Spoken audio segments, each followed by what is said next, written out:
We are the masters of our own world. We pray for fire in the sky. We show that this night is our night. We stick together, together, together. We're alright.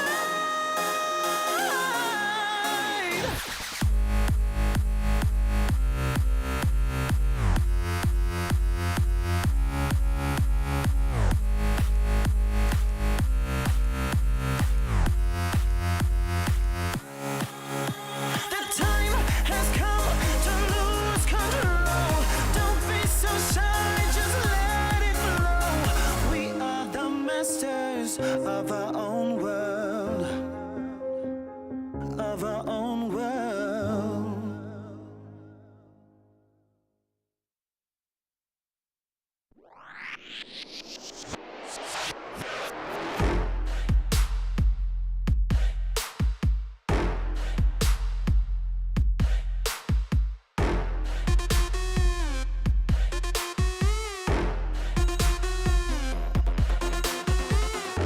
赤信号だとしてももう止まらない。理解不能のスピード100倍速い。地横なんて哀れよね。ねえ聞いてよね。負けの準備でもしておきな。 Come try me get you down。 悩んでもやめないわ。 No more。 苦い思い消えてよ。この街に呼ばれる際にレクチャー全力で追い越してよさ。 Driving mode 始めよう。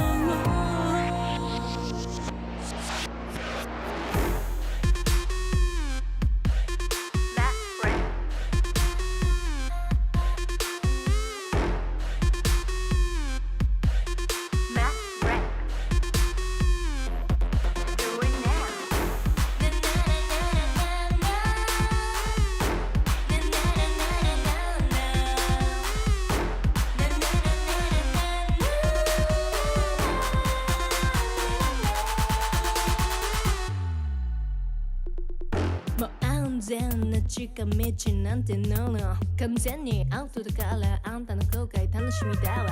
すげた気づいてよマジでベイビー。一番でノックアウトするわ。 You better be listening。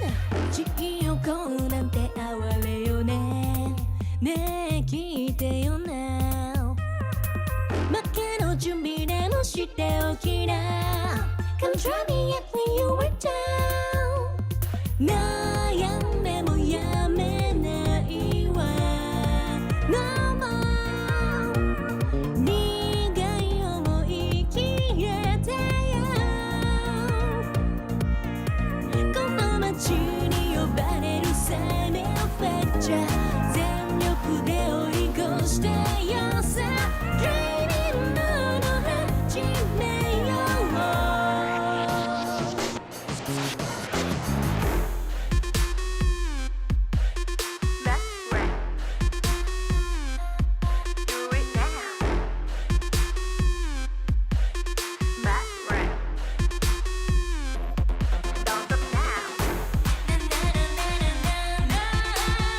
Come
got your skirt on tight and your legs on long. Let's lay some whiskey down. We'll dance all night, then get it on to another country song.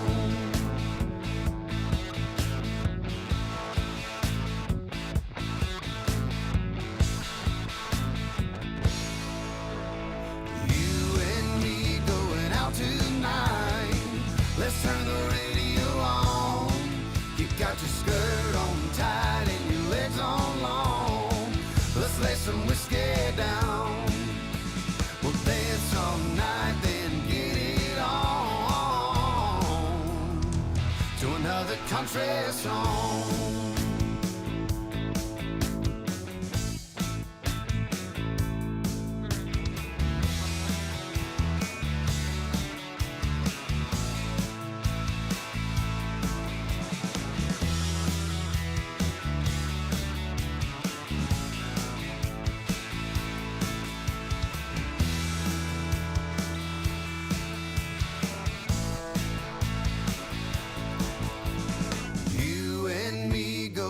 Tonight, let's turn the radio on. You got your skirt on tight and your legs on long. Let's lay some whiskey down. We'll dance all night, then get it on to another country song. You and me going out tonight. Let's turn the radio on. You got your skirt on tight and your legs on long. Let's lay some whiskey down. We'll dance all night, then get it on to another country song.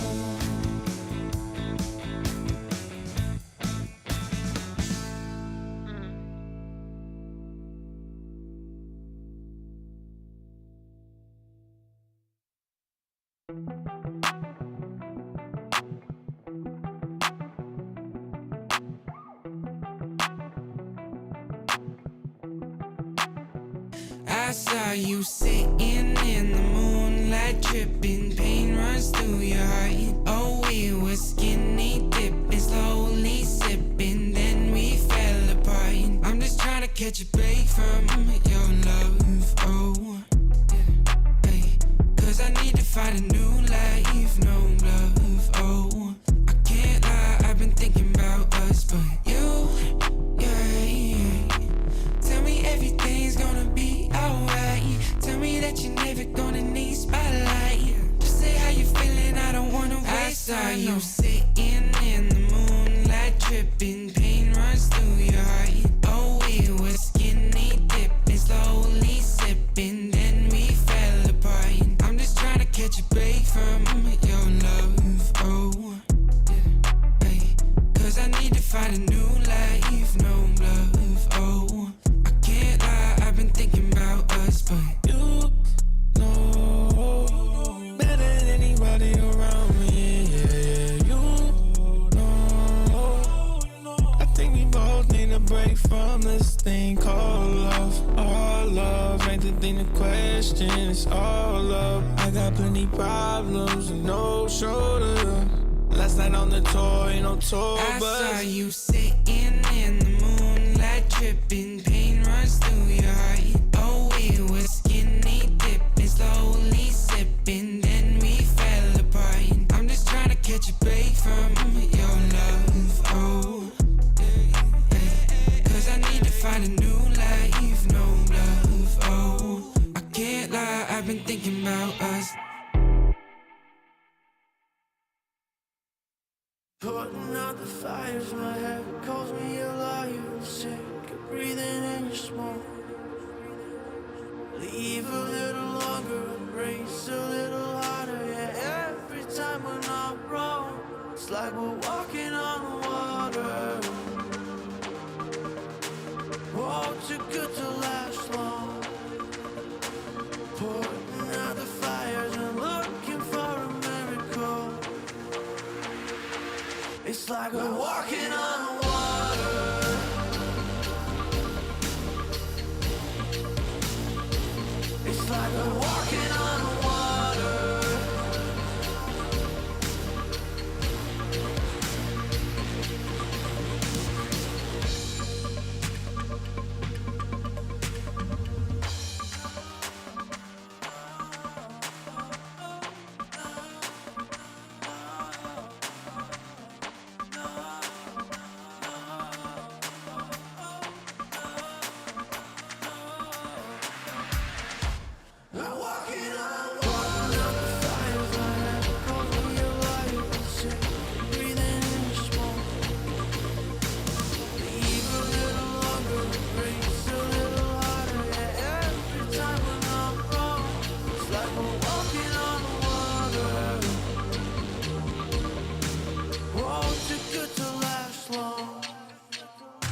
like we're walking on water.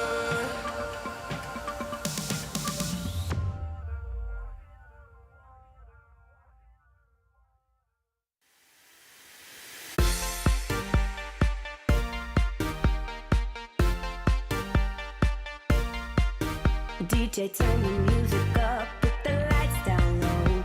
All the worries we had, we just let them go. Wasn't looking for love, I was happy alone. When you put your arms around me, how was I to know?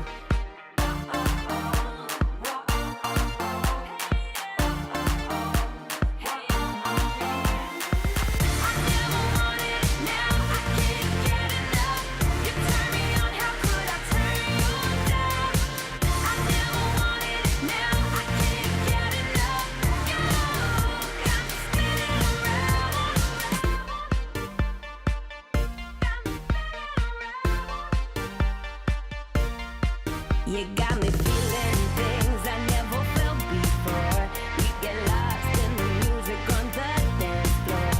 If I leave you now, I'll leave you wanting more. If I leave you now, I'll leave you wanting more.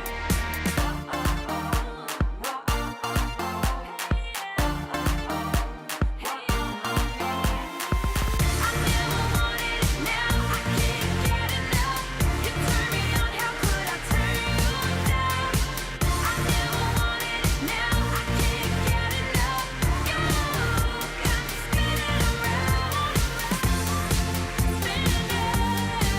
spinning,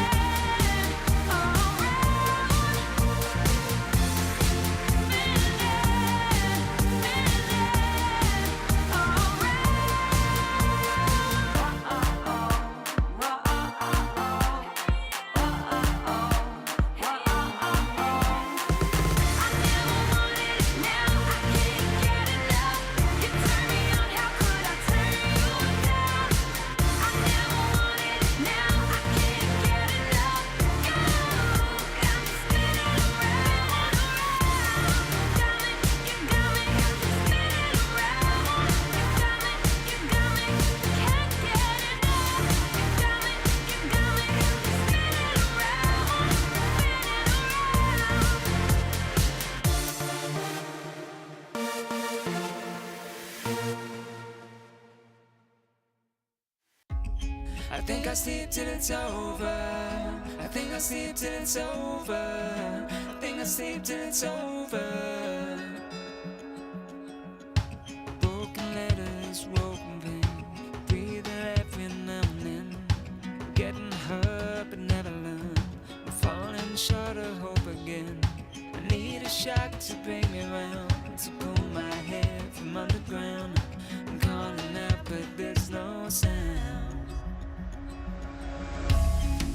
many times can we make up? How many years will this take up?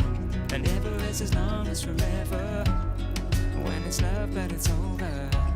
I've woken up in the headlights, taken from the clouds in mid-flight. Never is as long as forever. I think I'll sleep till it's over. I think I'll sleep till it's over. I think I'll sleep till it's over. I think I'll sleep till it's over. Stone days never end. Words I knew you couldn't say. We pretend we're more than this. Make believe that it's okay. I need a shock to bring me round, to pull my hair from underground. I'm calling out but there's no sound. How many times can we make up? How many years will this take up? And never is as long as forever. When it's love but it's over. I've woken up in the headlights, taken from the clouds in mid-flight. Never is as long as forever. I think I'll sleep till it's over. I think I'll sleep till it's over. I think I'll sleep till it's over. I think I'll sleep till it's over. I think I'll sleep till it's over. I think I'll sleep till it's over. I think I'll sleep till it's over.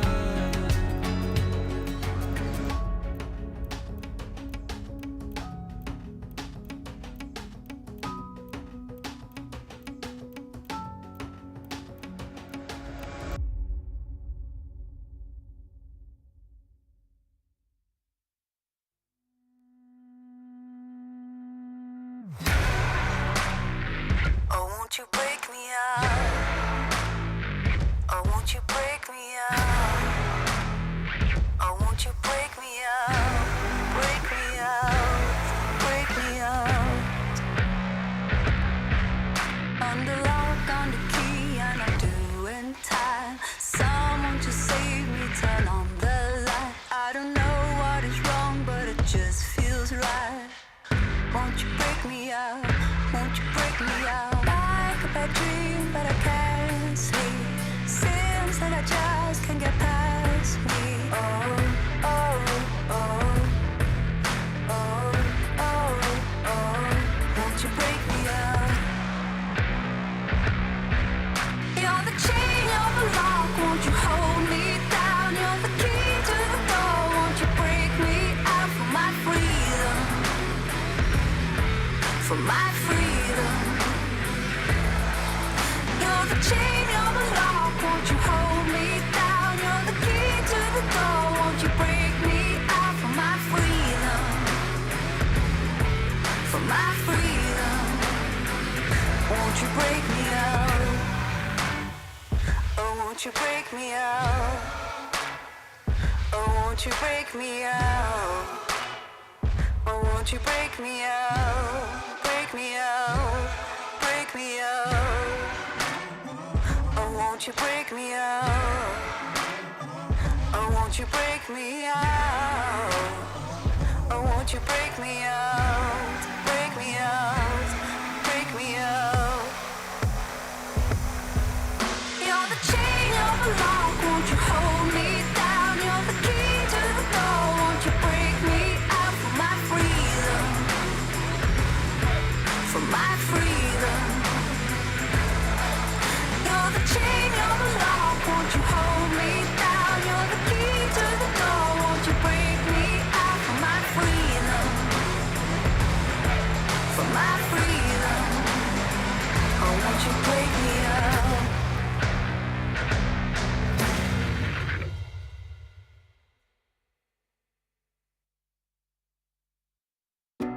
Wanna wake up in my bedroom with you right next to me, holding my hand. Something I could get used to, 'cause you're by my side. When city lights blur the evening, hollow skies grab my feelings, and shooting stars have no meaning. I know, I wanna be where you are forever and ever. I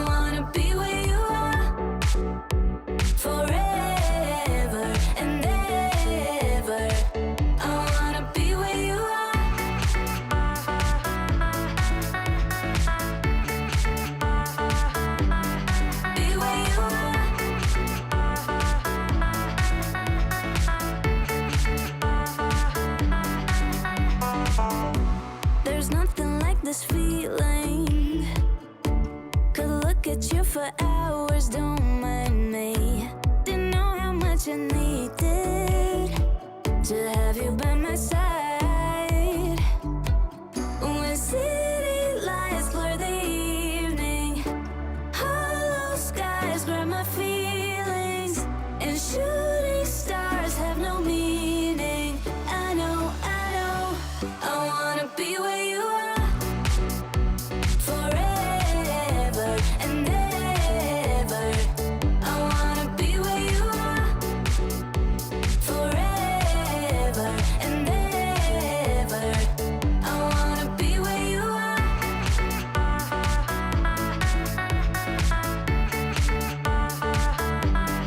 Be where you are.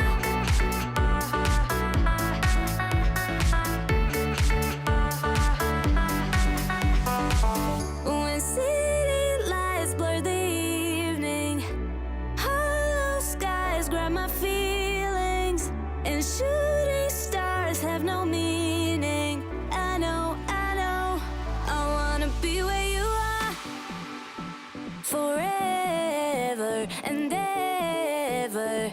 I wanna be where you are forever and ever. I wanna be where you are.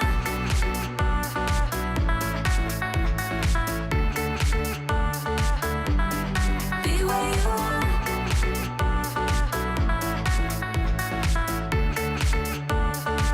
I wanna be where you are.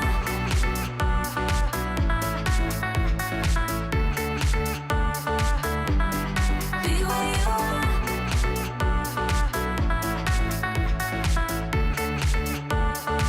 I wanna be where you are.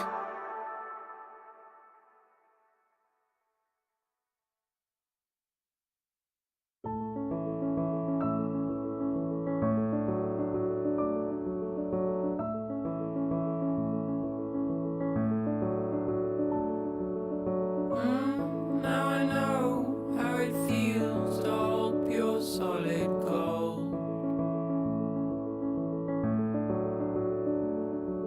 Sleep in the arms of my only, my new tiny world. And right here in our arms you'll stay till you can find your own way. Oh, my son, stay curious, my boy.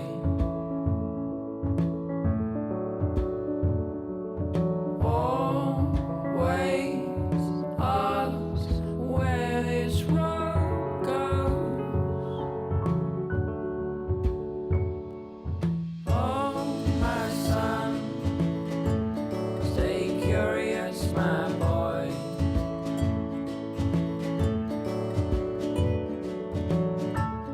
Just outside your door, you'll find love where you don't know.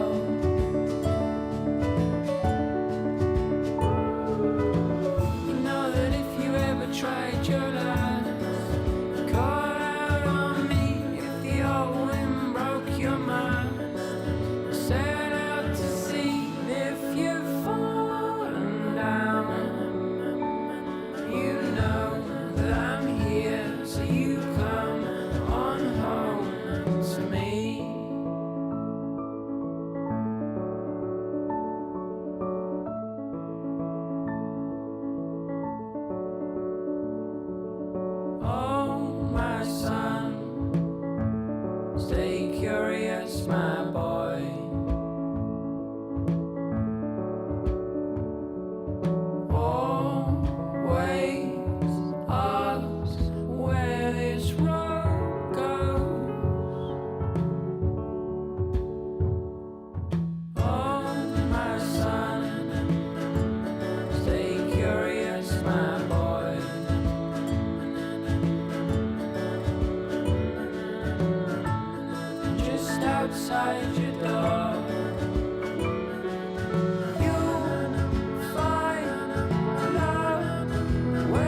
your last. Call out on me if the old wind broke your mind. Set out to sea if you've fallen down. You know that I'm here, so you come on home to me.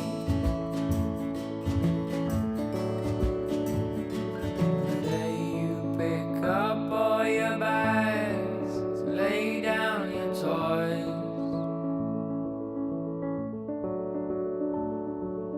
Oh, my son, stay curious, my boy.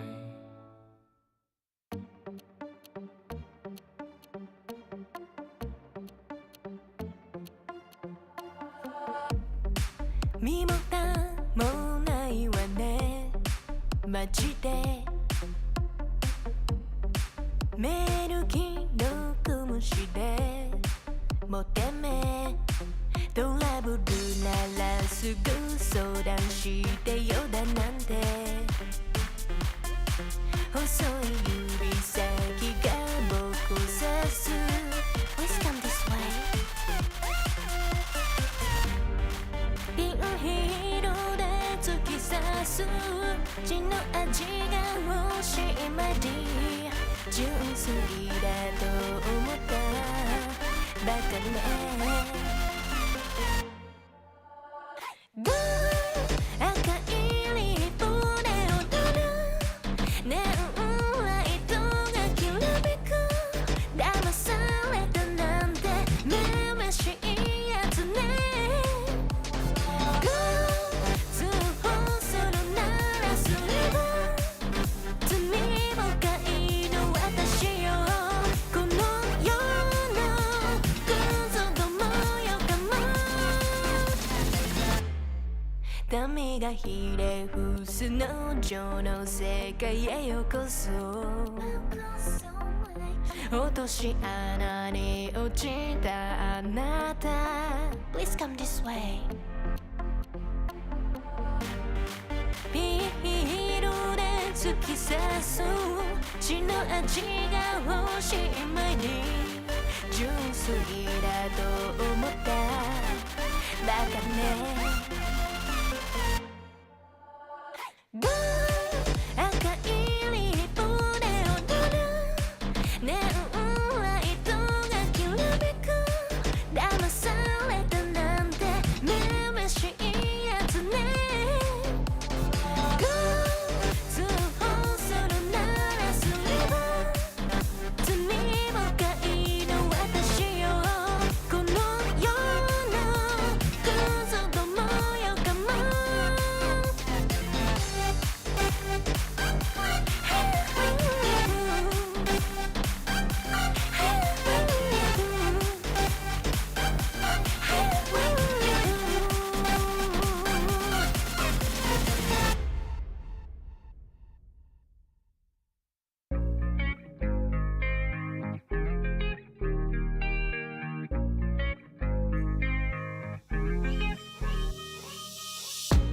Stop playing with my heart right now. Girl, I need you in my life right now. Though I'm all tied up, need your love right now. Stop playing with my heart right now. Girl, I need you in my life right now. Though I'm all tied up, need your love right now.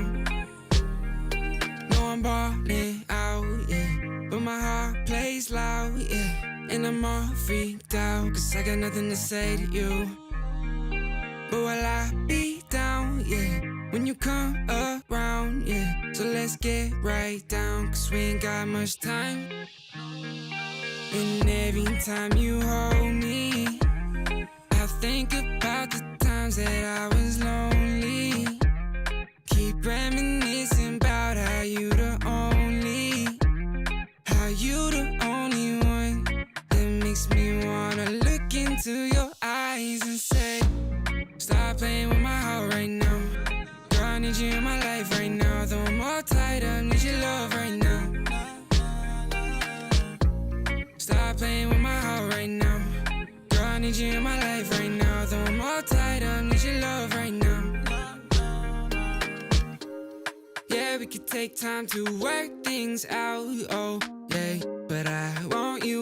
life so we could have each other, yeah. I know it seems hard to shine, but you're a million stars at all the same time, yeah. And you know I really mean it. And every time you hold me, I think about the times that I was lonely. Keep reminiscing about how you the only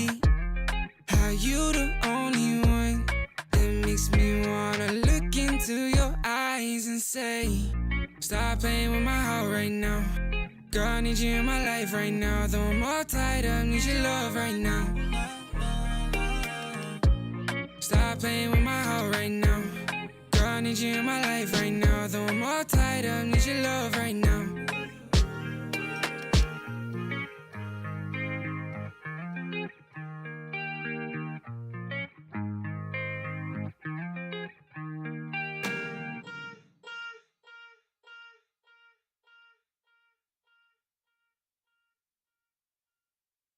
Different energies I bring, only sickness I fling. Bad like Gustavo Fring, can't try not a ting. Flyboy, I got the wings, and they can't keep up with me, dog. That's why all that I bring is wins. And they wanna hold me back, never doubt I'm a king. When they grab Mike and a chap on the ting, I don't wanna hear no talk from jokers. Say you got waves, I'll split that like Moses. The way that I catch it is flawless, it's awkward, cause they can't do it but they talk up. I don't wanna hear that ever. Stay on the ground like Cellar, they know man shell off. Feel man trying to get ahead of me. They should've known they ain't really got the energy. I got the energy. Run laps and laps round them, they ain't even got no energy. So that means no power. They don't wanna be my enemy. That might end up in a penalty. I got a different energy, no matter what I encounter. No, I got the energy. Run laps and laps round them, they ain't even got no energy. So that means no power. They don't wanna be my enemy. That might end up in a penalty. I got a different energy, no matter what I encounter. No, I got the energies.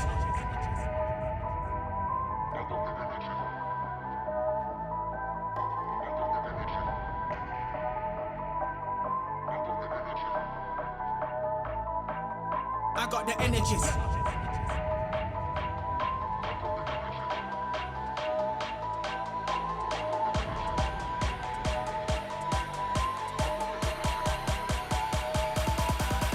I got the energy.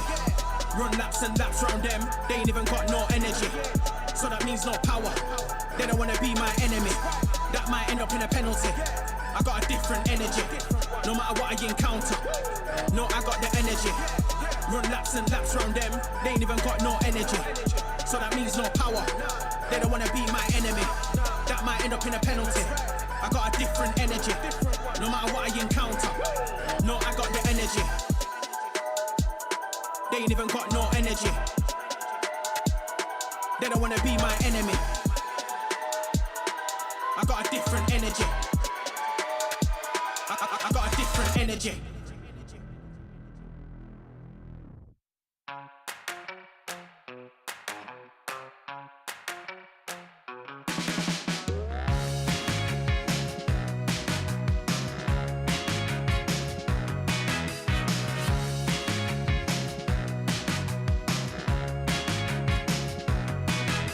So I got my education in the old school, surfing on a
Hit me with the Cali sun, give me good vibrations. Give me good vibrations.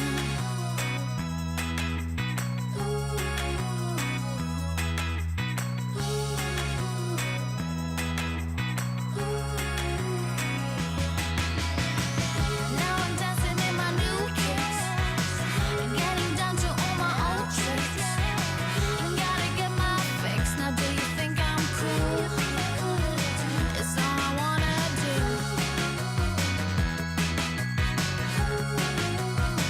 It's all I wanna do.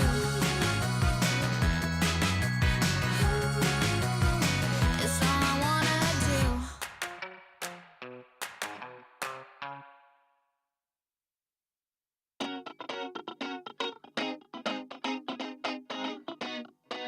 Here we go. I don't really care about like all them fancy things. Never had a lust for cars or sparkly diamond rings. I don't really care about them platinum studded boys that run around the whole damn town just showing off the toys. Like do-si-do, I'm ready to go. Been a damn long week, it's time for the show. Call my girls like, ooh, don't you know? I'm with my girls, yeah, my girls. We've been working all day. It's time to dance the night away. I'm with my girls, yeah, my girls. We got records to play, so come let's dance the night away. Come on, like do-si-do, we ready to go. Sneaker fresh for the halftime show. That's right, girls, we dropping it low. Like do-si-do, we ready to go. Sneaker fresh for the halftime show. That's right, girls, we dropping it low. Here we go. I don't really care about the fortune or the fame. Keep rolling on and holding on. Don't need that crown to reign. Push through all the pressures. Just keep grinding 9 to 5. Yeah, I'm working hard. We playing hard. Goddamn, I feel alive. Like do-si-do, I'm ready to go. Been a damn long week. It's time for the show. Call my girls like, ooh, don't you know? I'm with my girls, yeah, my girls. We've been working all day. It's time to dance the night away. Here we go. I'm with my girls, yeah, my girls. We got records to play, so come let's dance the night away. Like do-si-do, we ready to go. Sneaker fresh for the halftime show. That's right, girls, we dropping it low. Like do-si-do, we ready to go. Sneaker fresh for the halftime show. That's right, girls, we dropping it low. Man, we're taking over, yeah, we're running the world. If we stick together, there's no stopping us, girl. Man, we're taking over, yeah, we're running the world. Are we with my girls, yeah, my girls? We've been working all day. It's time to dance the night away. I'm with my girls, yeah, my girls. We got records to play, so come let's dance the night away. Like do-si-do, we ready to go. Sneaker fresh for the halftime show. That's right, girls, we dropping it low. Like do-si-do, we ready to go. Sneaker fresh for the halftime show. That's right, girls, we dropping it low.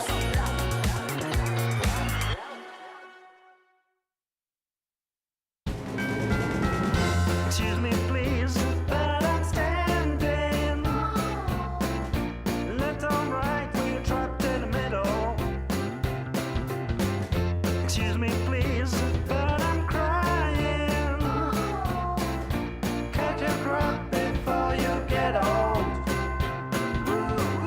I couldn't stay for the battle. I couldn't cross in the middle. But we are far too much too young. 3, 4, 5, 6, 7. I couldn't stay for the battle. I couldn't cross in the middle.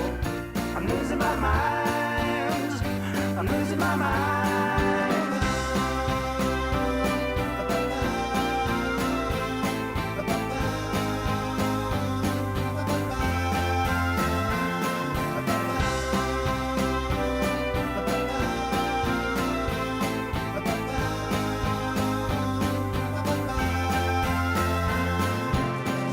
Excuse me, please, but I'm standing. Left on right, we're trapped in the middle.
straight ahead. I don't think of the past. You've changed everything. It's like bright lights and a starry sky. We're gonna feel that way most every night. Sunlight on a summer day. We're gonna laugh and dance all the rain away. Sing a new melody. It's full of love. It's beautiful and free. 'Cause you belong, you belong, you belong to me. Birds fly, fill the trees like it's always spring. White clouds high above, I know just what I mean. Your smile, this love are an endless road. And I'll walk, I'll run, anywhere it goes. You've changed everything. It's like bright lights and a starry sky. We're gonna feel that way most every night. Sunlight on a summer day. We're gonna laugh and dance all the rain away. Sing a new melody. It's full of love. It's beautiful and free. 'Cause you belong, you belong, you belong to me.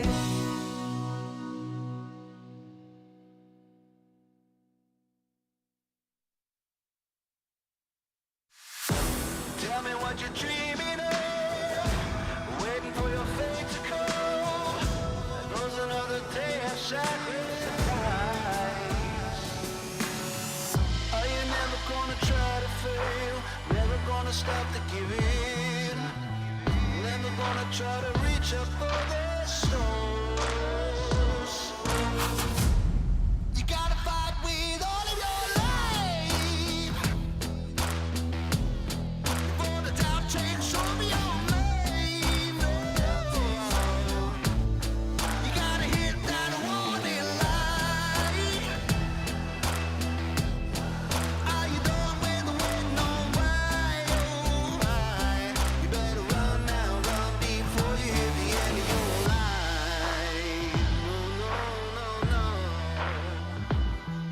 No light, no,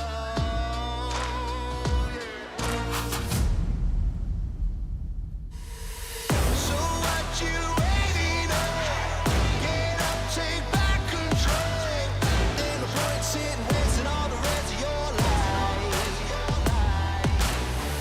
So what you hoping for? That the luck comes to your door. Ain't no point sitting wasting away the rest of your time.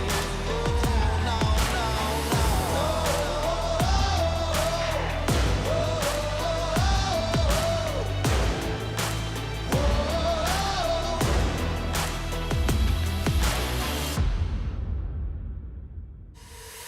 You know you're ready for something, but that something doesn't come easy. You're getting ready to take that jump, but just understand and just hold that feeling. Now it's gonna make you chase your dreams. Are gonna keep on slipping away. So get up and get that station. Never gonna start to fail. Don't you ever stop to give in. Never stop and reaching for the stars.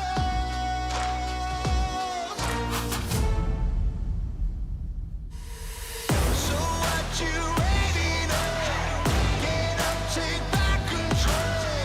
Ain't no point sitting wasting all the rest of your life. So what you hoping for? That the luck comes to your door. Ain't no point sitting wasting away the rest of your time. No, no, no.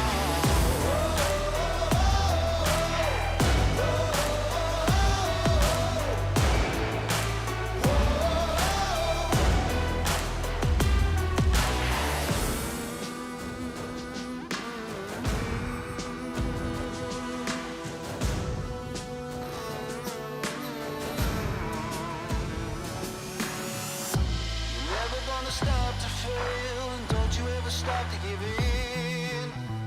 Never never stop reaching for the stars.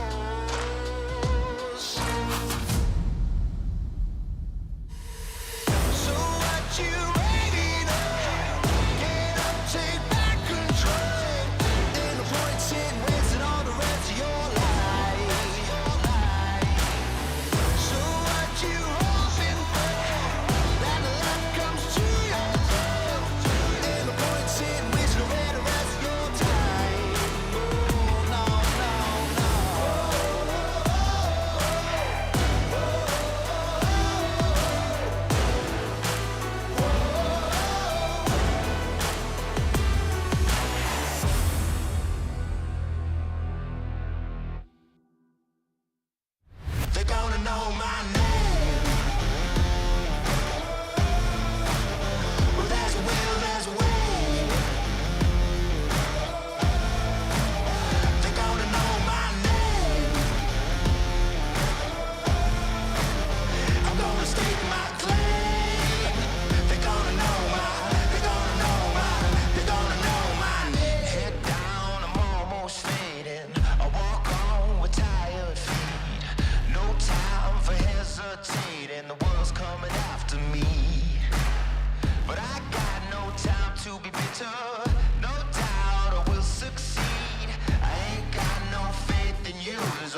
just as boring as it has ever been.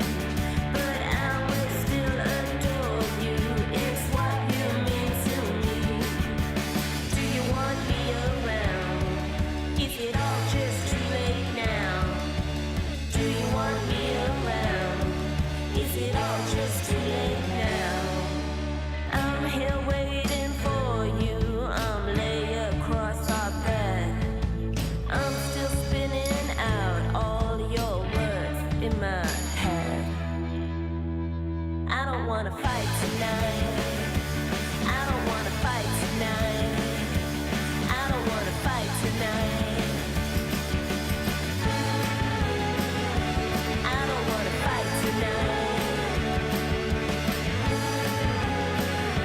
I don't wanna fight tonight. I don't wanna fight. It's in my blood to lift it up and hang my halo on a miracle. And you don't see the scars in me. I defeated the demons of recovery. Every inch I was wrestling in the rubble. Never gave up, I weathered every trouble. I'm a hero, I'm dying in my own light.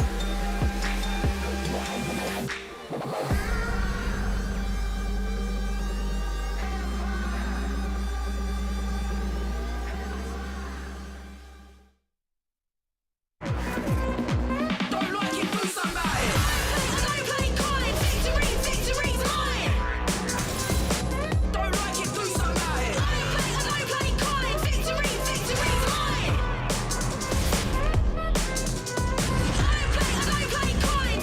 Victory's mine. You're wasting your time. There's no point in trying. Victory is mine. Mine. Don't like it, do somebody. Victory's mine. Victory's mine.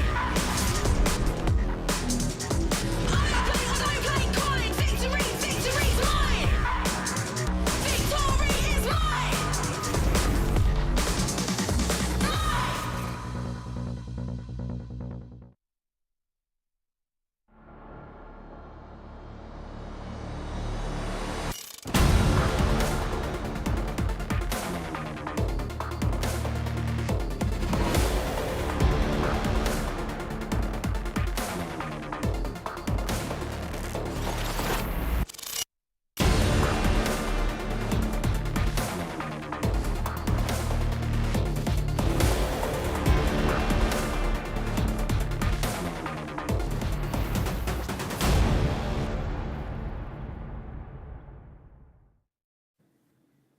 Welcome, one and all, back to the LPL. We are on day number 6, I believe, in a row of our 2023 spring playoffs. I am just Oshin. I am joined by the absolutely fantastic Kitty as we're going to be bringing you today's series of LNG versus OMG. But Kitty, you're a little sad.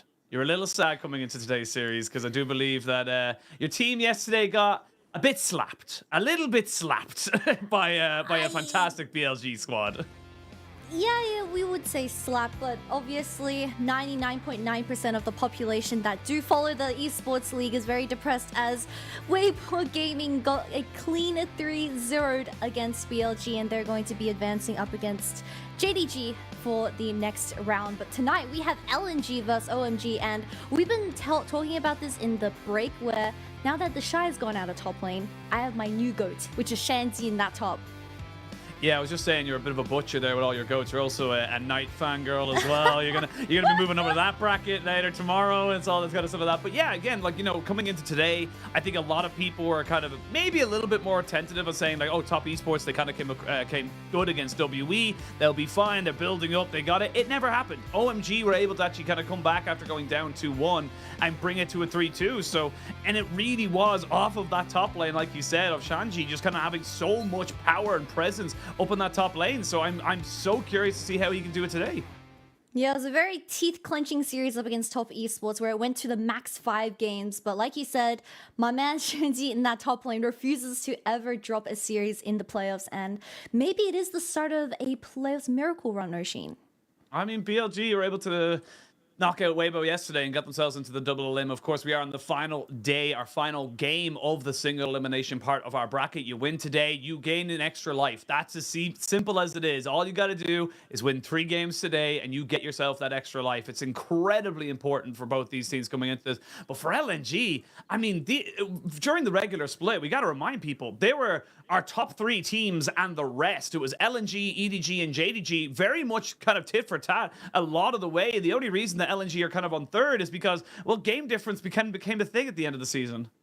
Yeah, not just game difference. I think mid difference also became a very prominent thing as we have Scout versus Cream in that mid lane. I'm sure all the fans are very excited to see Scout in the playoffs once again. Yeah, we're going to send it over to the winners ceremony. 欢迎各位召唤师来到2023 LPL 春季赛季后赛，我是主持人刘航。今年 LPL 迎来了10周年，无数优秀的职业选手在 LPL 这个舞台绽放闪耀。功于已换，这瓢泼大道争鸣依旧，他却反复投身洪流。跃迁至星海，迷雾重叠，折返又见群山并列。而回看这一路，当姑苏落日的光辉平铺的这一刻，路上的每一个坎坷也都被映照的灿烂。让我们欢迎2023 LPL 春季赛常规赛最有价值选手苏州 LNG Scout。欢迎 Scout。没有声音。站在舞台的中央。首先，我们请 Scott 跟现场所有的召唤师，包括屏幕前的召唤师来打一个招呼。大家好，我是 LNG 的中路 Scott。欢迎 Scott。这个奖项的获得，我想对于 Scott 来说应该是实至名归的。这也是 Scott 第一个 LPL 常规赛 MVP 的奖项。有什么样的获奖的感受，能够跟大家一起来分享一下的？就感谢我的队友吧，然后还有一直支持我的粉丝们吧，然后之后也是会继续加油的。Scott 在今年的常规赛真的给我们留下了太多的精彩，多项数据都是名列联盟的第一位，尤其是在这个常规赛拿到了17次 MVP， 创造了 LPL 的历史记录。所以我特别想问一下 Scott， 能够支持着你一路向前，一直保持一个非常高的竞技状态，最大的力量和信念是什么？信念的话，要一直有想当最厉害的选手的一个想法吧。对。一定要当最厉害的选手。我们把掌声送给 Scott 好吗？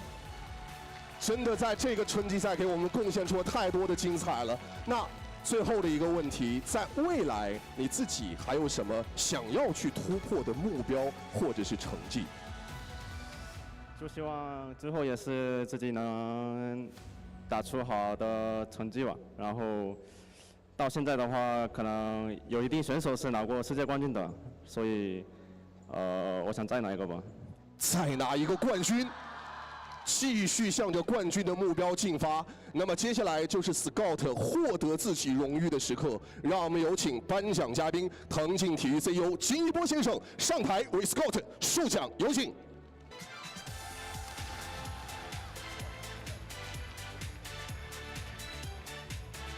欢迎波比，也是为我们拿上了象征着常规赛 FMVP 的这个奖杯啊。然后颁给我们的 Scott。好，有请两位一起来合影，看向前方。这个 MVP 的奖杯也是代表着 Scott 在这个春季赛常规赛付出的努力、辛劳和自己绝对的实力。OK， 感谢我们的颁奖嘉宾，感谢，请到台下稍事的休息。我们要再一次的恭喜 Scott 获得了本赛季最有价值选手这样的一个称号，也希望 Scott 可以在未来自己的职业道路上继续心之所向，速履以往。那么今天的精彩比赛也即将开始，让我们一起来期待。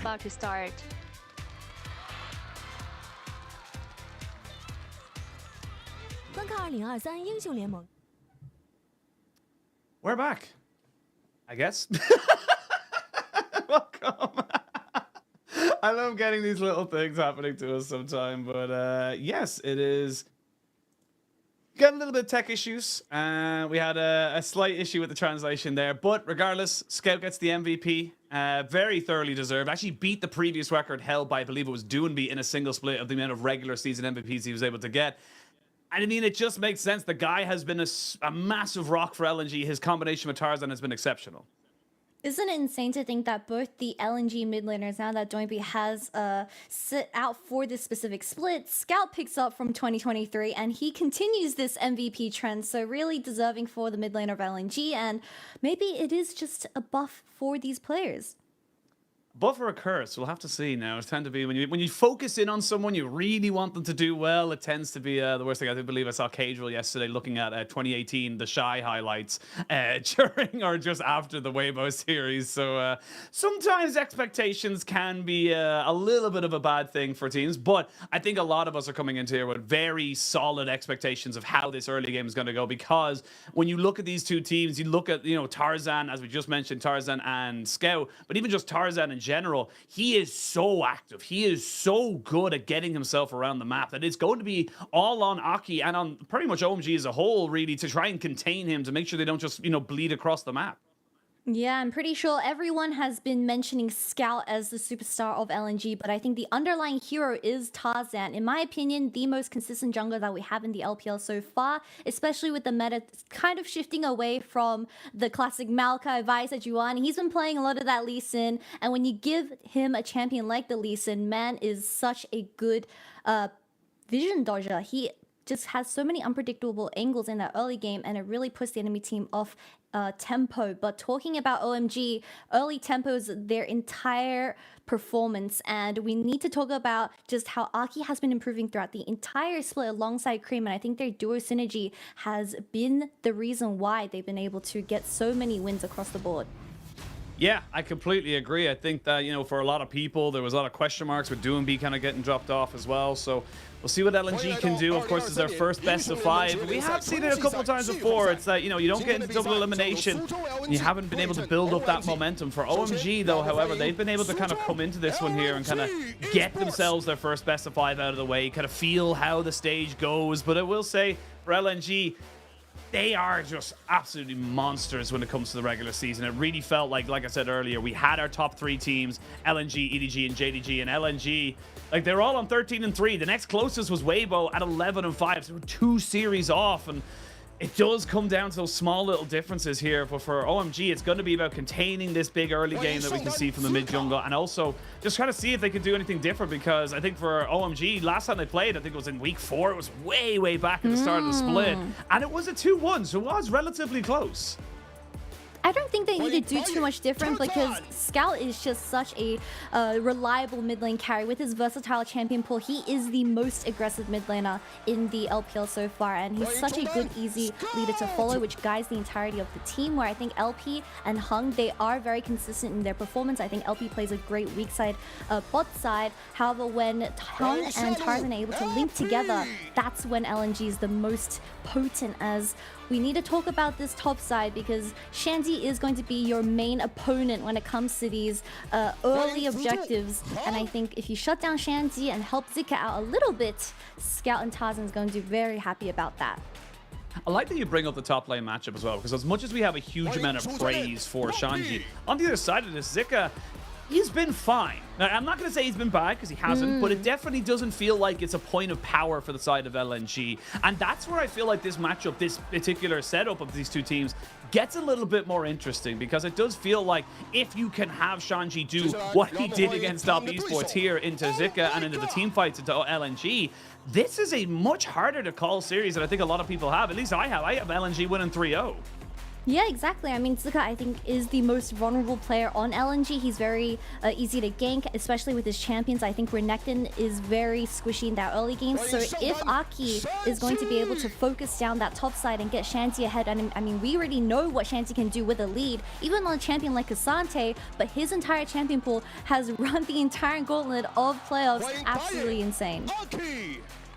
for LNG as well, it's kind of been a slow burner for them as an organization. It feels like they are building bit by bit. You look at last year, just about missed out on Worlds, bit unfortunate there throughout the gauntlet, and they have to keep kind of going forward. They did the same in 2021 as well, so it does feel like they're finally finding the formula for this team, for this organization, to become a mainstay alongside the kind of new generation, I suppose, of JDG and Top Esports, who kind of, you know, put themselves to the forefront alongside names like EDG and RNG to, you know, to kind of be remembered throughout the world as some of the best LPL teams.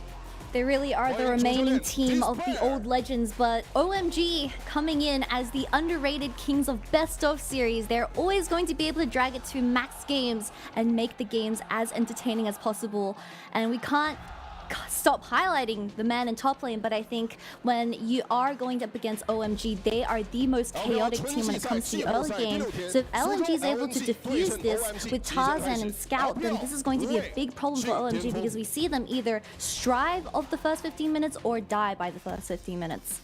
Yeah, it does feel like, even in yesterday's series, when Top Esports were able to kind of get ahead of OMG, it did feel a bit one-sided after a while. Didn't really feel like there was many opportunities for them to kind of get back into it, but this is the thing as well. Fatigue can set in as well. OMG have only had, you know, a couple of days, you know, 2 days effectively before they've had to come in here and face this one. LNG coming in very fresh. And there's always an argument for both sides. If LNG win, look, they were fresh. They had themselves a later on the bracket. If OMG win, oh, look, they were set up. They knew how they wanted to play. They were comfortable on the stage. There's so many ways you can look at it depending on the team. But I do think that, you know, it is fair to say that LNG are coming in as the favorites. But for OMG, there are opportunities for them, and I am going to be keeping a very keen eye of how this mid lane goes as well. We haven't even touched on the bot lane because it does feel like it's kind of just hyper carries, Aphelios, Zeri, you know, shake hands, go off and do your thing. But for mid lane, Scout going into Cream, and Cream has been, I would say, volatile a little bit. You know, it looks like sometimes he's one of the best mid laners in the league, and other times it does feel like he's a bit muted. He doesn't really have any kind of impact. So how he's able to kind of, you know, deal with Scout, who is our regular season MVP, who has been coming off of some of the best form of his career, I feel like that's going to be so pivotal coming into this matchup. Yeah, the most interesting thing about both of these teams are that they have a significantly higher win rate when they do get the blue side. Specifically for LNG, they are sitting on 84% throughout the regular split in terms of that win rate, and that is so potent because I think when they are able to get an ideal mid-jungle duo alongside Scout and Tarzan, that's just what gets the ball rolling. So I'm wondering who gets blue side for this first match, because of course you want to be first picking the best in slot jungler for these compositions, but for the counter pick, I think it needs to be for Cream. When Cream has that lane priority, Aki is able to do whatever he wants on the map, and we see him playing that Wukong from the series a couple of days ago, where he has been just invading 24/7 and putting the enemy team out of their comfort zone. Yeah, I love that you brought up as well the counter picks as well, because this is something that's going to be very interesting kind of coming into this one, because we talked about how Shanji is kind of a very big power point for the side of OMG, but that's not necessarily the one you need to be giving over priority to. Like you mentioned, giving Cream something that he's comfortable with, making sure that he's able to have a level of impact of a, you know, of similar degree, means that maybe Shanji does have to kind of go on the back burner a little bit. Maybe he does have to kind of accept that he might be on tank duty. That being said, I watched his Cassante the other day, and I don't think that's he doesn't believe it. He doesn't believe it's tank duty either. So we'll see what they're able to kind of make work with this here. And it does feel like, for me, LNG are coming in with very high expectations. OMG are very much the underdogs in this particular story, but for LNG, they want to be part of that top 4 conversation. They want to join the likes of BLG, JDG, and EDG, and be in with a shot to go to MSI, because don't forget, is that it's top 2 go to MSI. The winner, of course, goes straight to groups, and then the runner-up in the finals goes over to the play-ins. So there is still plenty of opportunity here for both of these teams to really kind of put down their mark, and I can't stress it enough. You get an extra life. You win today, you get an extra life. Double elimination is so important when it comes to the playoffs run, but something interesting, Oshin, talking about Cassante earlier, is that I think Shanji, out of all the top laners, probably has one of the highest damage shares as a top laner, where he is sitting on currently 31% in the playoffs, and that is probably the most insane thing, especially when the current meta is a bot-centric team comp. Everyone drafts around ADCs, like you said, the hyper carries, the Aphelios, the Zeris, but Abel has accepted his role solely into these drafts, where he is just letting Shanji really shine in the spotlight. Wow, we have already got our bans coming in here. The Aphelios banned away, so it looks like the Zeri is going to be going over to LNG. They ban away the Kennen and the Rumble. They recognize a hell of a lot of what we were talking about here. Shanji cannot be allowed to have these big impact top laners. However, for OMG, they've gone with the jungle route. They said, look, Tarzan, you're the issue here. Vi, Lee Sin. And with the first pick Zeri, I imagine, the Wukong going to be coming in here for Aki. Yeah, Wukong, Ari, something really mobile in that mid lane, but I'm really surprised that LNG has decided to opt into the Zeri because LP is not the biggest fan of the Zeri. I believe she's only played one in the past 15 games, so it's going to be a bit of a shake-up for this LNG game 1, but that just throws it back to this Cassandra pick for Shanzi. I said that you need to ban out every single champion. As you see, the Kennen and the Rumble are gone already, so if OMG doesn't pick up this on 3, it's most likely going to be gone as Zika. He is a very good Renekton and Sion, but he just locks in the Jax blind. Locks in the Jax blind because I think he recognizes right now with the Rakan locked in here. Great engage, but you can't really let this go to the next bans. You have to pick up the Xayah. It's so good in those kind of setups, but it does mean that LNG probably going to be banning more top laners, with OMG able to ban out a couple of supports, and we're seeing a very different shift here coming in from both these teams. I think OMG kind of saying, look, our weak side is a little bit our bot lane. We need to make sure that Abel and PP God are acceptable in terms of, what they're able to bring to the table. Whereas LNG are saying, look, we need to make sure we lock in our top lane, make sure we get a good setup here for Zika. And it does feel like they're playing almost to their weaknesses to make sure they get a bit more comfort. Yeah, OMG gonna look to ban out Scout's champion pool with this 2 remaining bans, and of course LNG just gonna slam more bans onto Shanzi's head. But I'm really curious what Shanzi is going to pick, because I think when you do look at his champion pool, he has played Sion a lot. It is his 2nd or 3rd most played, I believe, but is sitting on a 16% win rate, and we saw it being played in the previous series, and the 2 losses quite literally up against top esports was on the sign, because he just looked a little bit lost when Shanti isn't given something that can zone out 2 or 3 people. OMG's teamfights look so chaotic, so I'm getting a little bit worried already, but hopefully with LNG not looking to ban the Cassandra just quite yet, Shanti still has something up his sleeve. See what they want to go for here. The Lulu ban does kind of come in here, means that you're not going to get that Lulu Zeri, which is almost impossible and obnoxious to deal with. No. The Cassante banned away. I'm not super scared though at the moment. Shanji's got plenty in the tank. I hope for the day in modern League of Legends we get to see him back on the Shyvana top, but looks like it's going to be the option here to try and just give something to Cream that he's very, very comfortable on. Actually, everything from Cream is effectively up apart from that Ari, so could have went with the Akali, decides to go with the Sylas instead. Plenty to be taking off of the enemy team for the moment, and if you lock in the Renata, I feel like you're just kind of giving over a lot more of those key ultimates here over for OMG to use. Yeah, but OMG's entire team composition so far is very low range, so this Renata is most likely going to be locked in as it is best in slot. But talking about the size getting locked in for Cream, I think Aki and Cream getting such a proactive duo so far in the draft is going to be amazing, because they are able to force a lot of skirmishes where Cream, he loves playing champions with mobility and forcing plays around the top side, especially for that Herald where Shanti is able to pick that up and of course translate it into plates. And I believe that is going to be the Renata last, with the Tilly getting locked in for Scout. So Scout, we usually see him on a very good on champions that can do a lot of tempo for that early game, and with Scout locking in this Tilly, she is looking to impact the side lane so much, because LP, I think he has had an outstanding performance so far in that bot lane.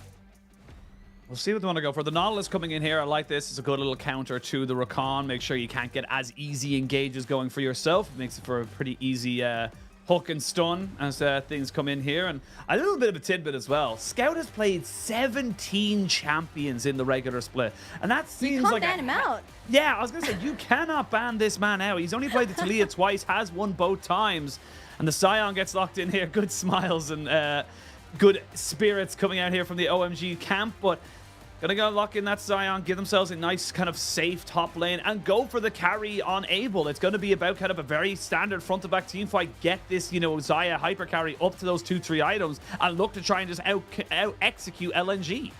Look, I'm already getting a little bit worried for the side of OMG because this is going to be the third time that Shanji plays the Scion in the playoffs, currently sitting on 0% win rate, so hopefully they can turn the tides around with this draft. But so much team fighting AoE for this first draft from the OMG camp as they are looking for hard skirmishes at that dragon. And talking about the first 15 minutes, we've seen Shandy do a lot of insane roams, cheating tempo quite a lot, so if they're able to sneak in those early leads into the pockets of this ADC, then it can be huge. But talking about LNG, I mean, they're just picking something very traditional where we do have the Talia getting locked in for a Scout, and I think Scout, when he is given a champion that can determine the tempo very early on in the game, also having a good matchup against that Silas, then Scout is going to do so much impact alongside Tarzan on the Sejuani. Yeah, I believe it was in the last series that OMG played where we saw Shanji going for the double jungle into a bot lane gank, going back top lane. I don't know. I can't remember exactly if they won that game or not. I tend to lean towards they didn't, but it definitely felt like a little bit more chaos as such. The Scion does feel like a little bit of a safe pick, not when OMG are playing it. They like to have weird and wonderful level ones, to say the least, and looks like for the moment they're just going to go pretty bog standard. And yeah, I love this from LNG. They recognize, look, we already know what you can do at a level 1. We're going to overload everyone on this bot side and make sure we do not get any of these shenanigans. Yep, and talking about Tarzan, the reason why I think he is one of the best performing junglers in the LPL so far is because he is able to dodge vision so perfectly and just predict where all the enemy wards are. So I think if you want to shut him down early, then you have to place these entrance wards that OMG is going for so far to spot him out early on the camp so they can avoid those ganks, especially towards this top side where you want to have this Jax ahead. Plenty of early vision being put down by both sides there. A little bit more defensive from LNG, a little bit more offensive from OMG, as you mentioned. And there's nothing really going to be happening at this level 1. We do have first strike coming out for Cream alongside Scout, so both of them looking to try and get something there. Scout going to get first strike, as he has a little ward there just to make sure. And they're just kind of covering those entries. Like you mentioned, Kitty, the key to catching out Tarzan is to make sure that you know exactly where he is at all time. His pathing is going to be so crucial in these first few minutes of the game, especially on something like this Sejuani, where he's just so comfortable setting up these lanes.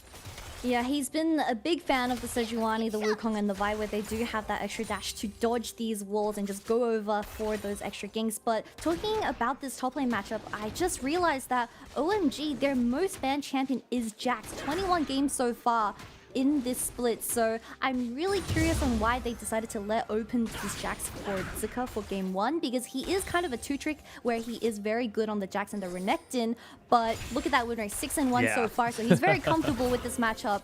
And Shanty, he needs to be on an impactful pick, so hopefully when he does hit level 6, they start getting proactive very, very early.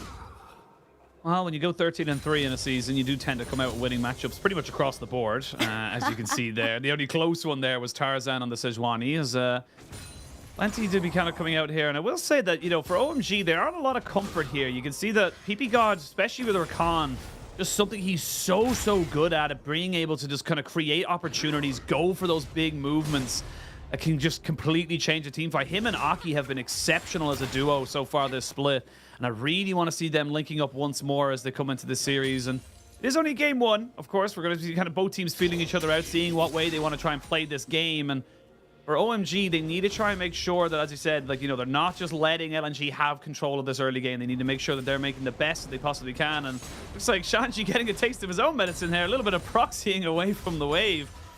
Don't know what that's going to be able to give you on this side. Maybe just a little bit of an early recall there for the Jack. Go back, pick up a Cole.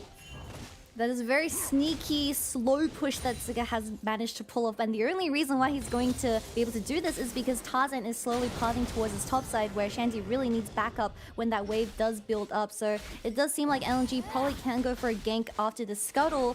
So with the Wukong obviously being in the bot side, it's going to be very tough as Shanty is in a very awkward position. But like you said, PP got on this Rakan for this game 1. He's very comfortable on it, but he's also my favorite Rakan to watch because he secures a lot of these early kills that goes over to OMG. He probably averages the highest kills for a support, honestly. I mean, it feels great because when PP God's just like, you know, the embodiment of Giga Chad support, where it's just like, you know what, he deserves the kills. Why? Because, you know, that's just how it is. That's just how he plays.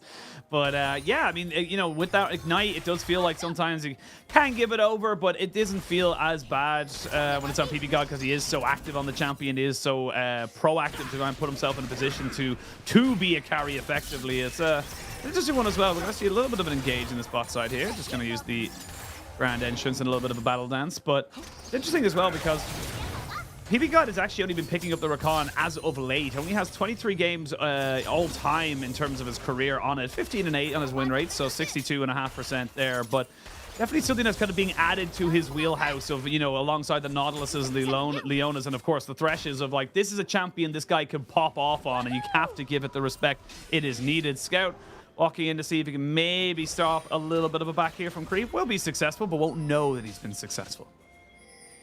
Not just quite as the dragon does spawn right now, but with PP God picking up this Rakan and of course the Nautilus, it does change the entirety of OMG's playstyle a little bit. I believe that OMG, they were a big fan of the Aphelios and the Lulu earlier on in the split, but PP God not the biggest fan of that Thresh just quite yet. So with the Xayah also coming back into the meta, I do expect this Rakan to get picked a lot more, not just for PP God, just for the entire LPL league. But with Hung locking in this Nautilus instead of the Renata, they are looking for a lot of proactive kill angles because Tarzan, he isn't on something like the Lee Sin or the Wukong where you're going to be a reliable damage source. So the only way you can make up for it is having continuous chain CC that allows Scout to just plant the damage, especially when you get that first hook. And look, Kitty, we got a bit of a slow early game. Both junglers have been kind of caught out, or not caught out, but definitely seen on a lot of these moments here as Hung is going to hold the wave away from the turrets so that his AD carry can pick that one all up. Where do you expect this to kind of all kick off? Where do you want to see both these teams look to try and find that first advantage within this game and, of course, within this series? It does seem like OMG is gaining a lot of this vision control for this first dragon. So if LNG doesn't make a response play in that top side, it is going to be a little bit awkward, but OMG, they do want these dragons on very early on as your scaling isn't as good in my opinion. You have a Sylas and a Wukong that does pop off in the mid game, but if you wait a bit too long, then this Talia pick is going to get so annoying, especially in the hands of Scout through 4 melee champions only able. Even Xayah is not even amazing long range AD carry where you have to be walking forward to do anything. So it's going to be really a big question mark if they're going to be able to fasten up the tempo. But if this Jax gets put in an isolated matchup, you don't really have someone to answer this in the side. That's the thing, you don't really have the answer, but so far so good for OMG. Pick up the first dragon of the game. Thankfully, it's a Chemtech going first off, so on and an Ocean Lex, so we're already losing 2 of the potentially bad dragons. Depending on how you look at it, of course. Yeah, I was gonna say gonna be a Cloud Dragon. I'll be like, great, love that for us. But again, just kind of happy enough to see that both teams are just farming up here. I think honestly, LNG are happy as well. They kind of just let this one go up, get their first, you know, kind of backs in, build up towards those level 6s. Because you look across the board on both sides, the big power point, and when we, as you mentioned, to see the kind of big power spike to trying to looking for an advantage is with these big ultimates. The Glacial Prison, the Talia's Weaver's Wall, of course, and of course the From the Depths from the Nautilus. These are big ultimates that can have game-changing impacts. And something that I love about Hung is every time they have the perfect wave to roam on when, let's say, for example, LP gets a cheater recall, he will always hover towards that mid lane. He just finds these angles onto the enemy mid laner, getting these kills into Scout's hands, and that's how they start getting 1 kill by 1 kill and get that early lead. But so far, very quiet early game from both teams, but LNG, they are more than happy to take this because I think they really excel when it comes to the late game team fighting. I mean, you've got the Zeri. It's a Zeri moment. Always around the corner, as I like to say. You're always kind of waiting for that one moment or two for the Zeri to absolutely pop off. Aki finds himself in a little bit of fog of war here. A Scout maybe tries to see if he can catch out Cream on a aggressive push, but it does mean the blue buff gets confirmed for Tarzan. PP God just saying, yep, our blue buff was stolen, so we do not have priority on this bot side. And everyone just kind of backing themselves away. I was going to say, Cream should know that Tarzan is here. And right now, Zika is around. They're going to get the flash here out of Cream. Gonna land the Glacial Prison, get the knockback as well. Do they have the damage, though? That's the He's real so tanky. question. He's so tanky, and eventually he falls down. Tarzan and Scout getting themselves first blood for LNG. That was a very anticlimactic first blood as Cream was just refusing to die, but surprisingly, OMG is the one picking up this first Herald. They're the ones starting it while their mid laner got caught. I'm pretty sure Aki could have saved him with that 2v2, but he's like, nah fam, we're gonna prioritize this Herald and drop it towards this mid or bot lane. As we even saw Zuka roaming towards that mid lane, so LNG being the proactive ones out of the two teams. Well, we did see the lightning crash coming down on bot side. Abel just kind of stepping away from it. So it's only a plate and a little bit of a CS lead in the bot lane there. But we'll have a look at the replay here. And again, I feel like Cream, you knew that Tarzan was coming. They just got information from PP God. You shouldn't really be getting caught here. Yeah, I mean, you already did force the flash out, and of course the E has been used. So once the CC lands from Tarzan, which was a really good ultimate, you are dead. As Aki was getting slowly zoned out by Zuka, but I don't think that matters too much. You had Shanty next to you as well. We even saw the Signal getting burnt, but it just ended up being a 2v1 in that mid lane. Of course, the first blood going to Scout's hand, which is something that you don't want to be happening. Yeah, the regular season MVP for a reason, and it's an early start for him there. Not quite sure if that was just me or if you saw that craziness on the screen there as well, but I see Scout being caught out here by Aki, who does flash in back on top. Oh, he keeps the dummy for the last second to make sure he does not get seismic shoved away. Tarzan is just too late to answer, and Aki coming up trumps here for for OMG. Scout just got assassinated in his own jungle, and that is why Wukong is such a priority pick for the side of OMG. You're able to make these solo plays as the jungler of this team. LP! LP! Oh, he misjudged the flash! Oh, no! Abel! He thought he could predict where LP was gonna go, and he gets punished for it. LNG back on top, 2-1 in kills.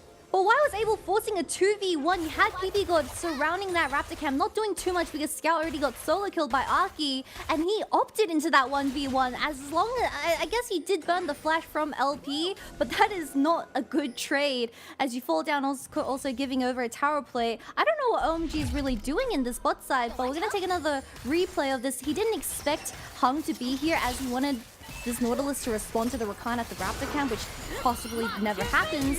And this flash was kind of a misplay, as you already see LP flashing downwards, but he went upwards. So this was just an overall bad take from Abel. And I think using the flash, using the ultimate as well, this next dragon fight is going to be so hard for OMG to take.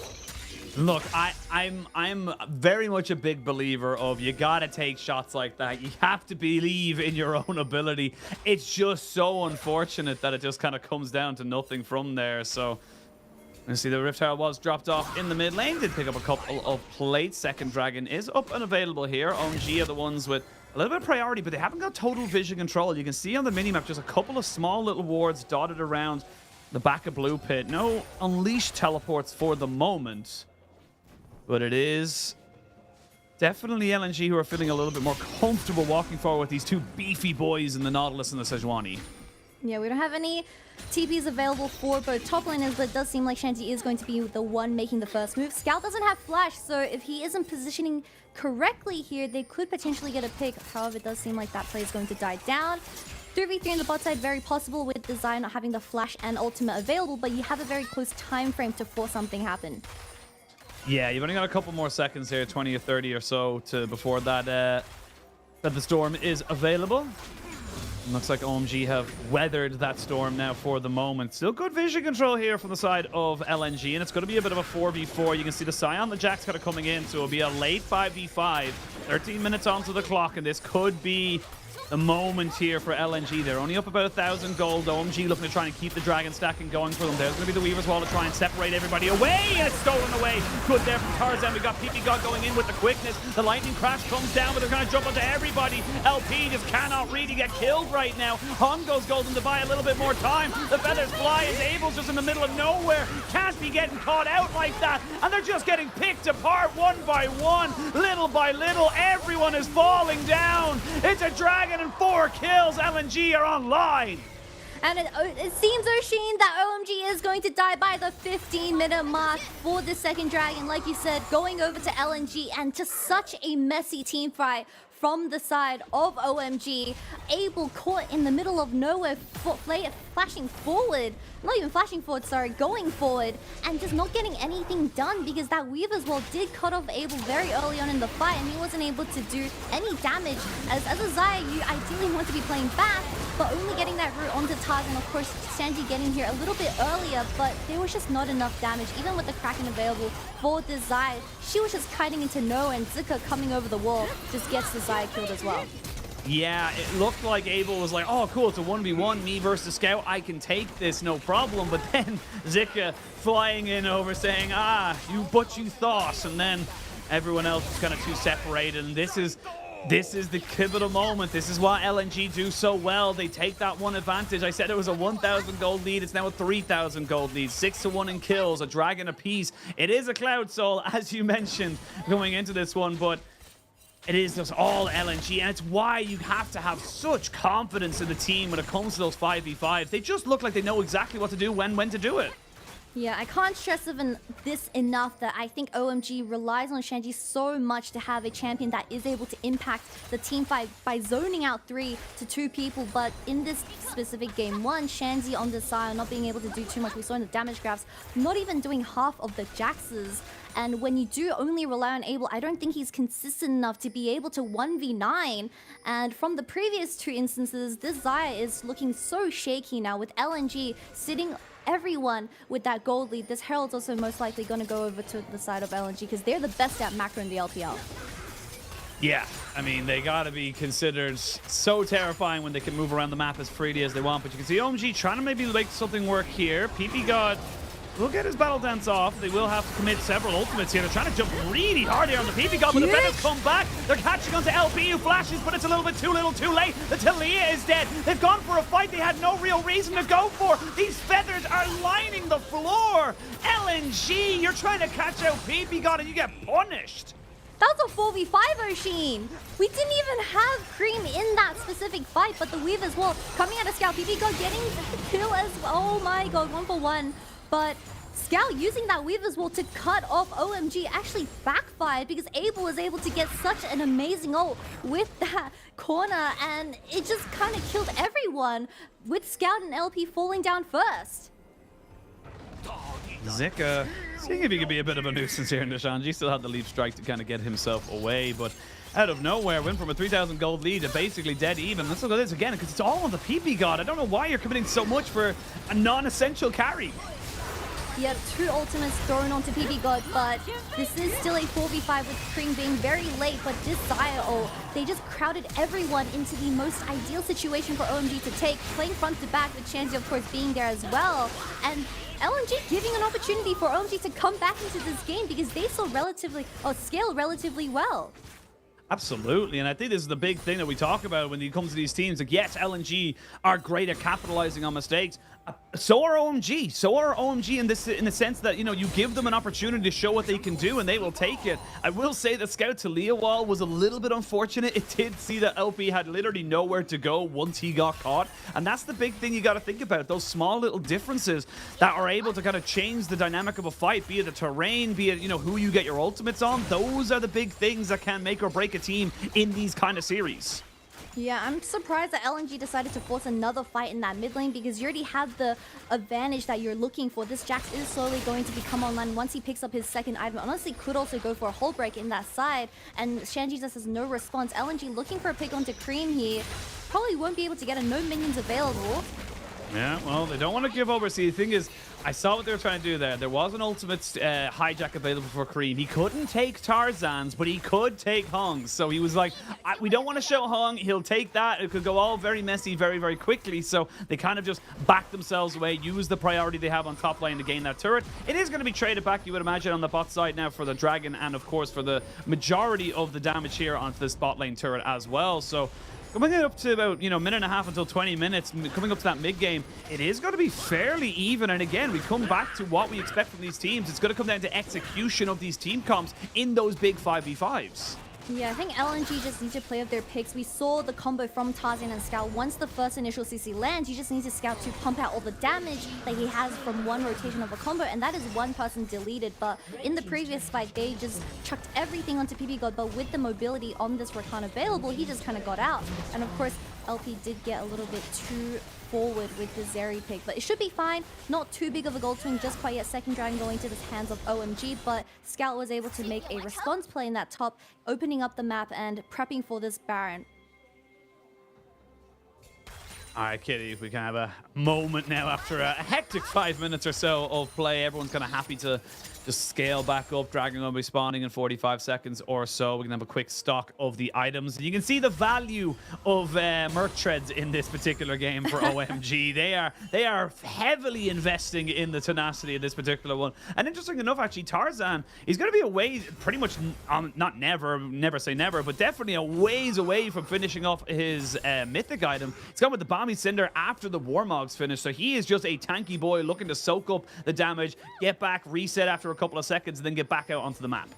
I do like Tarzan building this Warmog's Buzz. We see in the LCK all the time where you are trying to play the fight a lot slower, being able to go in first, of course, and then healing it back up, and you engage once again, which is exactly what LNG is trying to look for. Now with the Baron available, I mean, the Herald did get dropped in top lane. No tier 1 towers, except for mid, are gone just quite yet, but with OMG having this tier 1 tower advantage, they are just able to put so much vision down for this Baron.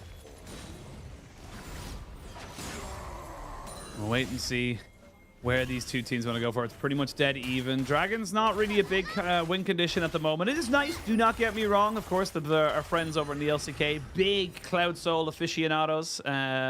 But definitely not one we're going to be seeing for at least a while. Maximum, or minimum, I'd say about 9-10 minutes before we really kind of get to that. And that's when you're at 30 minutes. That's when you're at 3 items onto 80 carries who are already on 2. You got the Novori Quick Blades here for Abel. You have the Runan's Hurricane here for LP alongside their High Noon Quiver Mythics. So this is a game that's going to come down to how you're able to execute on these fights. It's the game about how you're able to kind of make yourself known, make your impact in those big 5v5s. Looks like OMG are happy to kind of roam around for the moment, just continually control the vision around this dragon, or this Baron, I should say.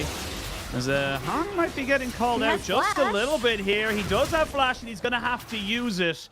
He was getting corralled in there. Lots of wolves coming in to try and bite him down, but doesn't get himself killed. Does lose a summoner, though, because of it.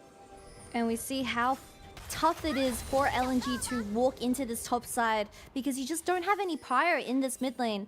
And of course, I think they need to put Shanzi up against this sign where he is able to win the 1v1 and start pressuring the side. Maybe LNG can even force the side with this Tilly ultimate. We need to see a bit of more side lane action from this team.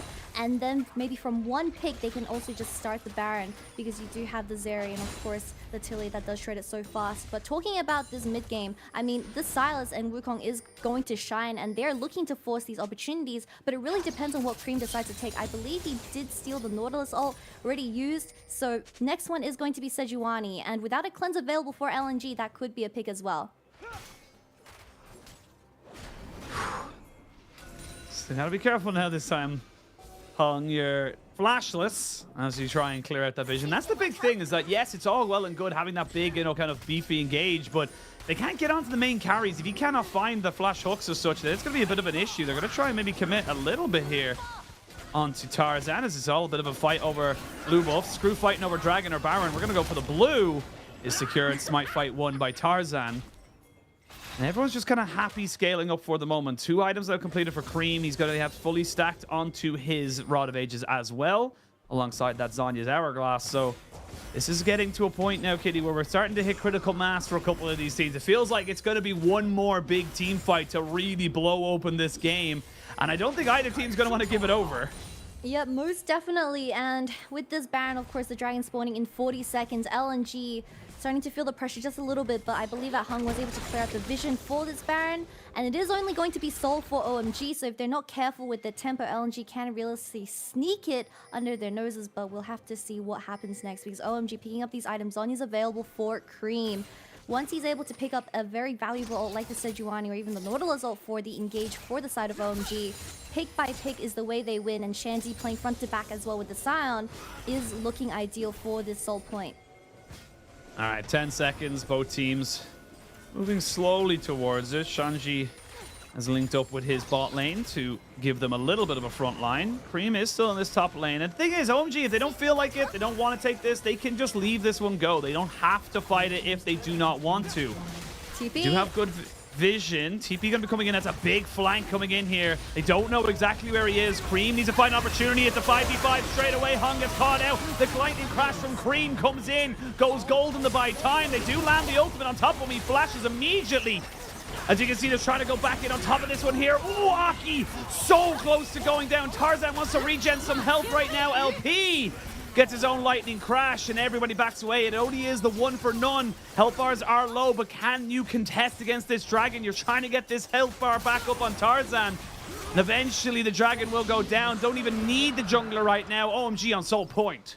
LNG is just giving these opportunities over to OMG. Hung not having the flash available a little bit too forward. Also, Nautilus and Desire, you're never going to be able to get your hands onto Desire pick, as we saw Abel topping the damage charts for this ADC. But we also saw a very amazing flank from Cream, as he was able to get his hands onto the entire backside of LNG, and that is what they're scared of most. Getting something flanked onto the back where LP isn't able to do as much damage as you desire. But this choke with PB God on the Rakan was just so tough to play. And of course, Cream stealing the Zerial, not the most important, but they just don't have enough damage for any kills. As Aki even goes in, but Scout having that Saracen, of course, the Liandry, oh, not Liandry's, might I add, but the, oh, it is Liandry, sorry, just doesn't kill anyone. Yeah, you get the extra HP. You've obviously got the lifeline shield coming in there. I was a little bit worried for Cream up on that top side. I'm now even more worried for PP God, who finds himself very much caught out. And he is going to be killed off. He flashed as well. PP God, we were just praising you for so long, and he just gets just a little bit too aggressive without an exit strategy. Both of these supports are looking a little bit lost, Oshin, but should be fine. We do see Scout picking up the Void stuff, and finally Zuka is putting pressure towards the Sun in the side lane. As LNG, you can't win a 5v5 when Shandy is in that front line, because it is going to be so tough, as you need Zuka to get that angle onto this Xayah. But it's so tough, I mean, it's so hard, because she has the flash ability, she has the ultimate as well. So LNG need to take their fights very carefully, because you're currently sitting on Dragon Soul Point. And of course, OMG snowballing with the Xayah pick. And the thing is, though, is that if you can delay it a little bit for the next dragon, yes, you will have that flash back up for PP God, but it's going to be close. And that flash engage is critical for OMG to be able to kind of go something for. LNG, they are happy to keep on scaling. Void Staff finish up for Scout. Infinity Edge now for LP. These two big carries are very much online. And this is something as well. People kind of look at the Talia and they don't see her as a massive late game damage. I tend to completely disagree. Like, there has been so many times, specifically in the LPL, we have seen the Talia do monstrous amounts of work in these team fights just to be able to, around Baron or whatever, around Dragon, because you're basically shooting fish in a barrel. There is no one to contest you. You're just throwing rocks into an area where no one can escape. Yeah, they just need to play this fight so much slow. You have the Warmogs, you have the Talia. Just let OMG get a little bit, I guess, I wouldn't say worried. I'm getting my words mixed up here, but you want OMG to be playing towards you. And once they use all their initial engage, then that is when LNG shines the best. But without a ward on this Baron, they are going to start it with Liandry's and 3 items Zeri now, very fast. It's a very fast Baron as Aki over the wall. TP going to be coming in. The jump again! Smite way too early. Aki has to go golden to try and buy some time, but he's got no one to keep him in play as he goes down. Shanji trying his best, but Zik has found Cream there, so it's a bit of a 4v3 and a 1v1. Off to the side, Cream has to use the Grandmaster's might and tries to make this one work. Shanji getting caught out, but he's very, very tanky for the moment. They're going to have to leave him be. Baron and 2 kills. LNG decisive when they needed it the most. The only way that LNG could come back into the game was sneaking that Baron, and that's exactly what they pulled off. Somehow, OMG didn't have vision of that Baron with the ways they reset. Now level 17 on Scout as well. They're going to look for an inhib in this mid lane with 2 people down on OMG. Yeah, it's going to be an inhibitor, you would imagine, locked and loaded for the side of LNG. Oh, they do get a catch out there onto LP, who's forced to flash away. Has Ghost no cleanse. PP God with the quickness does keep everybody away, and a little bit of an overstep, a little bit of a mistake from LNG means that they do not break the base. this Baron tempo is going to be huge for LNG with the Dragon also spawning in 1 minute. They are going to be able to secure this with those Baron recalls. But OMG put in an awkward situation now. We see Cream on the sides only sitting on 1 assist, which is going to be very tough for the next up-and-coming fight. But like you said, this smite was just a little bit too early. Even Shandy getting in a TP very late with Aki getting already dying in his team fight. It is going to be a 4v5, and of course, Zika zoning out Cream. I think Cream's ultimate choices this game has been a bit weird. You ideally want to be looking for the Nautilus, the Sejuani, or even the Talia wall, but he's gone for the Zerial and the Jaxal, which I don't think offers too much when it comes to a 5v5. Well, we're coming back into live. The base was not broken open. Baron's still there for a minute 15, but unfortunately for LNG, you don't really get a choice to push in those waves that much. You have to go for this fight. You have to make sure you're in position for this. PP God, still no flash, still no quickness for him either. So OMG find themselves on the bot side, LNG on the top. There was a reset coming in here for Cream. Level 17 now for him. Don't know if he bought an item there or not, but we'll see if it ends up having an impact here. As you can see the wards kind of like, you know, both sides drawing a line in the sand and saying, this is our side, that's your side. I'm kind of waiting for it now. OMG would love to be able to get this one here. TP going to be coming in on the backside. It's not going to be the ultimate flank like we saw last time. Cream now finds himself in a position. Flashback up for PP God and the quickness. Talia wall does come in, separates them out 2 and 3, but the wall is not going to do a lot after the point, so that's gone now and dead. Shanji going to tank up a hell of a lot. Cream gets onto the backside here, but maybe caught out himself. Doesn't commit fully, but they commit back onto Hong. They jump in and they're trying to catch the Talia out as well. Zika hasn't had a moment to really belong in this fight. LP's been caught. He drops the lightning to crash. You can see Abel's so low, but it doesn't matter because nobody can finish him off. OMG right back in this as Zika flashes over the wall to try and survive, but I don't think he's going to be surviving much longer than this. He is going to be able to kind of give himself a little bit of an extra room to breathe, but he will be chased down, and Dragon's Soul will be going over to OMG.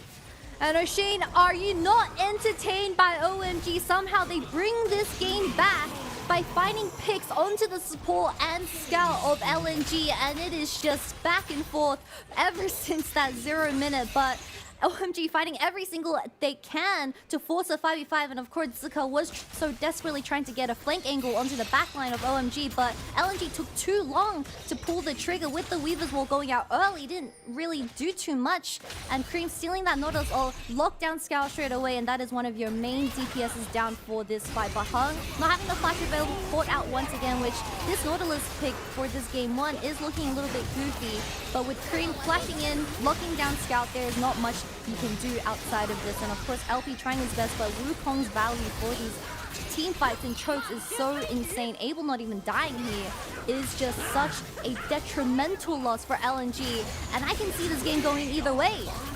Absolutely, and I gotta give massive props to PP God there. Didn't even have to use his flash. Hit every single person he could and found the angle to be able to get on top of LP without being contested, without someone trying to block his path, and that was what set up basically a very successful fight for the side of OMG. LNG are still ahead in terms of the goal, but they're now down a Cloud Soul. That is key now coming into the next few fights. You look at people like the Wukong, the Silas, that extra bit of move speed. Hell, the Rakan getting so much value out of that when he's able to pop that quickness and get even quicker. Even quicker, like you said, with the Baron spawning in 1 minute. OMG already securing so much control over this top side, but flashes will be up for this next fight, which is so important for LP and Scout. Of course, Scout couldn't react to this Nautilus ult, so they have to play so extremely carefully. As Cream, he does just make or break the team fights with the amount of, with what ultimate he decides to choose, as if he is able to get his hands onto the backline, it is just bye-bye to Scout or LP. However, LP, he does have the Immortal Shield, and I believe he is working towards that 4th item, so he is going to be a lot harder to kill. So Scout's positioning has to be so good for this next dragon. Oh, Baron. I mean, this is, again, like I said it a couple of times ago, I was like, oh, it feels like the next fight's going to be the last one, but it just feels like, you know, OMG throw it to LNG, LNG kind of throw it back. They're both just offering opportunities to come back into this one here.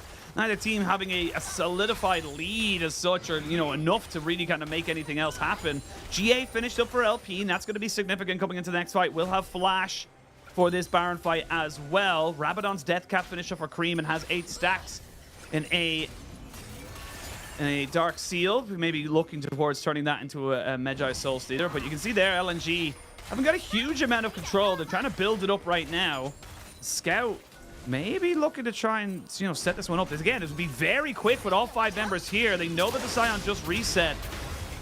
He's going to be only coming in now. Is TP coming in? They're starting it and they're burning it down. There is a ward on this, so this will be a 50-50. You can see Scout wants to try and separate everybody out with the Talia wall. The Weaver's wall doesn't really do anything except separate Zika, who gets caught out. They're trying to use the quickness to come in here. Shanji trying to see if he can distract people from Cream on the top side. They are going to see Abel getting knocked up here by Hong, as they're going to try and burn down Cream. He's dead. 4v5 now in favor of LNG, but Aki finds the back end, keeps the carries away from doing the DPS, as Shanji is still so damn tanky. LNG and LP now finally able to join in on the fight, as OMG have to completely disengage. The health bars are low, but you remember Tarzan has got a Warmox. LP flashes, because he knows if he gets caught out there, he is dead. TP coming in from Zika from the base. It's got flash, but he's not going to use it.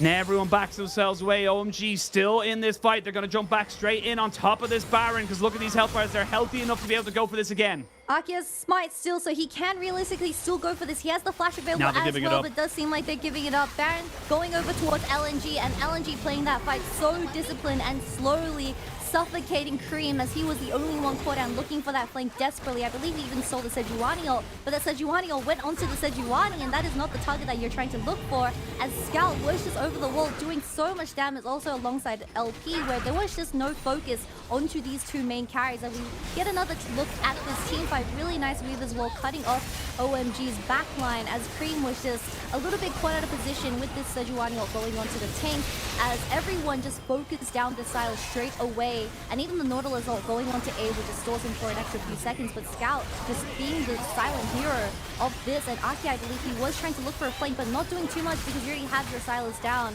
And with the initial engage dead, OMG, they slowly bled.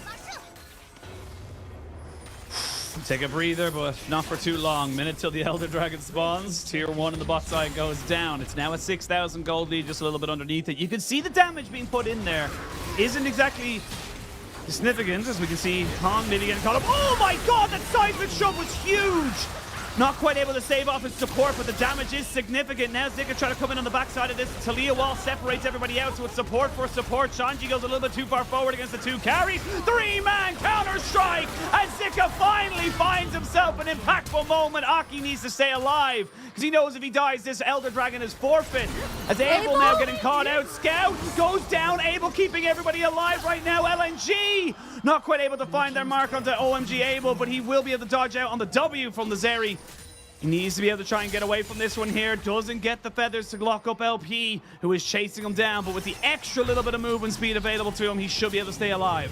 And somehow in the end, it is just a 3-for-3 trade for both of these teams. But 3 Baron buffs going down for the side of LNG is going to be so huge, as you just pick that up, and that is going to be about 30 seconds denied, as you are trying to look for that tempo with this Jackal. We're going to see how this fight starts, which is Hung just getting caught out of position, and everyone forced onto him. 3-man flip from Scout as well, but not enough damage, because you do have that life steal, and of course the amount of Amar that Shanji is building.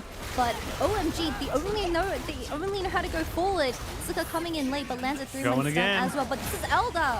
We're going again. Double TP coming in here for OMG. They want to try and catch them out before they can really set up on the side of LNG. Dragon down about half HP. Zika has already found himself on the backside. We can see the TPs that are coming in from Scout as well. It's going to be another full 5v5. Here we go. We're going in. It's secured by OMG. Neither jungler gets it, but can they get the damage down afterwards? That is the question. Tarzan eventually falls. Scout trying to use some ordnance off to the side, and the Jacks will fall as well. GA used perfectly there by Aki, and OMG finally get themselves the fight they wanted around an objective. And with the previous fight, Tarzan did fall, so they just lost so much tempo, and OMG rushed it the second it started, with Aki and Abel being the members alive from the previous fight. And now LNG, they were the ones with 2 Barons, but now they're looking like they are going to lose their first inhibitor tower in this mid lane. Using so much pace right now. Shanji trying to maybe tank up this tower so they can just go for it. They know this is their opportunity with the Elder, with the minions. Can they make it work? There's going to be a Talia wall to block them off, but all it does is delay for the moment. Shanji now moving up towards this top side just to make sure they can get as much as they possibly can. The game will not end right here, right now. But again, OMG find a way back in Kitty. This is game 1. But why is LNG forcing 5v5s? You have a clear win con in the Jax, forcing the side lane. You have Scout's Weaver's wall to play towards the Jax, but I don't think we saw it a single time. And Zuka grouping one after another. They are just not as strong compared to Shandy, who is full tank, but this is just the replay of the previous fight where Tarzan goes in, unfortunately misses Smite as Abe does secure it with his roots, and with this Elder Dragon being in OMG's pockets, you just cannot win this in any way as Scout was over the wall, and this is just a 45 to begin with. And OMG, I mean, they're the best at forcing 5v5s, and LNG is just playing into their hands. I think Tarzan smited Shanji. I had a quick look at the replay. I'm pretty sure Tarzan smited the Scion by accident. That is very unfortunate. And look, when you're all clumped up like that with the massive hitboxes and health bars, it's hard to know which one is which. But we come back into live, and mid lane turret did go down. Top lane now being sieged here by OMG. Gold leads mean nothing. 80 carries full items. You're building up to your final items here for your mid laners. They steal away the Sejuani ult because they still have a couple more seconds of this Elder Dragon. That means you just cannot fight them. You have to try and just, concede all of these structures and hope that you can fight at the Baron in a minute's time. Yeah, and that's double inhib for LNG down as OMG. They are going to reset set for this Baron, but how are you ever going to walk in? OMG are just going to secure this Baron and work towards that third inhib in the bottom lane. And LNG, they don't seem like they're going to have too much of an answer to clear out the super minions that is going to get pressured from this. Though TPs from OMG just quite yes, and maybe they can't force a 4-1 just in the upcoming future. But Tarzan desperately trying to get any vision, perhaps even a steal, but I don't think it's worth it. I mean, the vision control right now does belong to OMG around that Baron, and it's the benefit of taking the inhibitors. You're able to push everybody back. No one can move forward on top of you. GAs were popped as well. That's the very key thing. Zika will probably not have his available to him by the time this Dragon does end up spawning. Finally get the Banshees available for Cream. He's full built. He is online alongside this Zeri.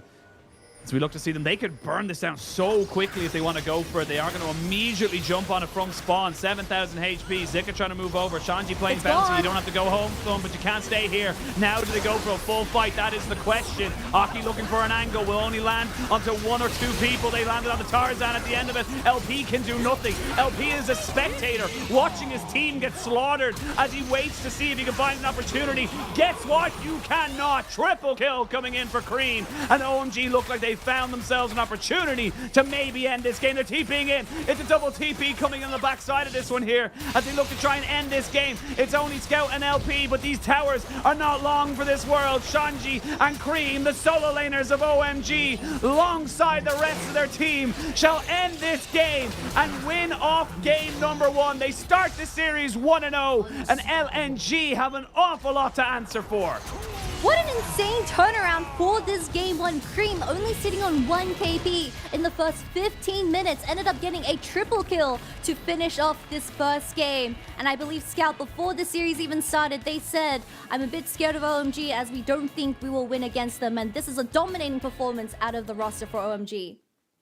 I mean, huge game 1 coming out from OMG. Really good to see them kind of coming out on top of what was, call a spade, it was a fiesta. It was chaotic as hell. And LNG made some good moves. That Baron should have been the thing that broke the camel's back. They had so many ways of putting this game to bed, but OMG just kept it fast, kept it loose, kept it going so weirdly in so many different 5v5 directions that, like you said during the game, Zika never got to be the Jax in the side lane. He always had to be in the 5v5s, and even towards the end, it's like, well, now it's a Dragon Soul. We have to fight for this. Okay, now it's an Elder. We have to fight for this. Now it's a Baron. We have to fight for this. It just became less about the side push because they had no other choice.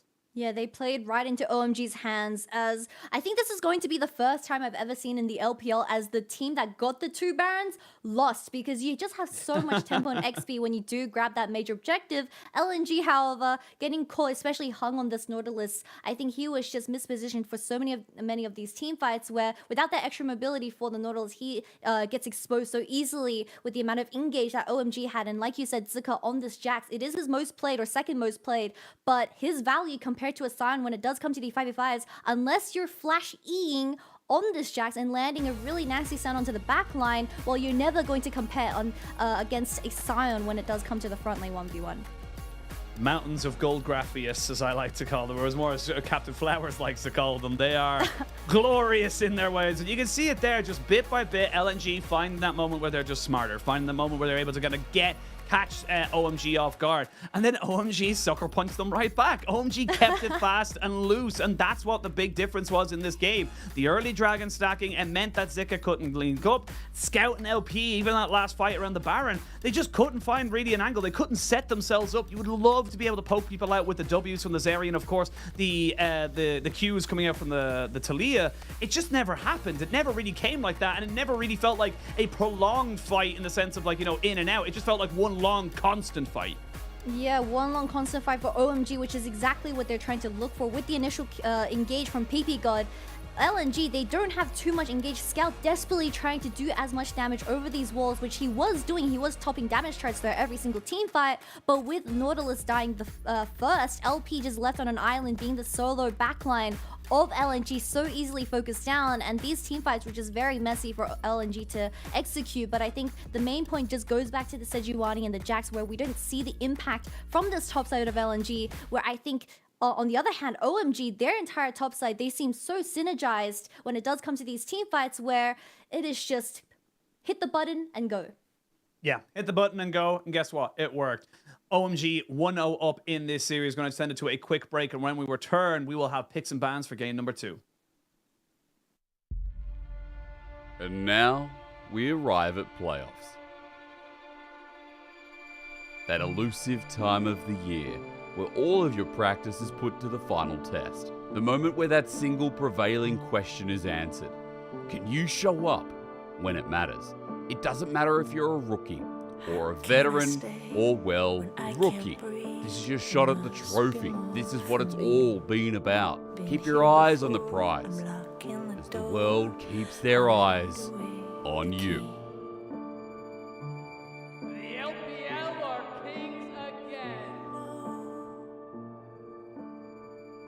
Your heart of glass, empty and hollow. Shine out, just infinite advantage in the top side. Has his ultimate, if he can find the stun, this could be a kill from the Shine. Flashes in. As Knight jumps in on the Dogger, who's forced to cleanse to get himself away. But they've already killed off Baolan. They're going to kill off a hell of a lot more. 3 kills, maybe 4, maybe make it a clean 5-0. JDG are having fun this game. Flip back into the game, but Tarzan, Oh he's gone! God, LPC gets sniffed out of existence as soon as LGD. LNG just methodically eviscerate LGD. No man's land escape right now. I don't think he can get out of this one. Yukao should come around the corner and pop his bubble. As Beituan chases him down. This is another big shutdown going over. Unless Leave can do something about it. Oh my God! ADG's Leave is on another level. It's you, your brothers in arms, and a shot at the title. You either go all out or you go home. So let's see what you're made of.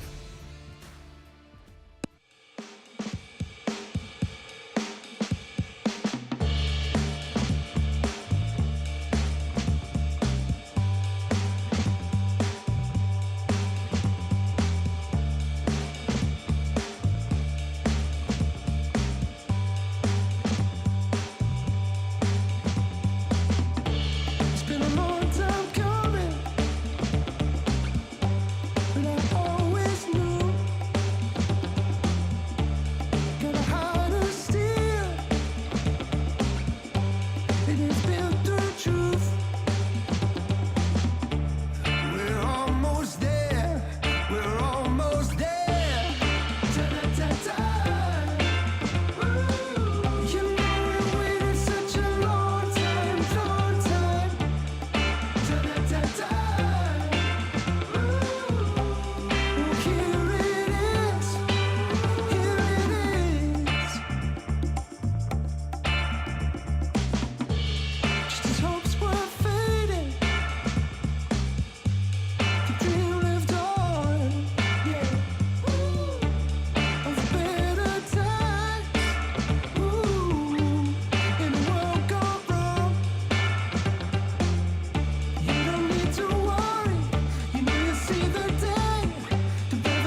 Scream out right now, I won't lay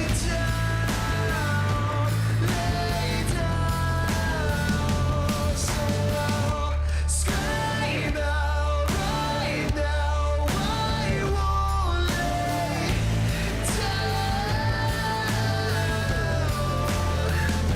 so I'm not gonna lay down, not gonna lay down,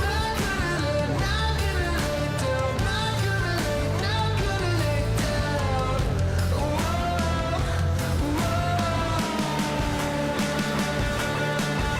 down,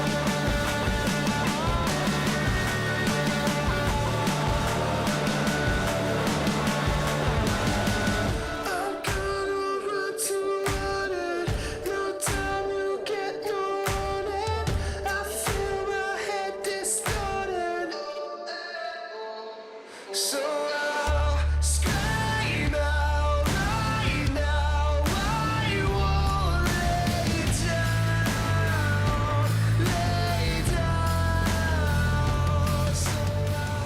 so I'll Scott 常规赛发挥算是顶尖的那一批吧，就应对他们的话，就主要应对他们的中野联动吧。中单要做的就，把线对好，然后跟打野的联动还有团战处理好，就能赢下比赛。尽力赢下每一场比赛，不留遗憾就好了。就想对兄弟们都说辛苦了，想对 LP 说等着我来约你吧。I love those interviews so much because it literally is like, if you're a mid laner, if you can just control your jungle synergy, win the lane, do well in team fight, you'll win. It's like, yeah, no, duh. Like, come on, guys, get a little bit more into it. But welcome back, one and all, to the LPL 2023 Spring Playoffs. We are coming off of a very chaotic win for OMG, and Cream picks up the MVP. Honestly, it could have gone to a couple of different people. I think those late game team fights, you can see, as you said, had 0% kill participation at the start, but ended up with 10-4 and 3 at the end.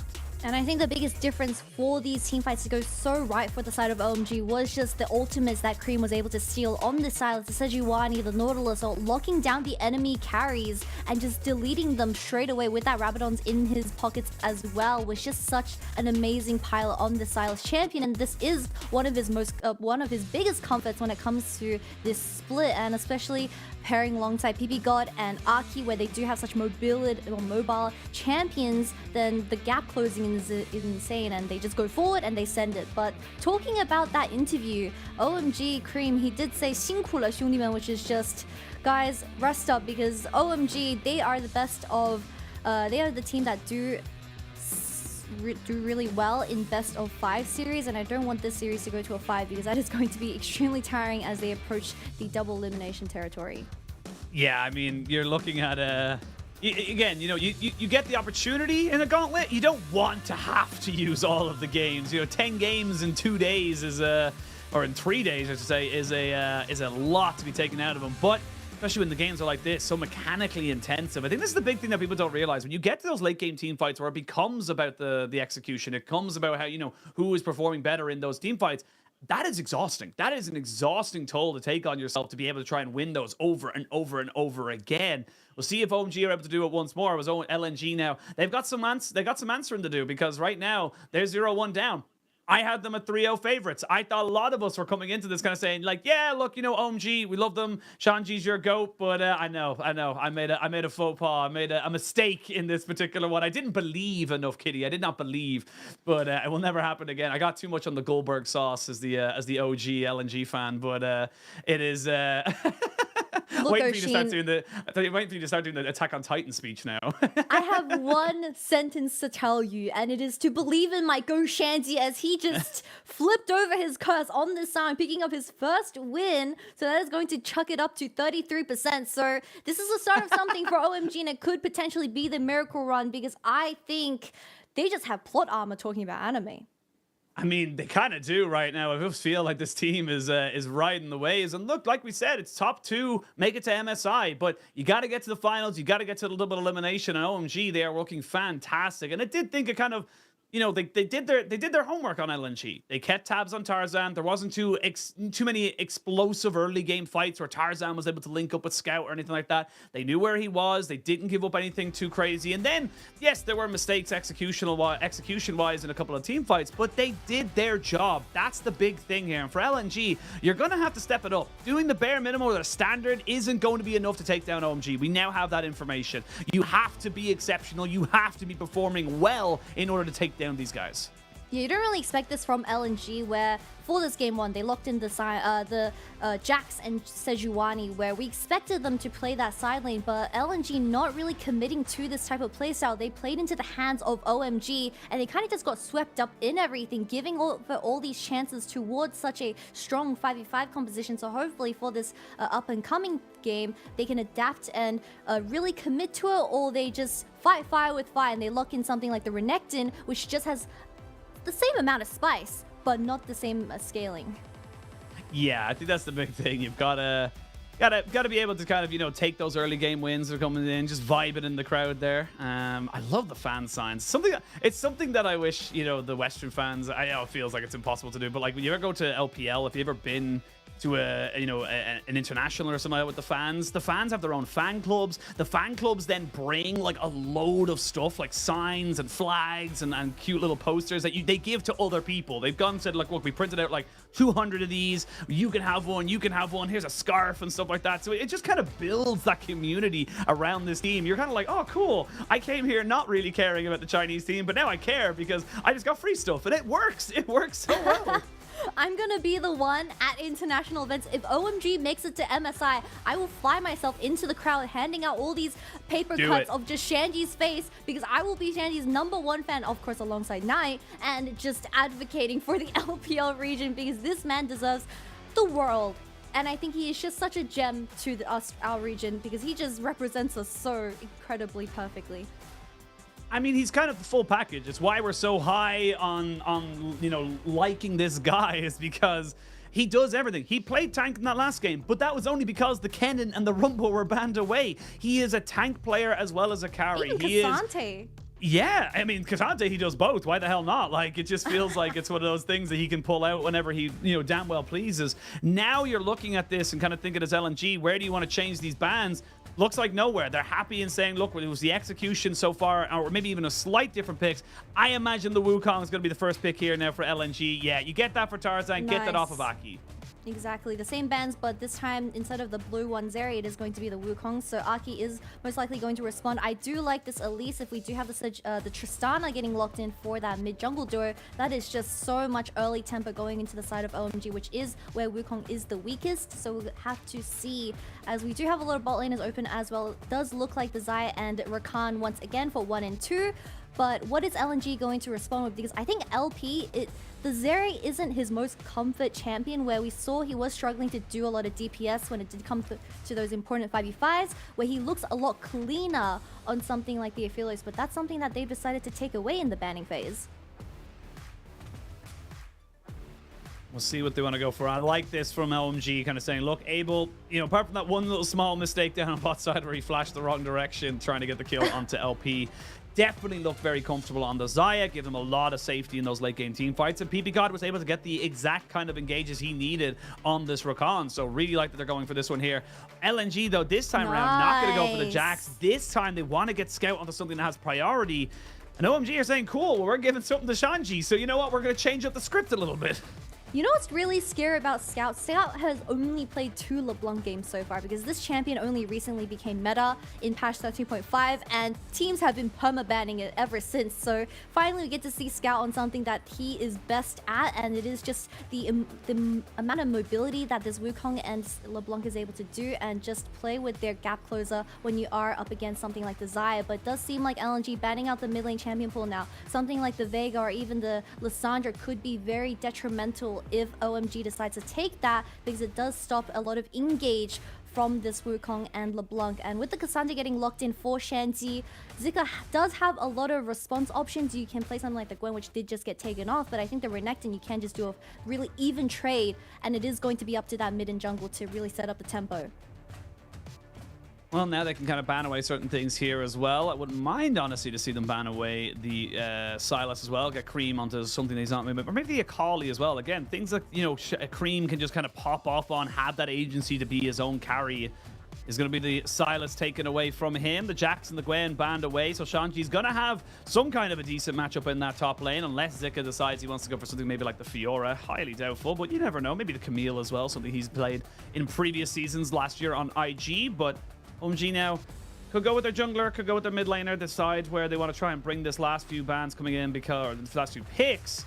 And it looks like they're happy to go with the Yone, which spells to me they're going with a Elise or a Maokai as the last pick. I would love to see the Maokai and let them just kind of let these carries be carries.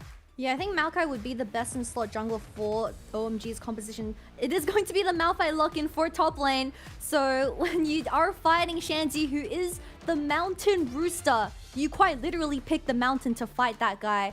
But support pick, you can just play something that is going to be able to peel for LP, as we saw that Hung was struggling a lot on that Nautilus from game 1. So something that does have an extra bit of range that can provide that shield to buff up the Zeri is most ideal. And it does seem like the Annie is going to get locked in. But OMG, they saved this last pick for jungle, which is something you don't ever see in the current patch. But like you said, Maokai, very good. You play something, or even the Sejuani could work, honestly. But I want to see the Maokai with the Elise, because you do want to make up for that lack of AP when it comes to the top lane trio, as you also want to be going that Sunfire build to have that extra bit of front line, so Abel is able to do as much damage as he can, because we saw from that game 1 he was going nuts.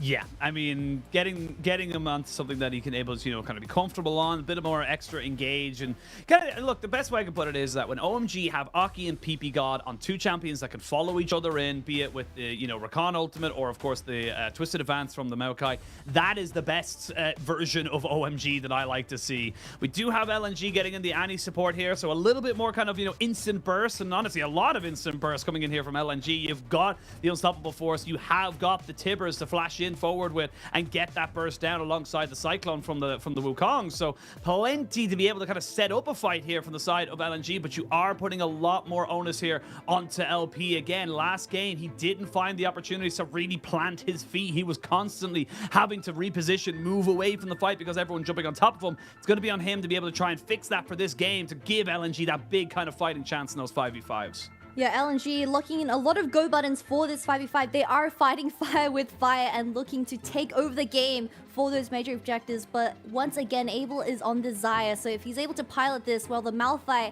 and the initial engage from Annie is going to be diffused immediately. So it's all up to Scout how he's able to poke down the enemy laners with that W and of course the Q. But Cream this game did lock in the Yone, so there's going to be a lot more split pushing pressure from the side of OMG, and hopefully we can commit to this type of playstyle and they don't play into the hands of LNG for this game too. A bit of a reverse, you know what I mean?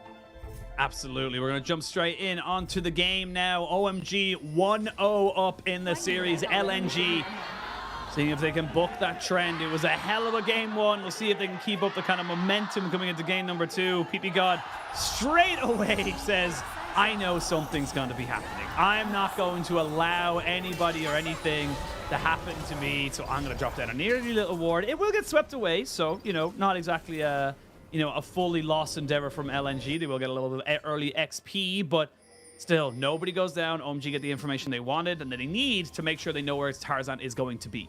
Yeah, once again, Shenzi being very sneaky and placing a ward down on the blue buff, so as long as they're able to spot out Tarzan around all his camps, they should be able to avoid those very early on ganks. But of course, we have this Annie for this game too, and how she is going to utilize this stun can provide a lot of angles, as Hung on support, he loves roaming towards that mid lane. Despite whatever champion, I believe I saw him playing Nami and he still roamed. He just pressed E for Scout and Scout just nay-nayed on the enemy team because he's just Scout. He's so good. So as long as you're able to play with that tempo and look for those tiny kills that can get you tiny gold leads, that's what LNG is trying to obtain. Well, late ward onto the blue, like you mentioned there from Shanji, does mean he'll know exactly where this jungle is going to be in the next few seconds. So good information already from OMG, doing a little bit of homework to make sure they know exactly where the LNG jungler is going to be starting. Scout is going to have the priority here. Naturally, is the way when it comes to range versus melee matchups. And we're going to keep an eye on top lane, because if you didn't get to watch Top Esports versus OMG, Shanji and the Cassante was exceptional. And speaking of being exceptional, Hong, double flash, the cleanse, and the first blood. OMG, Abel and PP God recognizing when they have the power.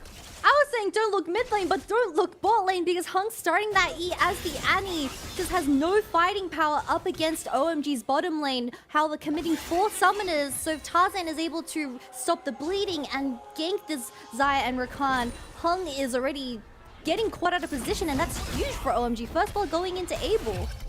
I mean, this is just them saying, look, we're level 1, you're level 1. Once you use your stun, you've nothing left. Literally, you have absolutely nothing. And he took and started E! He doesn't have the stun, so PP God and Abel just flash forward and ordered this Annie to death as LP having that cleanse, not even the heal. Nothing from the side of LNG's bottom lane. And that is just a very bad misplay from the support, but hopefully they can cut the bleeding, because Tarzan can still look bottom lane with that cleanse off for Abel.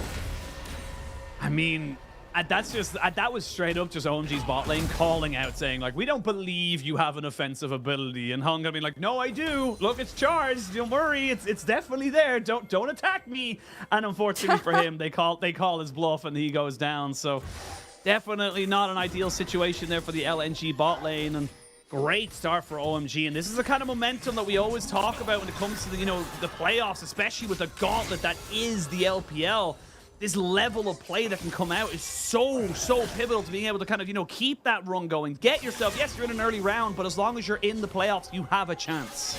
Yeah, morale is so important when it comes to back-to-back games. And I believe on social media, we saw that Scout was talking to Maker and their thoughts of this series up against OMG. And Scout wasn't feeling the most confident, and that's not what you expect, because OMG, they came in as that 6th seed, as LNG is 3rd. So you never expect such a big upset, but from the bottom lane 2v2, already see that Hung is such a shaky player so far, so hopefully he can mellow out and play towards LNG's win cons, which is just playing for those major objectives. Draw back of the feathers there. Zabel kind of cleans back up some of these minions. We'll say because Hung was the one that died, it means that you're able to get LP a little bit of a advantage in terms of the XP, so not too bad in all things said and done. It is only first blood as well. Doesn't mean the world in terms of anything really for the moment. But with those flashes down on the OMG bot lane, we will be waiting to see if they do get a gank coming in from Aki. It's hard. Sorry, not from Aki, from Tarzan. It's hard for Tarzan, honestly, to really do anything pre-6. Does need that Cyclone to have any kind of real impact, you would imagine. And that's what they're going to be trying to do right now. They're going to be going forward. Oh, Hong. He's going down. One more auto attack. PP God even tried to leave it for Abel, but he said, all right, you had one auto. You missed. It doesn't matter. Another kill goes over. This is when it starts to become significantly bad. This is really bad for LNG. LP's... I mean, I get the idea. Hung wanted to freeze the wave, but not in front of PP God's face. Especially in a choke where Hung was in between the Rakan and the wall. He had nowhere to go. And Abel, of course, stopping his back. He saw the Annie getting caught out. And this was just disrespect from the support of LNG. Xayah was backing out of the bush and he was still trying to go for the freeze. And it just doesn't work because OMG punishing these mistakes so easily. And that's 2 kills. Oh, well, 2 kills going over to OMG, but PP God being PP God, kill secured for this Rakan.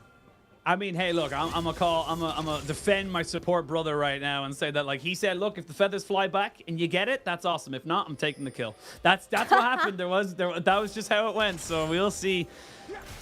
Again, more pressure coming out here by the OMG bot lane just to try and get themselves so far ahead. And you can see the difference already is a High Noon Quiver alongside that Cole. So it's going to be such an early item spike coming out here for Abel. And this is the thing, the Xayah isn't an early game champion necessarily. She's not someone like a Lucian with a Nami who's able to kind of burst you down, get that poke off and move forward. She is someone who does rely very much heavily on having those Navori quick blades, having the extra little bit of movement and cooldown on her ultimate in the later levels. So getting these early kind of movements here from OMG means just they're kind of giving themselves a nice little bit of a bank for their bot lane to say, look, cool, we're happy and we know we're going to have a little bit of extra time later on in the game to get those big item spikes. And you can't have the Xayah fed because if the Xayah's fed, then the Wukong and Malphite are just completely useless. Shanji going in for the 1v1, forcing Zuka to ult out. Honestly, respect, but I didn't expect the Malphite to need to do that, as it is going to be the first Dragon's Fast started by OMG. No ultimates available just quite yet for the bottom lanes. Oh, flash burnt by Cream as he doesn't want anything to do with the LeBlanc right now. Tarzan looking to see if he can get in here, but not really going to gain anything. Hung flashes in, gets the stun onto Aki. They do trade that one back. OMG not exactly delighted with losing a kill, but they do gain the early dragon instead. As long as LNG is able to stop the bleeding, which they do pick up a kill, they didn't just give over the objective for free. That is a start. But I've been saying that this Xayah can't be fed because Malphite and Wukong are just going to get erased from these 5v5s. But Scout doing so well on this LeBlanc. I think he's landed every single chain so far, Oshin. Almost, I'm sure.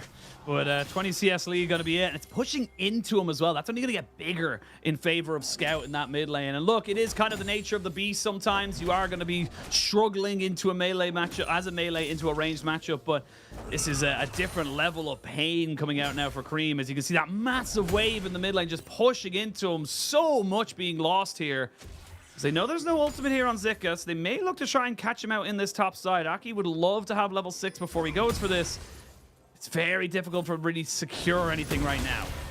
Yeah, we do need level 6 online for both of these junglers. Tarzan does hit it after that Gromp, as the next objective is going to be this Herald, but I think with Shandy in his current stage, he will offer a lot more compared to this Malphite because you just have that extra bit of damage. As LNG, once you pull the trigger, you can't really... it's like the instant regret button. You can't go back. So LNG need to take their fights very carefully.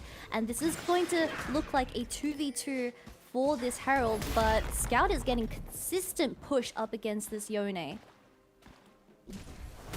Yeah, consistent push, consistent pressure, and we'll say it's a bit of a blessing there for OMG to get the first dragon of the game, as Shanji is happy to stay in this top lane. Yeah, I mean, can't really do much. It's still against Shanji, who they probably think is roughly right about now getting his all-out back, so definitely not something you want to be giving over to someone, especially an escape route in these particular trying times for LNG. Rift Herald is going to be started up here by OMG, and they're going to try and maybe get this one as best they possibly can. Nice little bit of a skate along the wall there for LP. But this is going to be difficult now, you would imagine, for OMG to really try and fully confirm. It's going to be a full 5v5 once these top laners get involved, and Cream hasn't had the best of opportunities to get involved either from mid. Yeah, Scout is still pushing in that mid lane, so Cream is going to be a little bit late if OMG does decide to take the 5v5, but Shandy being here first, he does not care about his wave, perhaps even zoning out the Malphite. Oh, they catch down on top of Tarzan, and he's dead, and they get the double knockoff into the triple fate seal. Cassante can join in as well. The Annie is dead. It's a 2 for nothing. Cassante gets the knockback onto LP, but these health bars are so low. The Rift Herald was secured, I believe, by the side of OMG. It's a 2-for-1 trade in their favor. Abel, not quite able to get taken out. Just hit the feathers fly. LP, not quite able to finish it off. It ends up being a 2-for-1 still with the Rift Herald going in favor of OMG, but man, those health bars were low. LNG just don't look like they know what they're doing in these team fights. They're playing into the hands of OMG. Look at this choke. They gave the perfect opportunity for Cream to land a 3-man ultimate onto the entire backline of LNG, and the value from PP God's flash stun as well was insane. Malphite not doing too much because you are just... Xayah having her roots as well. I mean, you can't let OMG to engage the fight first because they know what they're doing. That's a 2-0-2 now onto Abel. He is very much rocketing himself towards that first item. Rift Herald in back pocket as well. Would love to see that just kind of put back into the Xayah, just to try and get her as far ahead as possible, because that's your win condition right now. That is where you're going to be able to win this game here as OMG, through this Xayah, through this combination of damage and just early game pressure. I'm worried, Oshin. First Herald, first Dragon, also spawning, or second Dragon, sorry, spawning in 50 seconds. OMG getting the Tavern very early on. As Scout on this LeBlanc, you want to be looking for those mid-game skirmishes, because I think as the game goes on, the Xayah is going to have so much defensive items, and of course this Yone is also going to have the Immortal Shield Bow. It's going to be hard to one-shot someone. So Tarzan and Scout really need to start looking for picks before they opt into these 5v5s, because PP God on the engaged support is just finding so many more angles compared to Hung, who was level 5. Yeah, I mean, still level 5. Still hasn't hit the tippers just yet. We'll have flash available to him, so once he hits a level 6, which has just crested over, they should be able to get it. Did they get that turret plate? I don't believe they did, and it did go down, so that's a bit unfortunate there for the OMG bot lane. Weren't able to secure that one there for themselves. Tarzan shows himself in this bot lane, but the Lovers duo get themselves a nice, easy recall. And that, honestly, I feel like that, it's like, regardless of everything else that comes out from the Xayah Rakan combination, the fact that you can recall together is so busted in my eyes. Like, just getting those nice little resets. You know, Riot released this new Xayah and Rakan skin. I don't remember what it's called. It's called, like, it starts with C. Broken Covenant. Yes, but Riot decided to remove the animation for the Lovers duo recall. And that is, my God. I don't know why. Just do it. They have the same matching skins. I can understand if, you know, the Xayah and the Rakan doesn't get a matching skin, but just do it, man. You can't break them up like that, forcibly. I mean, it's a sad day for couples everywhere. I myself, as a single Pringle, don't care, but it's a sad day for couples everywhere. But oh, this could be a nice engage. They're going to jam the home. PB God looking for more. They're going to pop out the Maokai ultimate as well. The Tibbers did absolutely nothing, and the Annie is dead. Dragon's still alive. Tarzan and Scout is here, but Zika has made his way down. They will have Shanji TP in as well, so it's a 5v4 in favor of OMG. They did lose a lot of ultimates there. They're going to try and see if they can catch out Tarzan, who's taking just free damage now in this Dragon Pit. Has to use the decoy to get himself out. So once OMG committed to the Dragon, that was all there was to it. Abel will be able to jump down to the spot side as well to pick up all these plates alongside Shelly. And this is OMG, honestly, just kind of owning LNG right now. Yeah, Hung is getting really exposed for just the way he's positioning, getting punished every single time he is caught out. I think PP God just looks like the more proactive one, as his Annie value is just going down so significantly. Now sitting on 2 dragons, they are working towards that 3rd soul point, which is going to be, I believe, the Ocean or Hextech. Oh.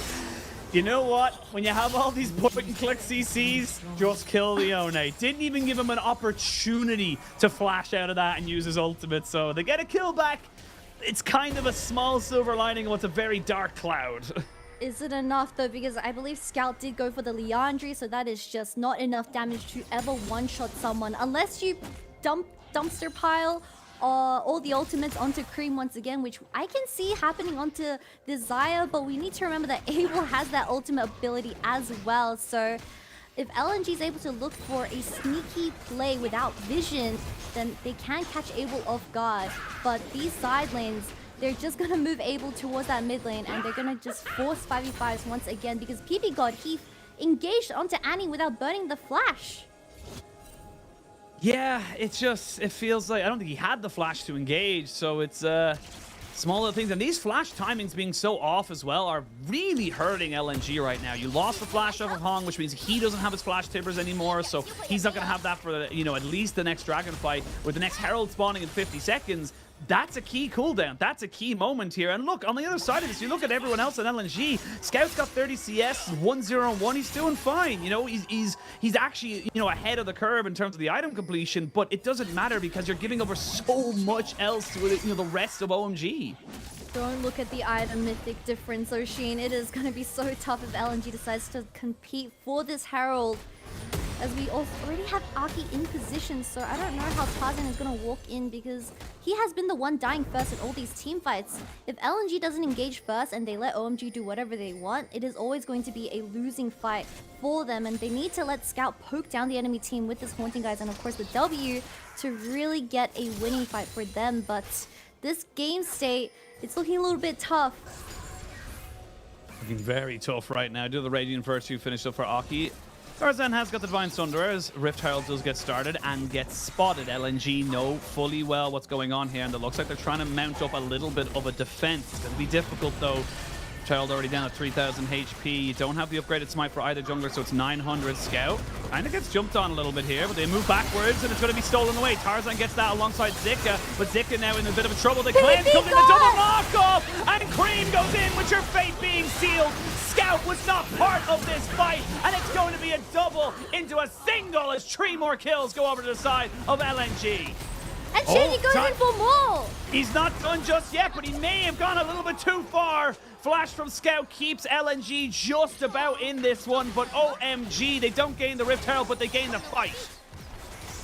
Is OMG really going to 2-0 this game? Abel 5-0 now, getting the Herald out. The Herald goes over to the enemy team, but they get so much gold into Abel's pockets.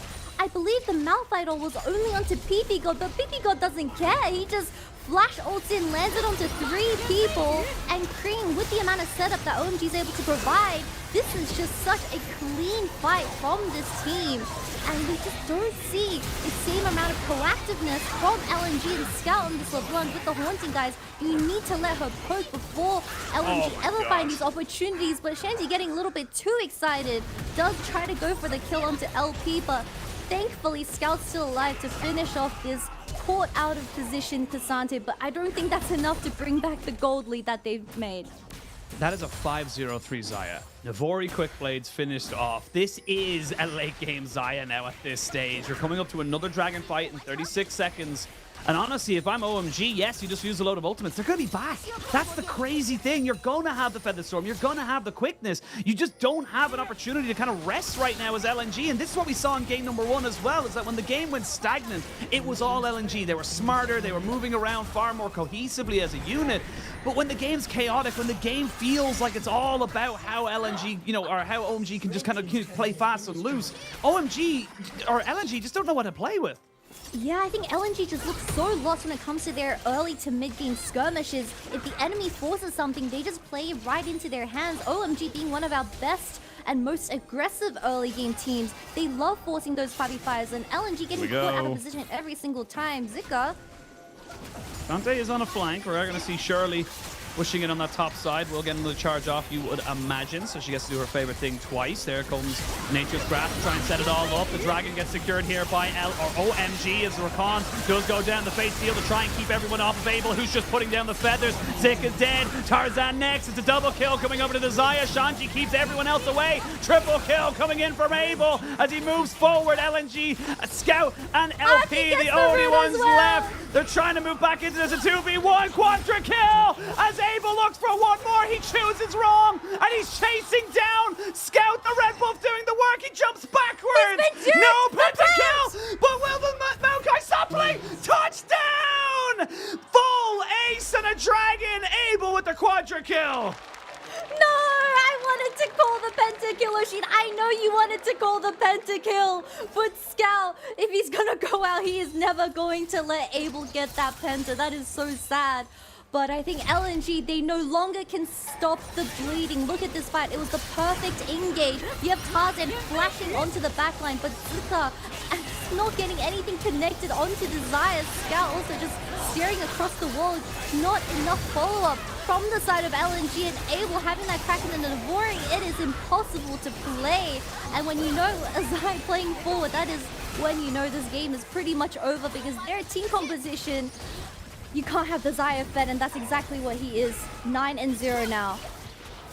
I mean, again and again, we're just seeing all these ultimates. We talked about it, the flash in with the Tibbers, the Unstoppable Force, the Cyclone. If none of them land on the most fed member, the 904 Xayah, they literally mean nothing. Look at that damage. He did more damage in that team fight than everybody else on his team.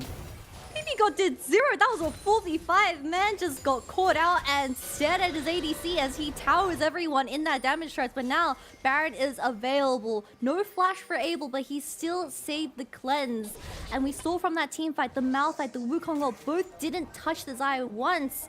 And with so many abilities committed, you can't press the anti-regret button because you can't. You don't have the disengage as hung on this Annie. You don't see the value.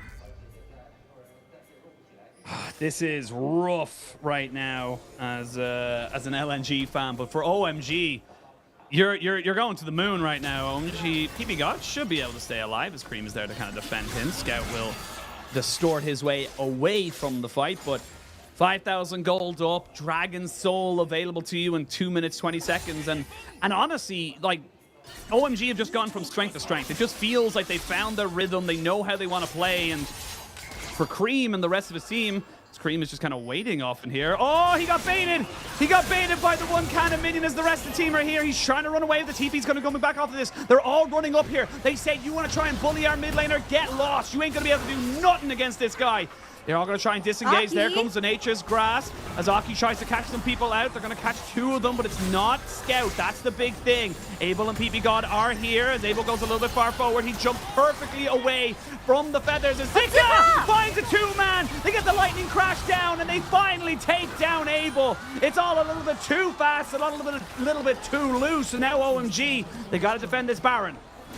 This is your only angle, LNG. The ADC is dead. You have to force this 4v5 now.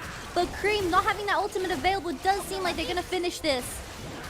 Well, LeBlanc's going to have to immediately distort away, and that's exactly what happens there. Fate unbound as Tarzan goes back in on top of him, trying to make something work. PP God has gone down and is dead. There is more kills going over. The Cassante looking for some more as well. LP flashes and cleanses away from Shanji. These health bars are low, and Abel is coming back up. I don't think you can go for this Baron, but you gain yourself a little bit of gold back. But that's Hextech Soul in 1 minute.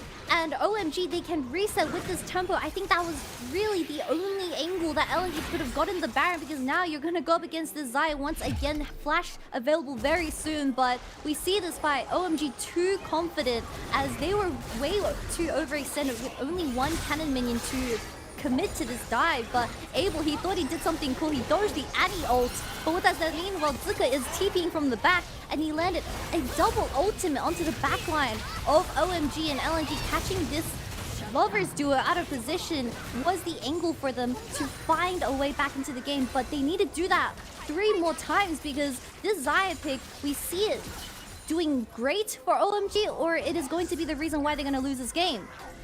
Yeah, got a little bit caught out, started feeling himself a little bit, OMG. They were definitely starting to come at it a little bit too aggressively. As we come back into live, Bloodthirster has been finished up for Abel. Will have his flash and his ultimate back up off of cooldown now that the Dragon is live. LNG have put themselves in this backside. Tarzan's been spotted out, and he knows it, so he's just going to have to try and clear that ward, get himself away. These Hex Gates will give some decent exposure for LNG to try and work with. They have got plenty of mobility to move across these maps. The Scout kind of gets caught out a little bit there by PP God, but no follow-up engaged. Now, OMG can just lead this. They've got a top wave that's pushing against them.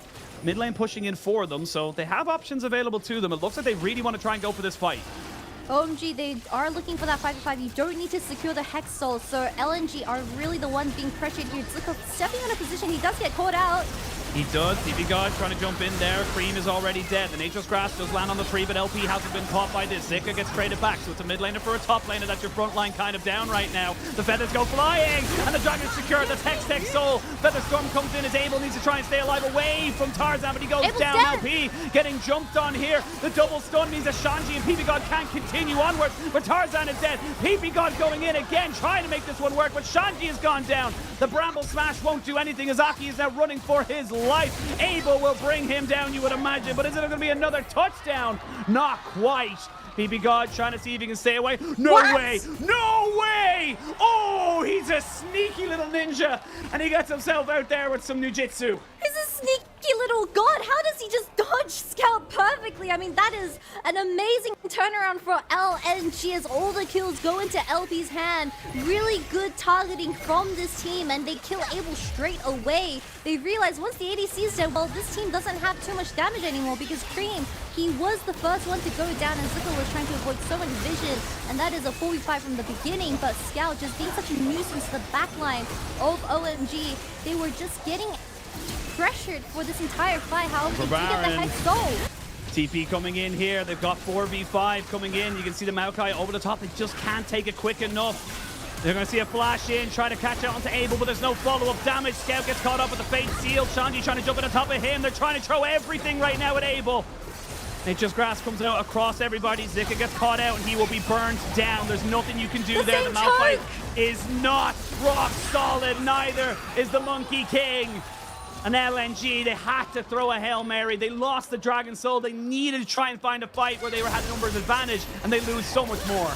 I'm getting deja vu, Oshin. They just lost the same 5v5 fight, the exact same choke, and OMG coming out on top again, getting the Baron as well. I don't know how LNG is going to stop the bleeding now, because this Zaya is just way too out of control. I mean, even if the Zaya gets targeted down, this Yone and Cassandra are now online, where if you compare the Cassandra and the Malphite, well, the only thing the Malphite is really providing is just CC, but Cassandra, on the other hand, is going to be able to solo kill LP because he doesn't have too much healing. But Cream landing the ultimate onto Scout, everyone focusing down this LeBlanc straight away, not dying, however, but this LeBlanc is out of the fight. Aki on this Maokai pick just provides so much zoning, and Zuka always being the one dying first, as OMG, they're just such a great front-to-back team fighting. Well, Zika had to use his ult defensively. I was going to say, remember we were talking about how Zika's always the one to die first. It almost happened again, as OMG... It's going to be a mad goal grab for them coming back into this one here, but they are just looking so confident. We talked about the mojo all the time here in the LPL. This is mojo. This is when you're just feeling good about where you're going. It doesn't matter what prep is coming in here from LNG. They're picking blue side. They're getting the bans they want against Shanti because they know that he's a win condition. And Zika dies first one more time. No ult, no flash, no escape. OMG are wiping the floor with LNG. They don't care about the regular season. They are looking for double elimination.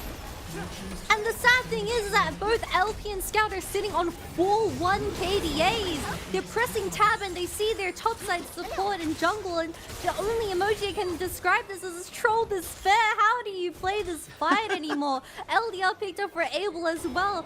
This Zeri only having 3 items isn't going to have enough damage to chop down the front line of OM God. Oh my god, OM God, I don't know anymore. You are God, apparently, as self-proclaimed, as we come back into what is going to be happening now. Look, you've got 2 inhibitors. You go down bot lane. It is just OMG all the time. You know, they've 50 seconds left on this Baron. They've got the quickness to come in here now. Scout might be in a hell of a lot of trouble. He does have a distortion to try and run away from this, but can you run away? That is the question.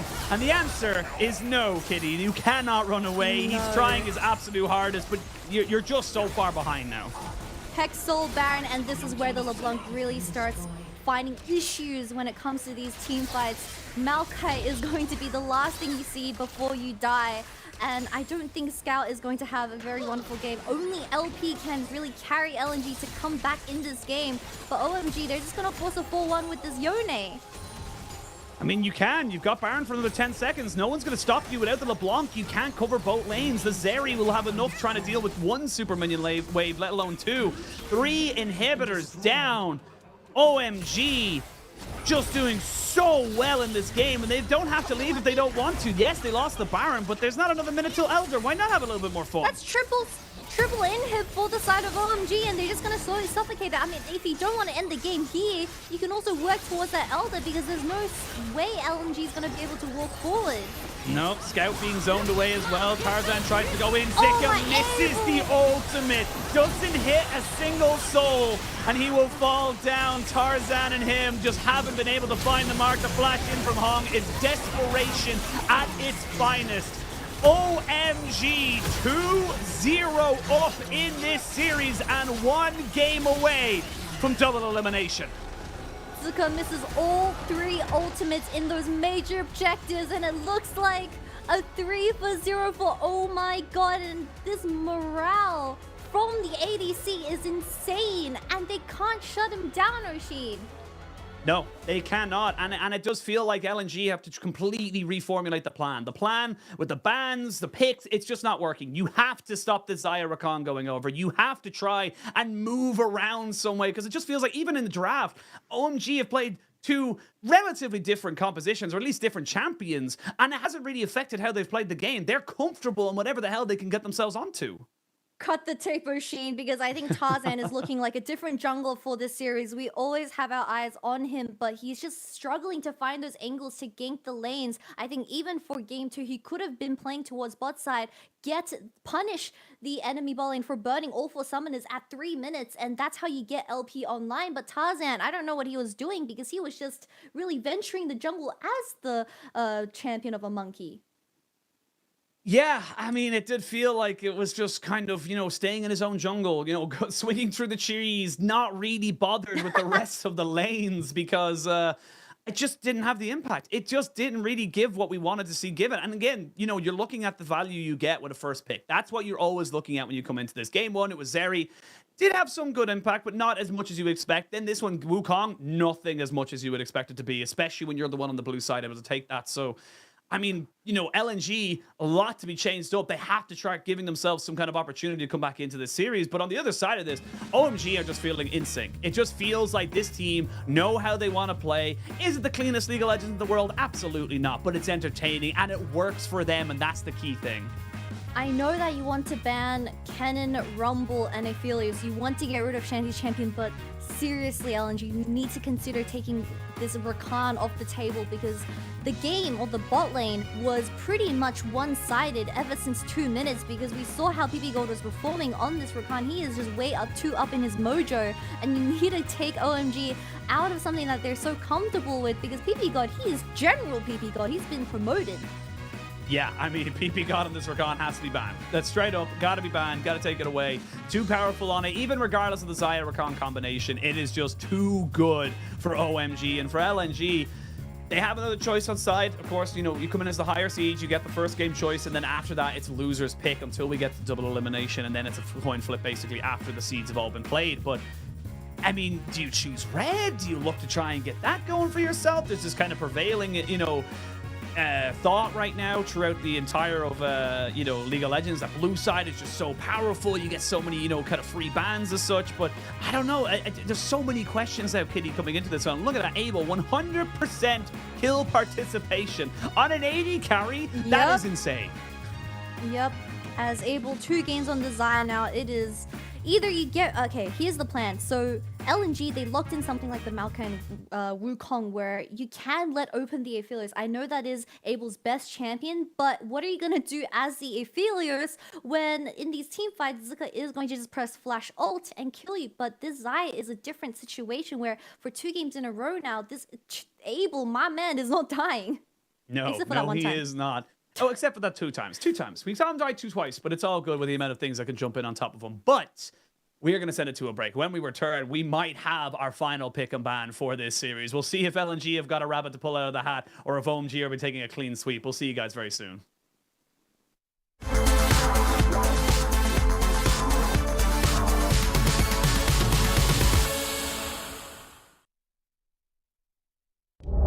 It does not matter whether you clone or not. Chinktien looking for an all-in onto Cream at the top side. Spirit Rush is available. Can't dodge the ulti though, and he just autos him down. Okay, both coming in. TPs from both solo laners as they know they need to be here. Wayward's making up. Oh! The play. Rookie's on the back line. Hanging down what? Instant triple for Rookie. The man of the century in this fight.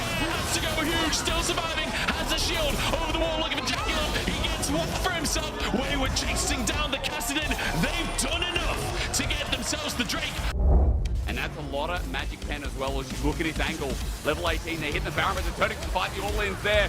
A good all-in stun, but now IG have to be wary of Jagal. They haven't killed anyone yet. IG, as you said, Lyric, got to be scared of the damage as Arn jumps forward, but he's chasing. The Event Horizon saves his life and onto Shun. Hang on, a Aphelios moment. No way, it's happening again. On, run for your life. Yagal there as well as Elk is the only hope of taking him down. Gravitum is there with Calibrum too, but Arn's going to heal us back up with the BT. On needs a beautiful hit onto Arn through the gap close. Hook. Event Horizon saves his day. Elk's going to be rooted up. There's a double with Renan. Arn's still alive as Blue Buff is saving his life. Arn's going to die onto Elk. The range is there. Oh, they kill each other. That's my LPL. He is having a hell of a game for himself, and now Death Count in pocket. They've maybe found a big Shadow who pulls Wayward back. The bubble lands though. The Shadow who's gone too deep. LWH forced to flash out of the play. Dracula retreated as well. Here goes Rookie onto the back line, into the Shroud. He's 1 HP, but he's looking for LWX before he goes down. The Shuriken, no! Cut down, gun down! In midair, Care knocked up, and Wayward slows him. Care down! Dracula onto LWX, but this is Zeri in the late game. He's turning it around.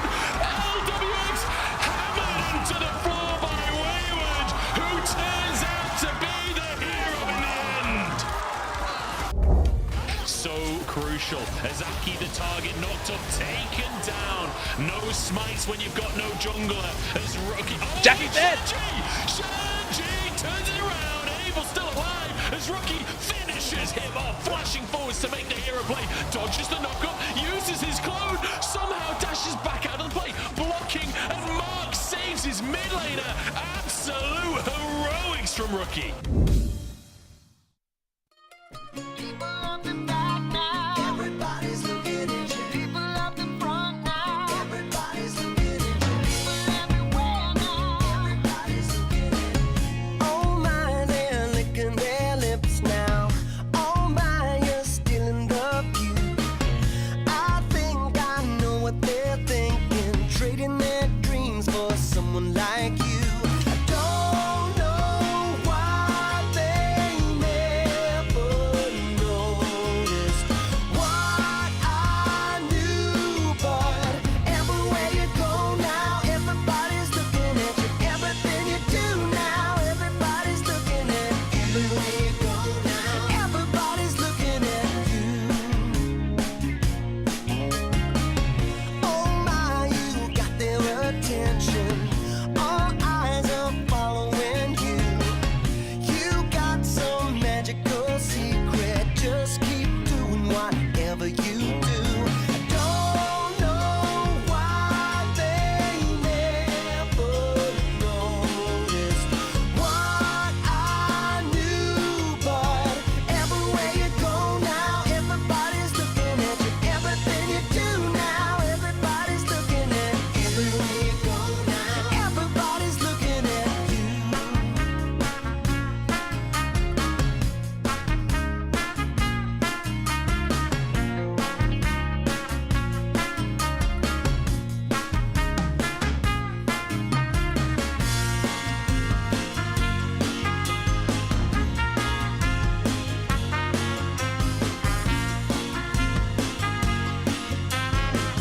See how they are caught in the moment. All heads are turning on you. See how they're eating you up now. Every little detail, beautiful you. I don't know why they never noticed what I knew, but everywhere you go now, everybody's looking at you. Everything you do now, everybody's looking at you. People up the back now, everybody's looking at you. People up the front now, everybody's looking at you. People everywhere now, everybody's looking at you.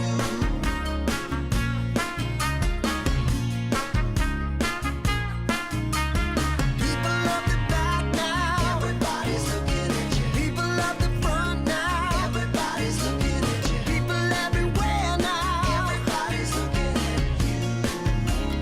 Everybody's looking at you.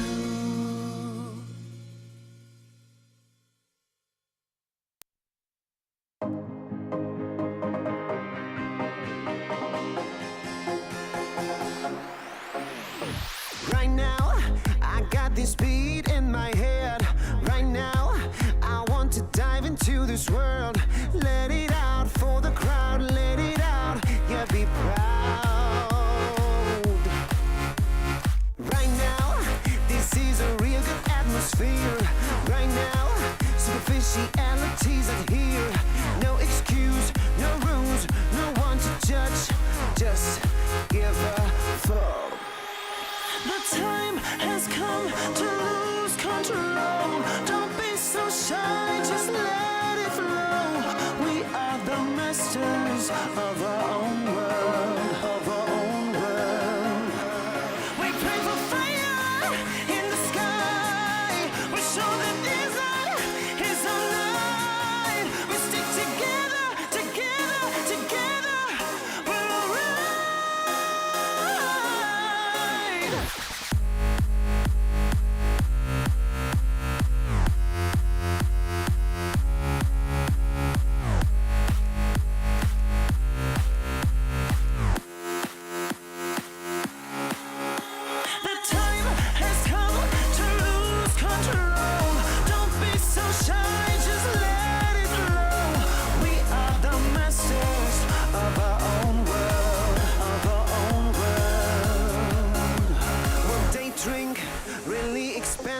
champagne on their private jet plane.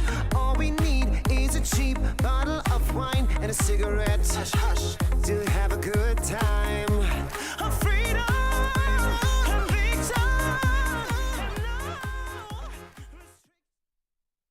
下场对战 LNG， 他们辅助常规赛的话是打得非常好的，然后应对他们就感觉就是我们打好自己的，然后做好队伍之间的联动就可以了。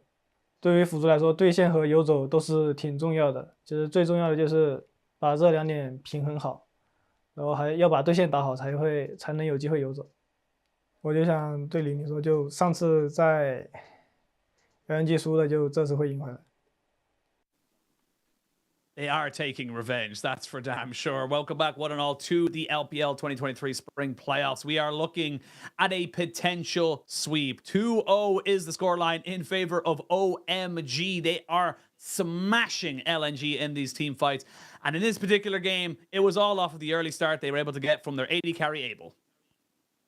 Yep, I'm not going to be surprised if Abel is going to be our MVP for this game too. Right there, your man, 100% KP on Desire. 12 kills, I'll let you slide. 11 assists and 39% damage share. This is just how important draft goes, because we saw the Malphite and the Wukong getting locked in, but when you're against Abel and he has like this sixth sense where he's able to predict a lot of these incoming ultimates, I think we saw it with Hung's Annual in particular, you just can't let this champion open, and they really need to reconsider what they want to do for this game 3. As Abel, we did have a bit of a shakeup for that regular split. I think he was really struggling to stay alive in lane, but in that interview with PB God, I think PB God and Abel, their synergy is perfect right now, and they really are shining when it comes to laning. Yep, and laning is exactly what they did. Level 1, they jump in. Hung has nowhere to go, and I mean, PB God said it best in the interview we just saw, is that when you're a support, you have to be able to roam, you have to be able to lane. These are all things you need to do, and the timing of them and the balance of them is going to be so imperative to your success. And really did see some great moves there from PB God to enable Abel to be able to be the carry, of his team. Yep, exactly. And I think OMG just look way more synergized as a 5-man unit when it does come to these team fights. We just see Scout struggling to find the usual angles that he's able to get onto the enemy team, but that is also just a huge differential when it comes to engage, because we see Tarzan and Hung, when they are in their best form, they're the ones engaging and finding those angles. But when LNG is put in such an awkward position, when they are so much aggression in that early game, well, when you're not in your mojo, you're just mentally not there. Yeah, I mean, that's the best way you can put it. It does feel like we were talking a little bit, amongst ourselves during the break, is that LNG look like kind of 5 solo queue players. They don't look like a, top 3 like team that are, I mean, straight up, like it just feels like something they're not comfortable on it. They're not feeling great with these champions. And I'm going to call a spade a spade. I feel like, the top half's being a little bit exposed right now. I feel like Zik is just not able to stand up to the measure that is Shanji, our third placed, all-pro top laner. And this guy is just kind of making a show of it right now, showing how much impact you can have on these picks. Yeah, they 3-ban Shanzi out in that game 1. They let open the K'Sante. It's whatever. You respond with the Malphite, but I think LNG, they need to just lock in that top lane blind and save that counter for either the support or the jungle, or the mid laner, because I think topside, you can't save it anymore. We see that Shanzi is just way too comfortable with how every single laning phase is going, especially with Aki having extremely proactive plays in that early game. You really need to start thinking outside the box, because it's just not working for LNG so far. It isn't. They are going to stay themselves on the blue side, so we are going to have OMG still on the red. But OMG have proven they're very happy taking their bot lane duo very much early on in the draft. So we'll see what the priority is going to be here from the side of LNG. And look, LNG, your bans the last 2 games have been Aphelios, you've been the Kennen, and the Rumble. One of them's got to go, and Rakan's got to go in at minimum here to try and break up this bot lane, and even just PP God having those impactful teamfight ultimates. I think when LNG picks blue side once again, they can perhaps consider locking in the Xayah and take it away. You ban the Felix, you take the Xayah away. PP Gods can still get that Rakan, which is something that you don't want to be giving over, but I don't think it's going to be worth banning it, especially if you want to be first picking the Xayah away. There just aren't enough bans to get rid of OMG's one tricks. You have to consider Shanty with his Rumble and his Cassante, and then you have to think of the jungle lanes where you don't want to be giving that Vi and the Lee Sin over to Aki. So it's just LNG's in a very tough position, but I think they can still do it if they deny one of OMG's iconic picks, which is Xayah so far. The best mid Scout, and honestly, Scout's tried his best. Can't deny that. Scout's had some pretty decent setups for himself. He's been looking at you made note of it as well in that last game, is that Scout was 4-1-3. Scout wasn't really, giving over kills or anything like that, but he hasn't been able to give out. Is that a G2 jersey? It is a G2 jersey. It is a G2 jersey. Someone tell the G2 social media so they can milk it. But it is, it is a very difficult situation to be in for LNG. You're not playing as cleanly as you want to do. You're not actually building yourself up as well as we saw in the regular split. And we are seeing a lot of the things that were so working so well for them in the regular split just not becoming a thing in this series. Yeah, LNG, they had probably one of the most stable regular splits out of all of our organizations. I think even JDG, although they were placed first, the ones that they lost, they looked really bad. But LNG, they've never had a terrible series going out 0-2 style, ending in 20-minute games. But this is kind of the situation we're in now. OMG making LNG super awkward and out of their element. And I think all of these games were just super one-sided. Yeah, they were all so one-sided, and again, I draw back to what's making it so hard for LNG is that OMG are just throwing everything at the wall, fast and loose, keep the pace up, no time to reset, no time to gather yourself and build back either vision control, bring back summoners, whatever it is. There's nothing that kind of says that you're not really, kind of off your comfort, then just a team that's not able to kind of deal with that setup as we come back in as OMG and LNG jump into picks and bans for the third and potentially final time. Do LNG ban the Rakan? That is the question. Nope, this is going to be another Rumble ban, as I believe all three games have remained the same so far. And OMG banning out the Lee Sin here. I want to see LNG pick away this Xayah, please. No! Go for the Wukong again. Xayah Rakan, you would imagine, will be the lock-in here. I highly doubt we'll be seeing the Samira from Abel. It's a nice little pick for him. It is something he does tend to love it, but it did get a nerf a couple of patches ago, so it's not as good, even though it probably wasn't as good when he thought it was good. So LNG happy to kind of take this one back in, and we are going to see the exact same picks coming in. Honestly, with the Aphelios banned, I kind of feel with the Illusion as well, you're going down where the Zeri just feels like it's just you have to go for it. You can't pick Annie here because we know that if you give Scout the Annie, he is not going to be able to carry. The Ahri is something very good. The LeBlanc is going to be the natural response. So Hung, he can play something like the Lulu, a bit of extra peel for the Zeri, the Sun locked in for Shanzi.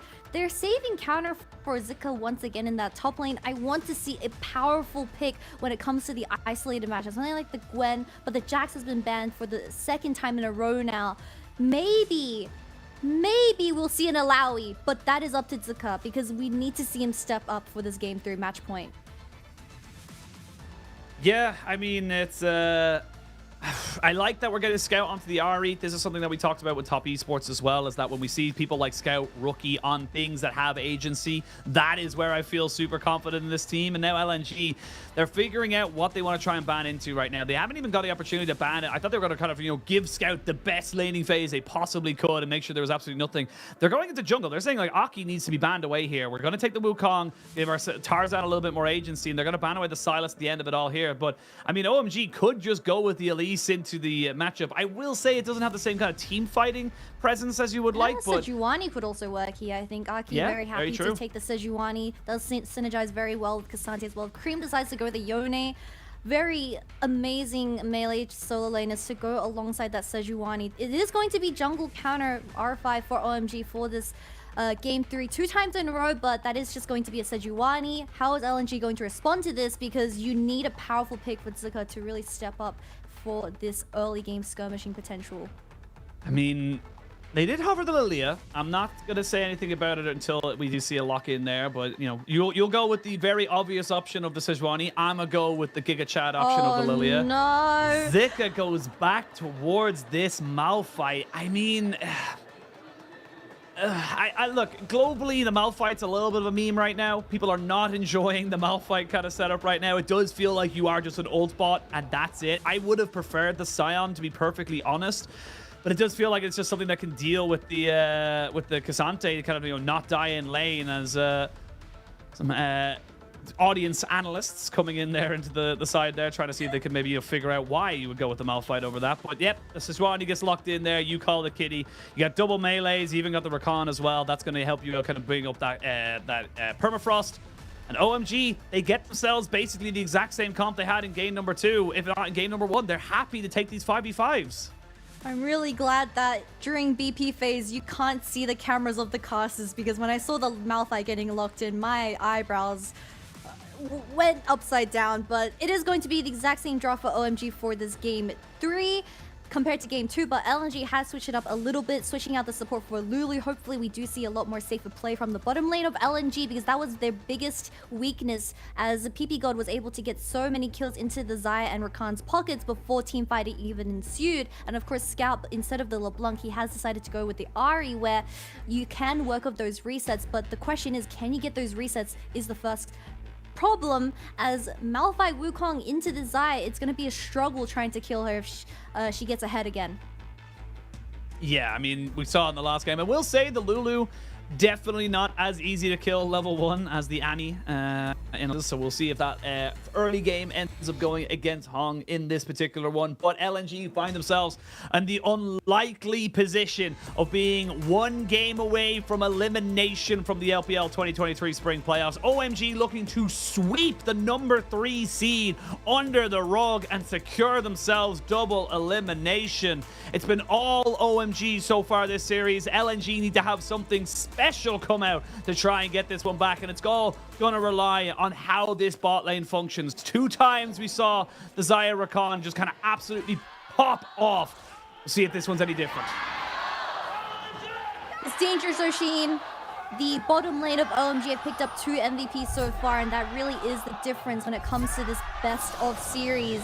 Can PP go do it again? He has been looking in his element for every single fight.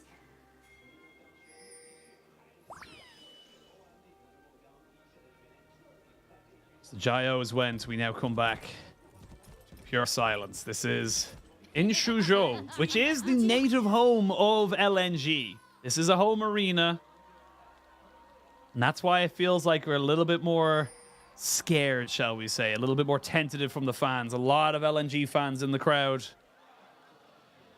Let's wait to see how this kind of matchup goes. This time around, I will say that we are not going to have any early vision being put down on the Tarzans. They're not going to have full ideas of where LNG's jungler is going to be starting, and it's going to be key to see where he's able to kind of bring that lack of information to light here in the, you know, in the first few minutes of the game. The thing I liked about Tarzan the most is when he locks in something like the Lee Sin or the Elise for these games, he's able to just fasten up the tempo so much, especially towards his bottom side, where he's able to pull off a lot of illegal dives, because Scout is always getting that lane priority to allow for these plays to work. But Tarzan on this Wukong 2 games in a row now, we saw how silent his performance was in that early game, getting completely out-tempoed by Aki. So hopefully he can pick it up for this game 3. Typical missing the first W is the first step to victory, guys.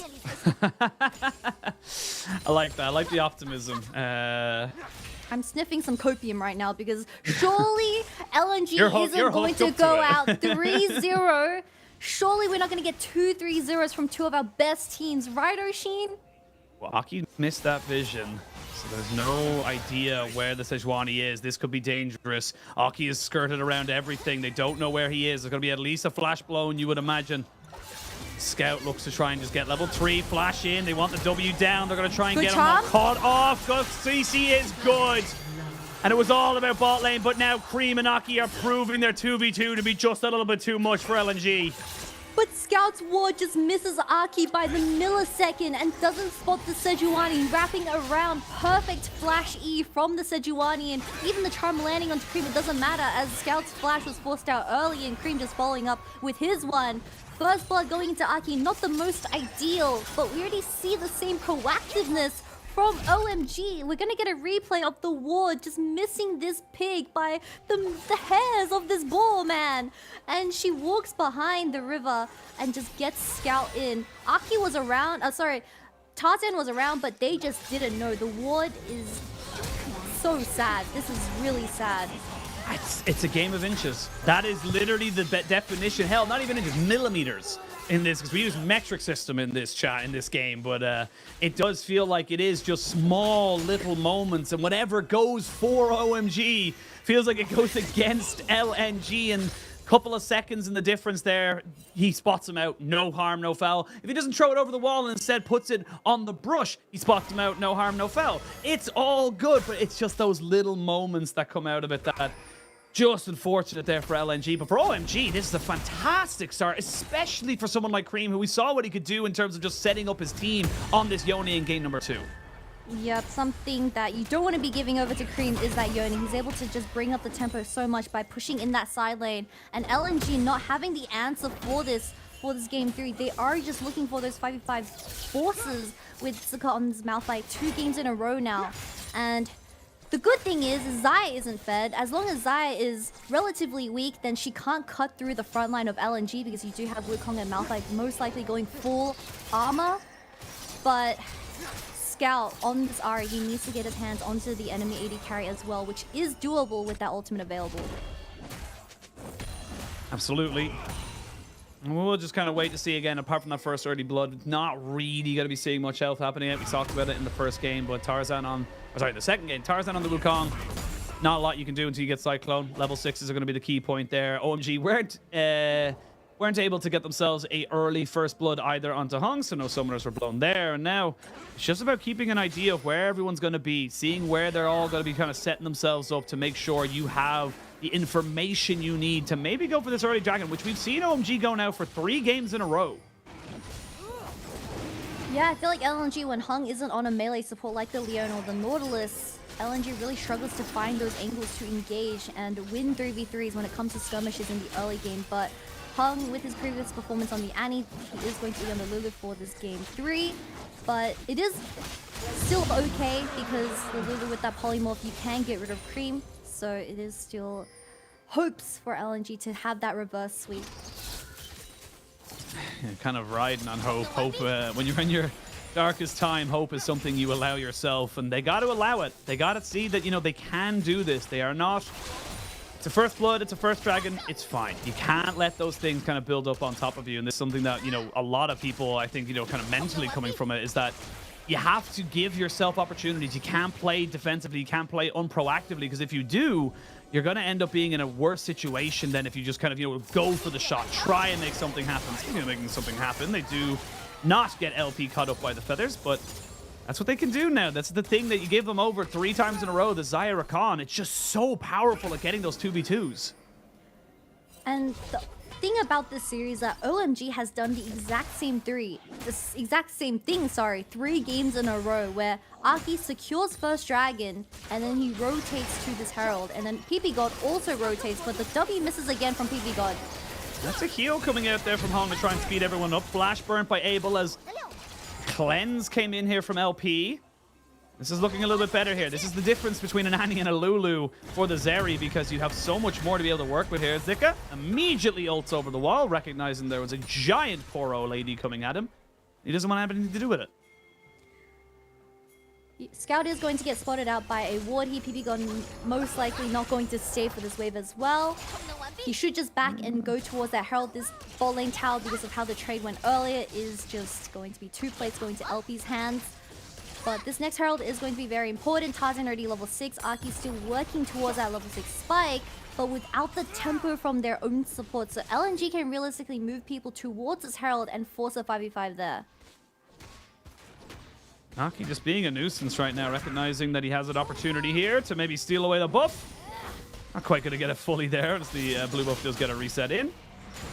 Aki will pick up that himself. And with the Glacial Prison available, so difficult really for LNG to make anything else work on this top side. They knew that they had room down Scout. They didn't have priority in that mid lane. They needed to respect the fact that there were 3 people in that top side. And this is very vintage OMG. This is what we saw from them pretty much all split. It's not been the bot lane focus. It's been about these solo lanes. And, you know, they've been quiet in relative senses in this series, but they are just such a triple threat coming into any team. Yeah, LNG didn't expect this type of performance from them, but sometimes when you are in the 3rd round, rustiness can get to you.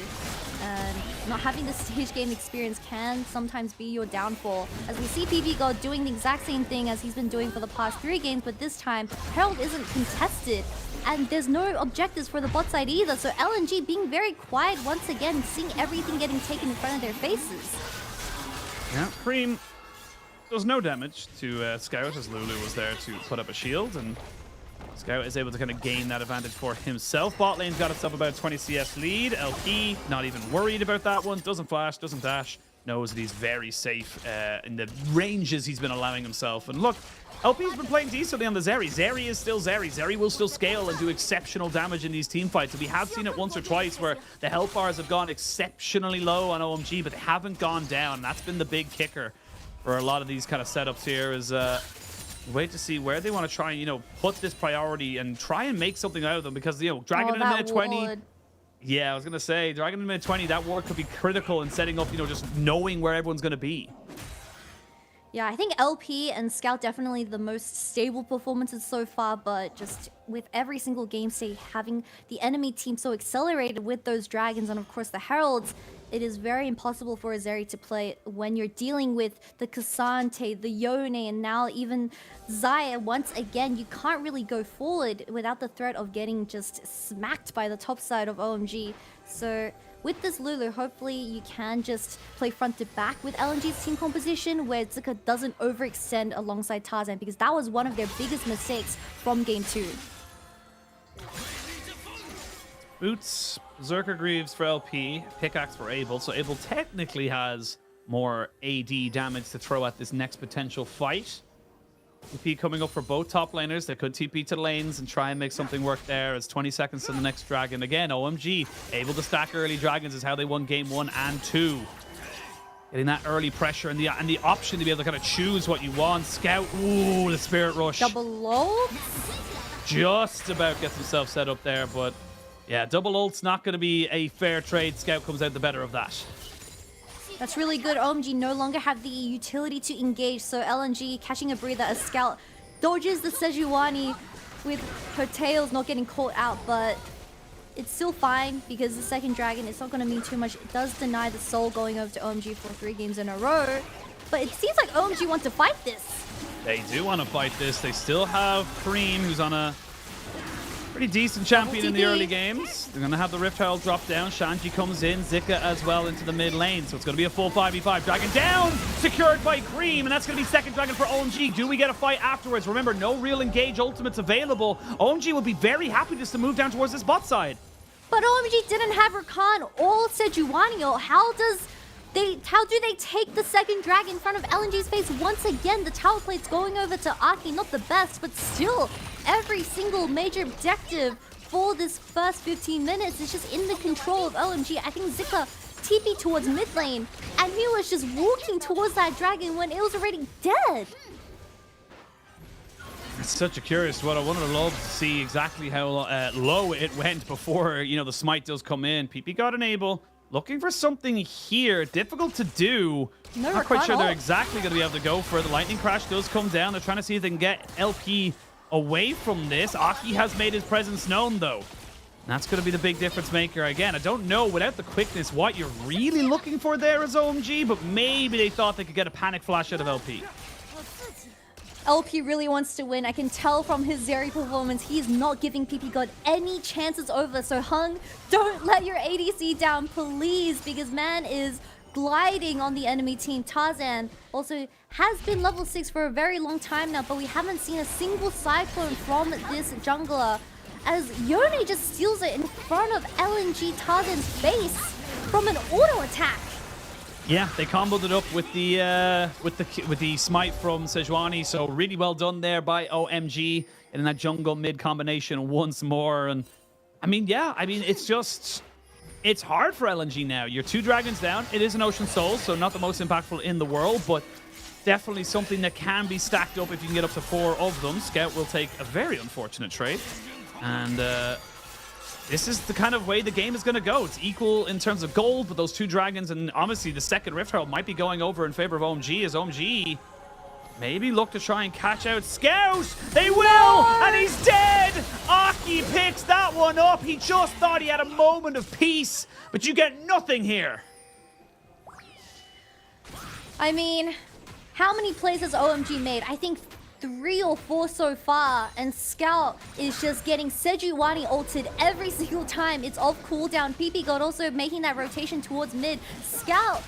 Cream did a really awkward flash where his Q3 ran out, but it still doesn't matter because OMG has so much follow-up CC where we see this Ahri getting suffocated from the amount of jungle pressure that OMG has.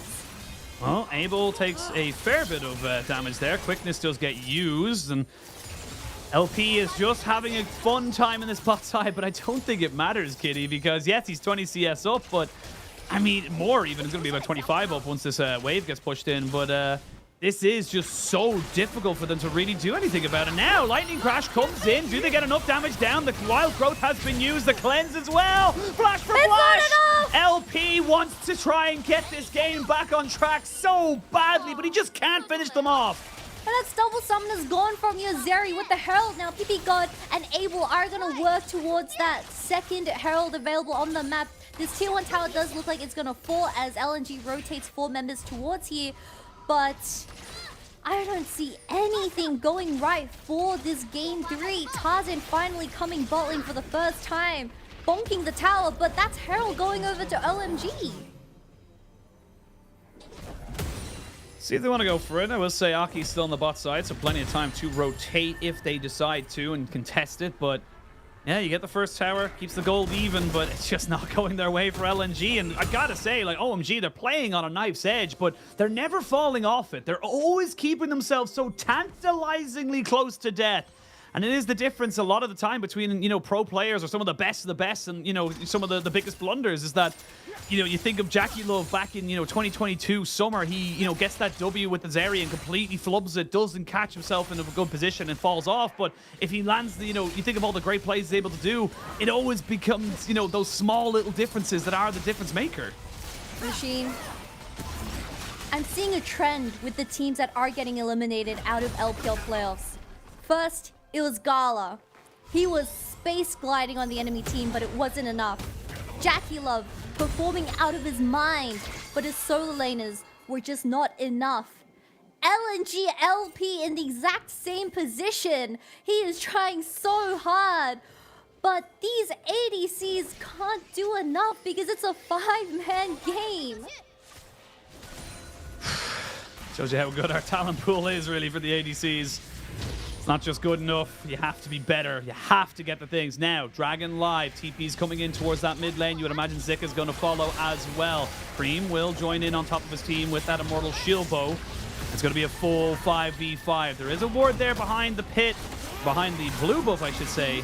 It's not really going to be a TP advantage here. Everyone just kind of moving their way in. You got to cover this wave in mid, and they will for LNG. But this time around, they do finally have first rotation onto the Dragon Pit. LP doesn't have double summoners from that previous bot lane exchange, so if Aki is going to land an ultimate onto this ADC, it quite literally might be over for this game 3. Scout trying to find an angle, but this is sole points for OMG. Yeah, you have to try and stop this dragon stacking. This is the thing, OMG can just decide not to fight it if they don't want, but they have so many tools that can be utilized. The charm hits. Nobody follows up. Here we go. There's going to be the ultimate. The fate seal on the Scout. Can they kill him off? He goes golden before he can. LP putting in the damage on the backside. Scout flashes away and Spear dashes as well. PP God going into his own stasis to make sure he doesn't die. Zika flashing away. Shanji on the backside can't really do a lot. These health bars are low. The charm is good. Shanji goes down. That might be the straw that breaks the camel's back here. LNG pushing forward, hunting for more. LP wants to try and get it. You can see how hungry he is. But they'll take a 1 for none, and they'll take the dragon as well. Finally, a fight winning over towards LNG as Zika landed a 3-man ultimate onto OMG, and they played with the space that they were able to create with the Zeri ultimate. Of course, Scout escaping with that ultimate as well. And when OMG uses all their initial engage and you're able to disengage it with your mobility, then that is how LNG is going to be able to sneak back into the game as they stop the soul point going over to OMG. Little moments. Gets them, keeps them in the game. That's the big thing here. But we can see here, it all starts from a charm. And then everyone just starts to go in ahead. Scout didn't die when OMG landed every single ability onto him, but that is the Wukong and Malphite combo landing onto 3 people. Shanty desperately trying to kill LP, but with the Lulu peel, there is nothing dying for the side of LNG, and that is exactly what you want. Shanty a little bit too overpushed with this commitment, and the charm lands, and that is your top laner gone from the team fight 4v5 now. They're no longer able to contest this, but this is great signs for LNG. Take a breath. Take a breather, LNG fans. You're not out of this one just yet. Give yourselves another 4 minutes or so. The game is still very, very even. I will say, Shanti did not ult in that last fight. We didn't see an all-out. You could see he wanted to try and get LP close enough to a wall to isolate him away from the Lulu and then take that 1v1. Didn't happen for him in that particular instant. Yeah, got kited. Got absolutely kited. But now we can come back into live and see where everything kind of, the dust settles, if you will. 20 minutes on the clock. Baron going to be spawning, obviously, in about 40 seconds or so. And everyone's kind of picking up their first items.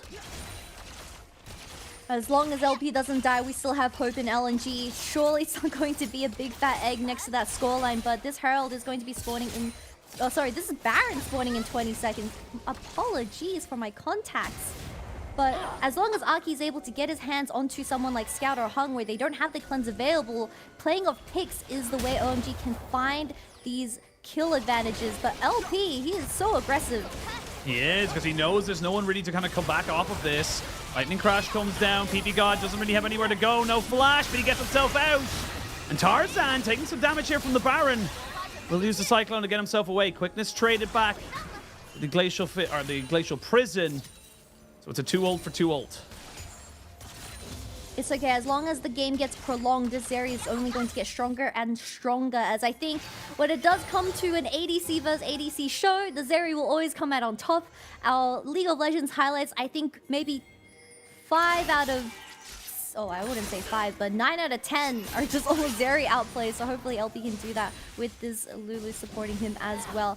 Lulu really needs to get Mikhail's, however, in this game, because if Scout and Tarzan are caught out, that is game over.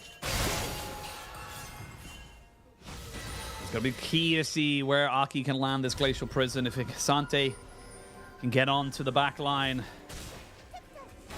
It's all about LP.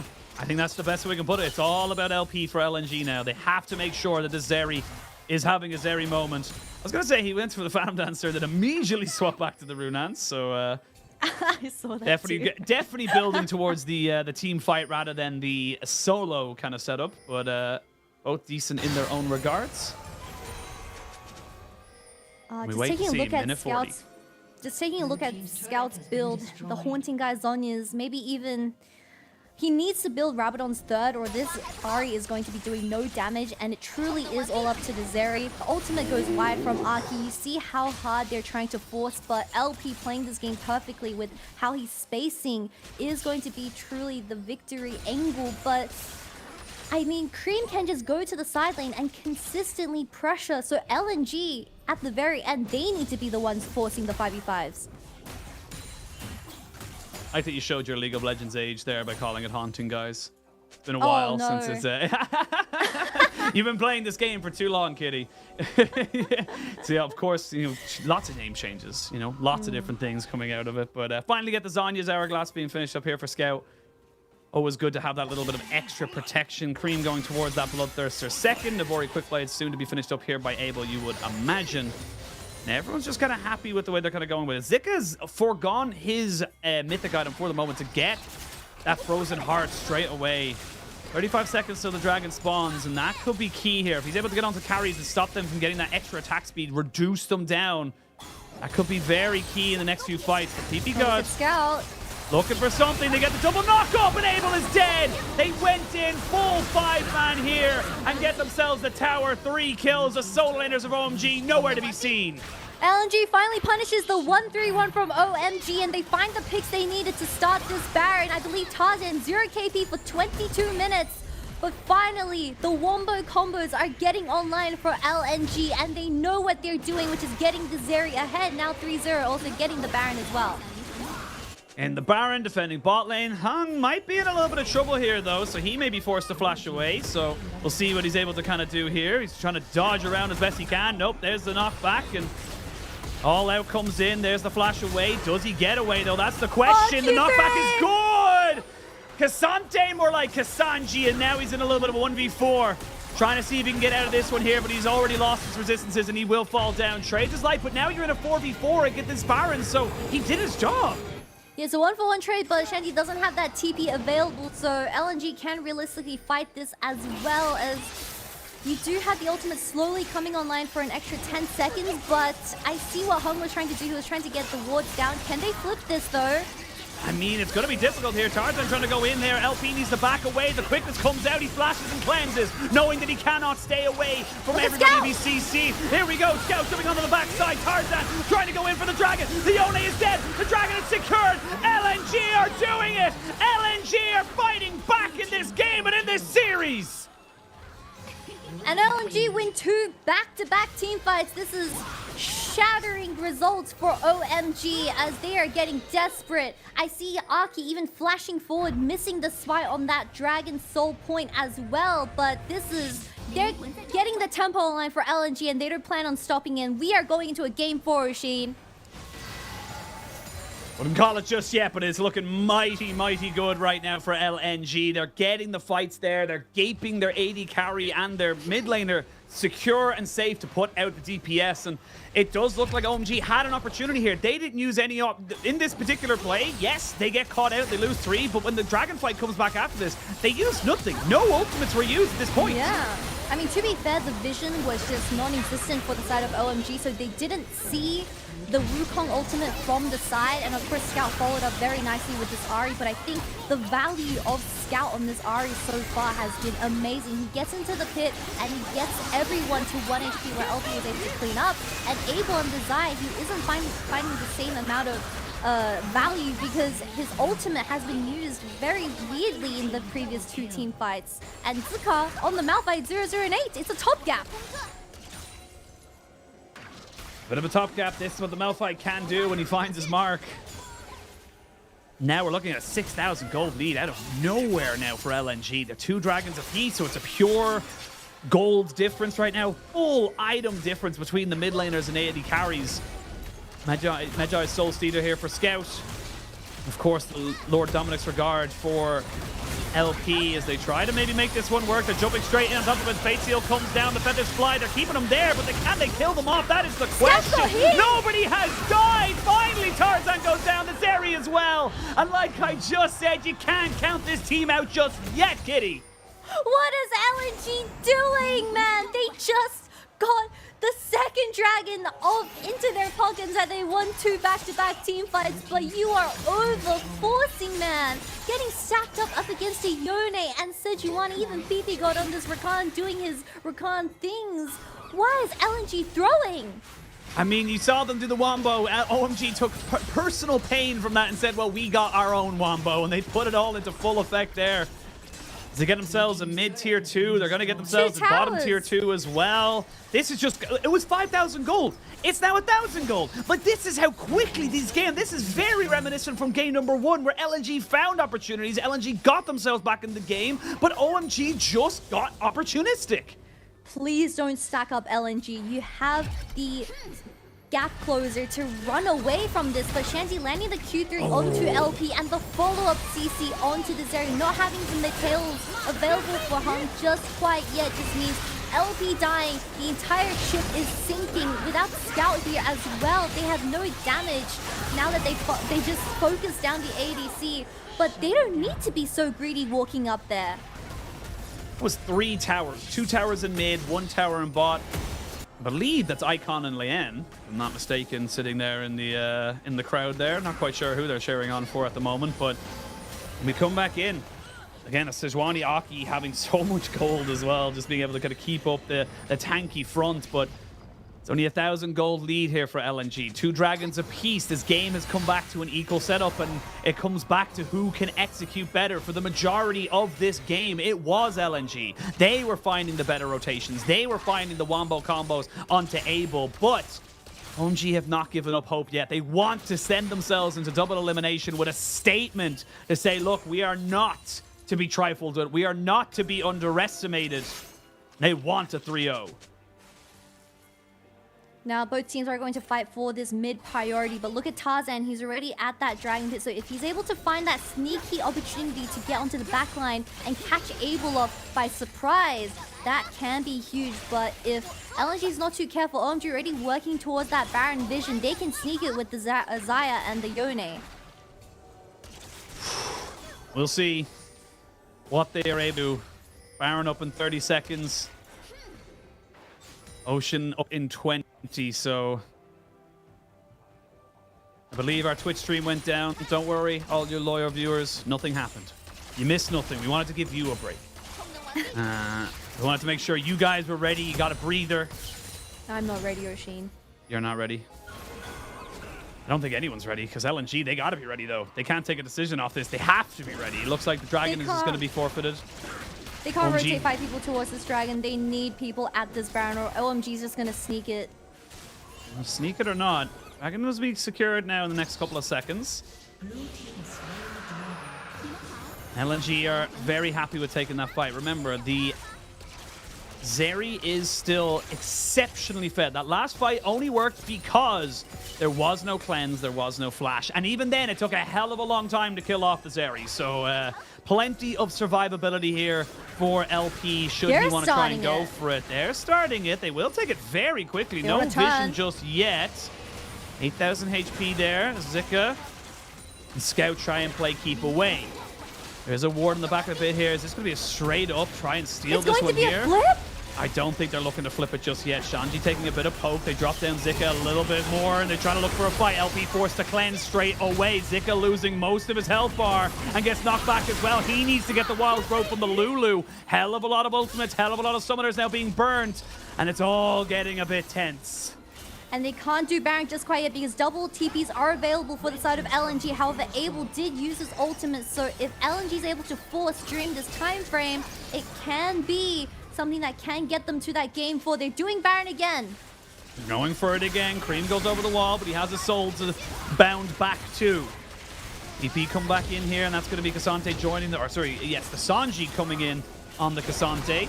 As they look to try and make this one work. No teleports now available for either side except for Cream. If he wants to try and reset the one here. Here we go. They're going to jump it onto the backside. Jumping on the Tarzan, trying to burn him down before this Baron goes over. As it's not quite dead just yet. LP gets knocked back. Has to flash away. The Fate Seal goes in and gets everyone very, very low. Secured by LNG. And now OMG. Can they take the fight after the fact? LP is untouched so far in this fight. Cassante going in onto Scout, who goes gold and keeping himself alive. He will fall after all is said and done. But it's only a 1 for Baron trade as OMG get nothing that they wanted. PB God is getting desperate. He got a one-man ultimate and the Zika ult. Abel coming in though, trying to make this one work. They're just standing on top of the blast cone, so there's no escape. 2 kills for Zika, Baron as well. It ends up being all in favor of LNG as they take back control in this game.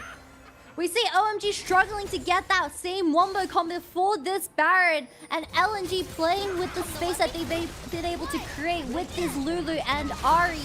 Perfect situations for them to come back and take us to a game 4.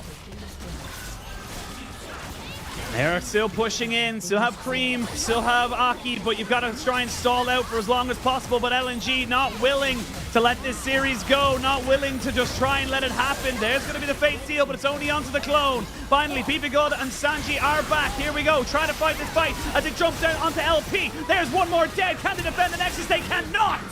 It was almost a last-ditch effort, but LNG will claim a game. And we are going to game number 4. With the exact same draft as well, they decided to not double down, but this time executing it to that game 4. But this time around, Hoshin, I knew it. LNG reverse sweep time. Is it going to happen? We don't know. Plenty to be done, but they've taken the first step in the right direction. They will not be swept 3-0 today, but LNG had to work bloody hard for it, that's to be sure. It was a tense moment or two, but once they were able to get that fight around the Baron, and I think the key thing was that the death timers were so staggered after the fact. It wasn't like they died, then the Baron was taken, then they were able to reset. It was just Baron, then kills, then they were able to push it in. So really, really good, recognizing from LNG that they could go for that win. Yeah, I mean, the only mistake that we saw from LP was just walking up too far up without the cleanse available, but without giving those same opportunities over to OMG, where PP Gold was able to just set the tempo on so early on. We saw Hung, he did his job, although getting caught out that one time, but it doesn't matter because Shanty on this Cassante, it just didn't have the same value compared to that game too. And of course, Cream and Aki were also struggling to find the same proactive plays that they were able to force LNG into chokes and get that Dragon Soul into their hands, where I believe at the very end, LNG was sitting on 3 oceans.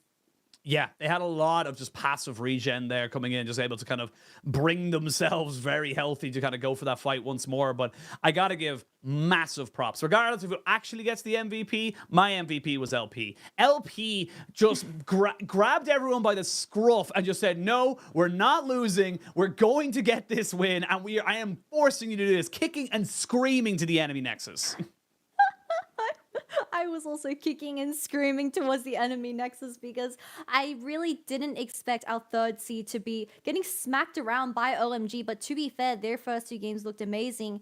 Hopefully, the Zeri doesn't get let open, or does get left open for LNG, because they have been depending on LP so much for this entire series. Yeah, I mean, it just feels like, as you can see there were some moments for OMG. Definitely felt like they were able to kind of bring themselves into, some decent moments there, but LP just grabbing everybody, making sure that this game didn't just fall through the fingers of LNG. And honestly, just factually keeps them in the series, keeps them alive to potentially going towards that double elimination in the top 4. Look at that gold graph, Oshin. It went from really LNG favored to a huge dunk into it because LP got caught out. But these games are so back and forth, but exactly what LNG excel at is those team fighting decisions when it comes to macro. And with them coming into game number 4, the first time we might actually see the sides reversed, but we'll have to wait and see. We're going to send it to a quick break, and when we return, we'll have picks and bans for game number 4. Yankees on the chase, heartbreak. Branches away from it, the charm just wide, but he is the and there go the entirety of Mad Lions. That's 2. He's looking for more. He's looking for more. He chases Chasey underneath the tower. It's 3. Can he make it 4? Rock and stone. Rocket Blade.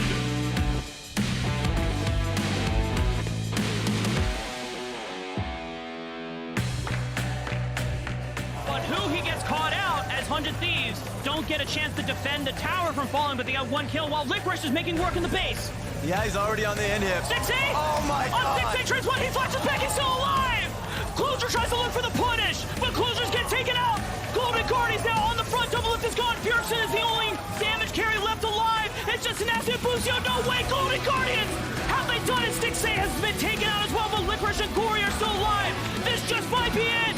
Golden Guardians! They've done it!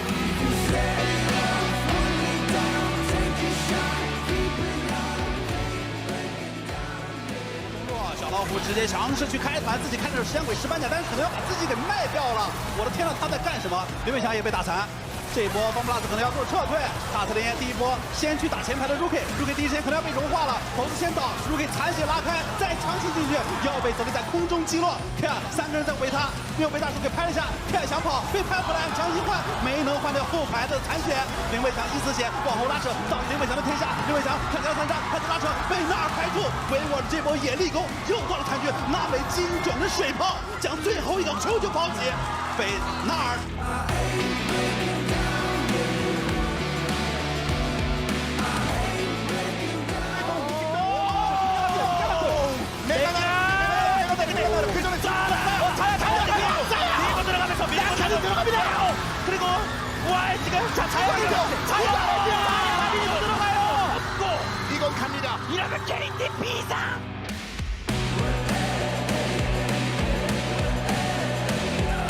一个下确实应该要稍微拖一下时间就好了，把视野先巩固住，不要有机会给 BYG 开。空月大绕背。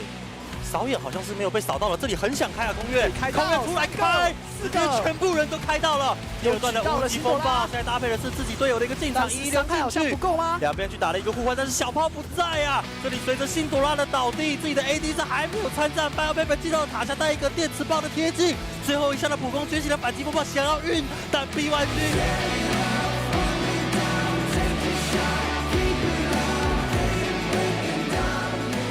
Herald will be starting soon. Younghoon's on the step forward. Death Sentence connects. Kobe cleanses away. Rocket grab into a fist in the face. Advients drop low. 200, 100. Tick, tick. Feathers fly. Flash forward from Kobe. Rodriguez. The double kill for Kobe. They're gonna know my name. Well, there's a will, there's a way.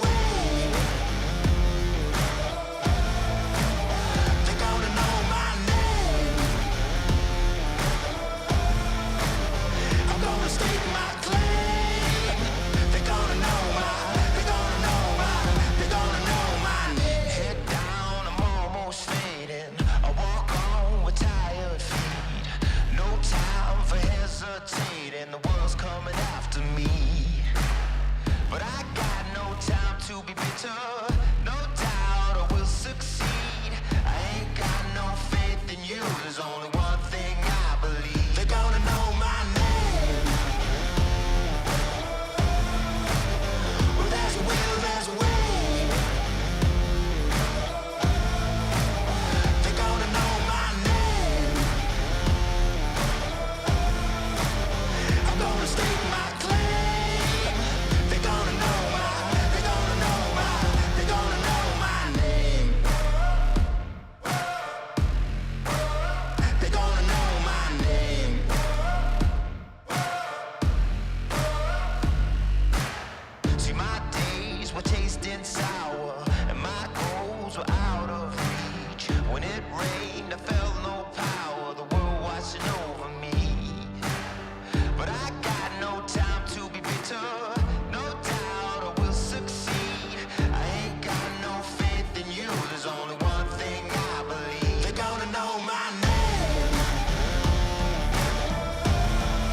just as boring as it has ever been.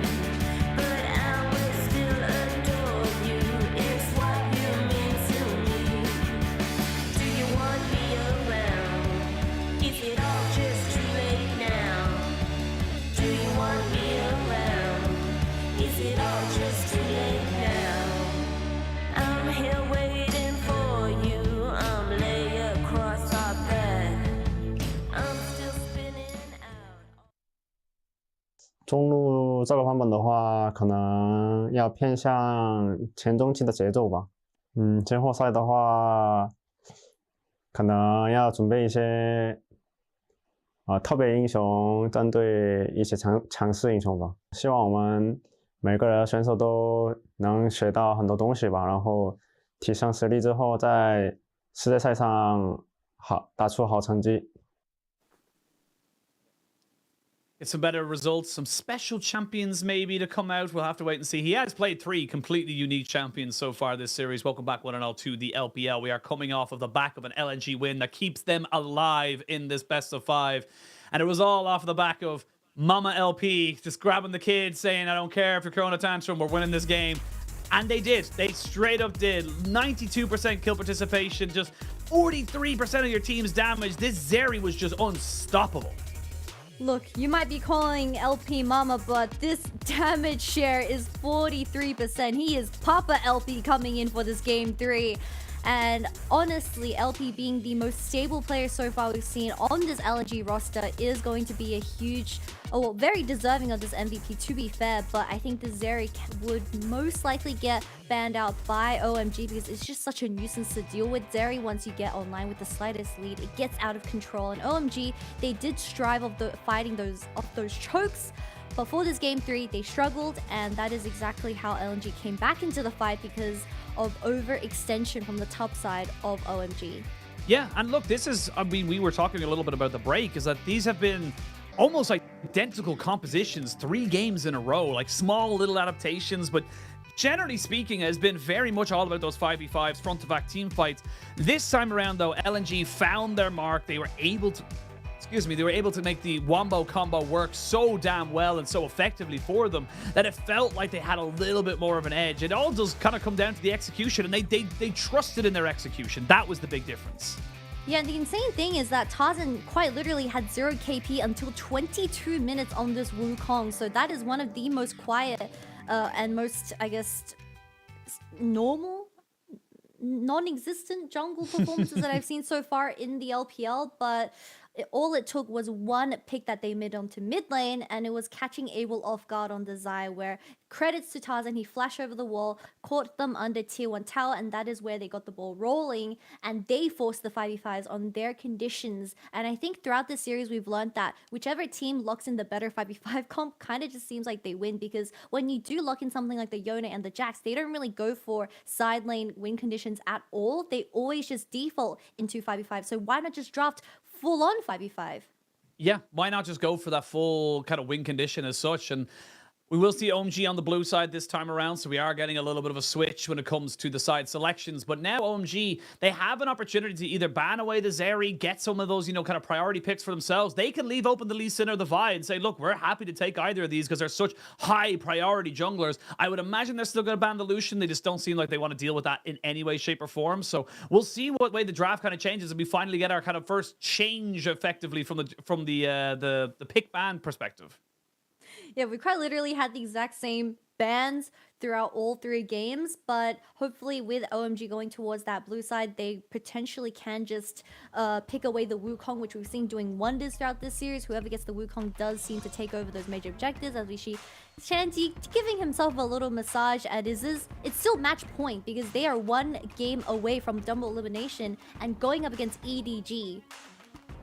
Yeah, I mean, you still got... This is only to give you an opportunity. That's the big thing right now. And LNG cannot let your Nexus explode any more times. You've given up your 2 lives in this series. You can only have 1 more. OMG still could potentially go to a game 5. I don't think you would want to, because it does feel like the momentum kind of moves you towards... That is some sick art. Holy! I mean, those people in the crowd are incredible. They're incredible different, kind of setups there. I think I saw one ages ago, a couple of weeks ago, where a fan had done like a full pen drawing. What I imagine was with the pens from the studio of like, I think it was Ruler, and I was just like, God damn, like it looked exceptional. But we're coming back in. The Zeri being banned away this time around by LNG, so not going to be able to give that one over to LP. As OMG decide what their next pick should be, or next ban should be, as they've already banned the Lee Sin and the Lucian. Do they want to still get rid of the Vi? Most likely, as OMG looking to first pick that Wukong away, but LNG can just take away the Zai for themselves. I think LP definitely one of the best weak side ADCs that we have in the LPL, considering all these top tier teams. But what is OMG going to respond with? Because this time around, you still can play something like that Samira. I don't know if we'll see it, Oshin, but that will definitely spice some things up. It would have to be a pretty crazy draft to go into it. I think Abel going on to the Xayah first pick is fine. I wouldn't be surprised now to see LNG lock themselves in the Rakan here for Hung, get themselves an AD carry, or potentially the jungle. They've got a choice now between the Vi and the Wukong. They can kind of choose whichever one they think is better. Interesting. So they decide to give over the Wukong to Tarzan, which is completely fine. I think Wukong and Rakan, however, these two jungle support duo throughout the series has been extremely high priority. So we'll have to see what OMG decides to respond with. I think Maokai is fine to kill the play with that ultimate available as well, but it really depends on how this bottom lane is going to go, because I think PP God, without that Rakan, you can still pick the Renata, but without that extra bit of mobility, can OMG still get that early tempo going is the question. It is going to be the question now. OMG got themselves an opportunity here. They could lock in a jungler, and possibly Kennen's not banned. We could see a Kennen final pick here, so OMG thinking about where they want to try and take these next one thing. It's going to be the Vi. Don't even pretend that it's going to be anything else. And now we'll see where they want to try and take this draft, because they've got some opportunities here. Maybe want to try and keep PP God for that counter pick after the kind of setup, and they know exactly what this bot lane is going to look like. Maybe they take the Ahri here to deny Scout from the Ahri Wukong for this second game in a row. I think it also pairs very well. It is going to be the Kennen, I believe. This champion has finally been let open after 3 games, and it is going to go into the hands of Shanty. My man is such a Giga Chad. Oh my god, finally he's given one of his best champions.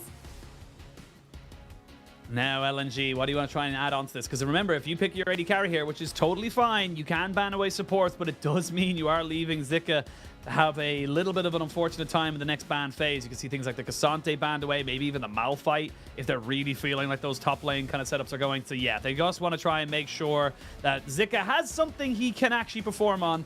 And we saw after the first time he played at this series, didn't go that great. Second time, much better. Felt a lot more comfortable with it. And having that combination with the two things of the Rakan and the Wukong, Wukong and the Rakan, it's just going to be so much harder for anyone to get anything done on OMG.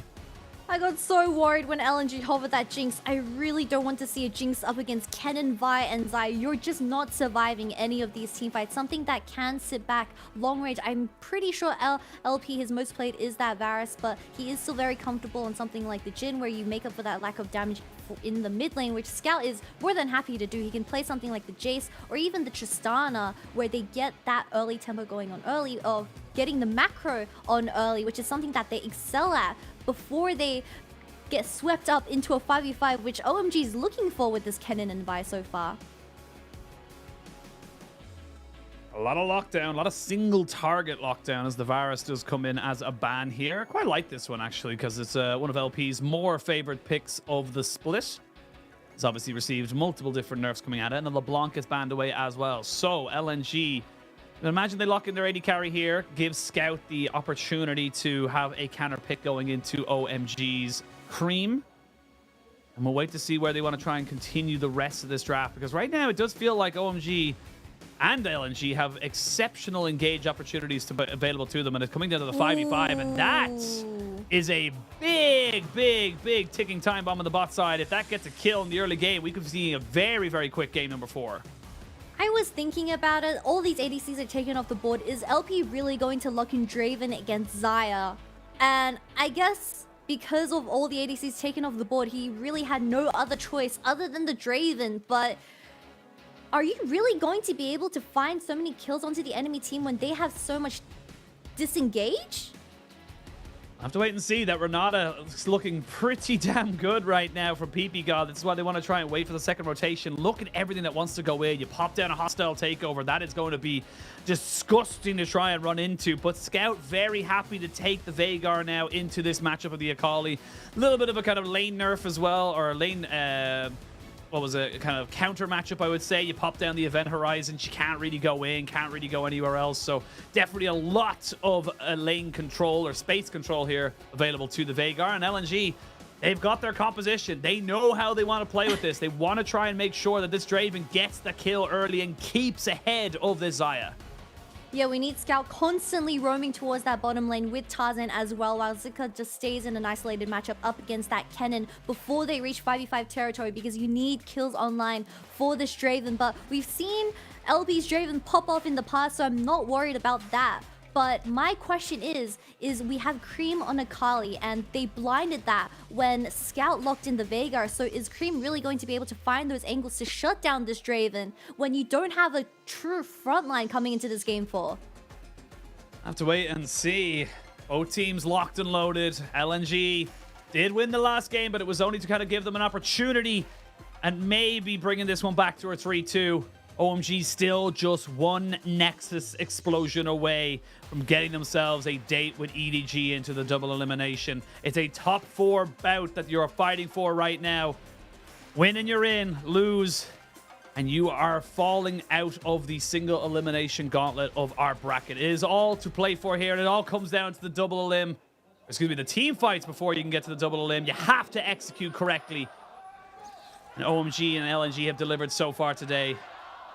Terrifying to see that in the sky one day. I think we all would agree.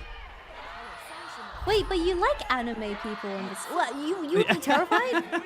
I mean, I'm saying if you saw giant anime people in the sky, you would be terrified. I don't care who. I don't care if you like anime or not. You will be terrified if that happens.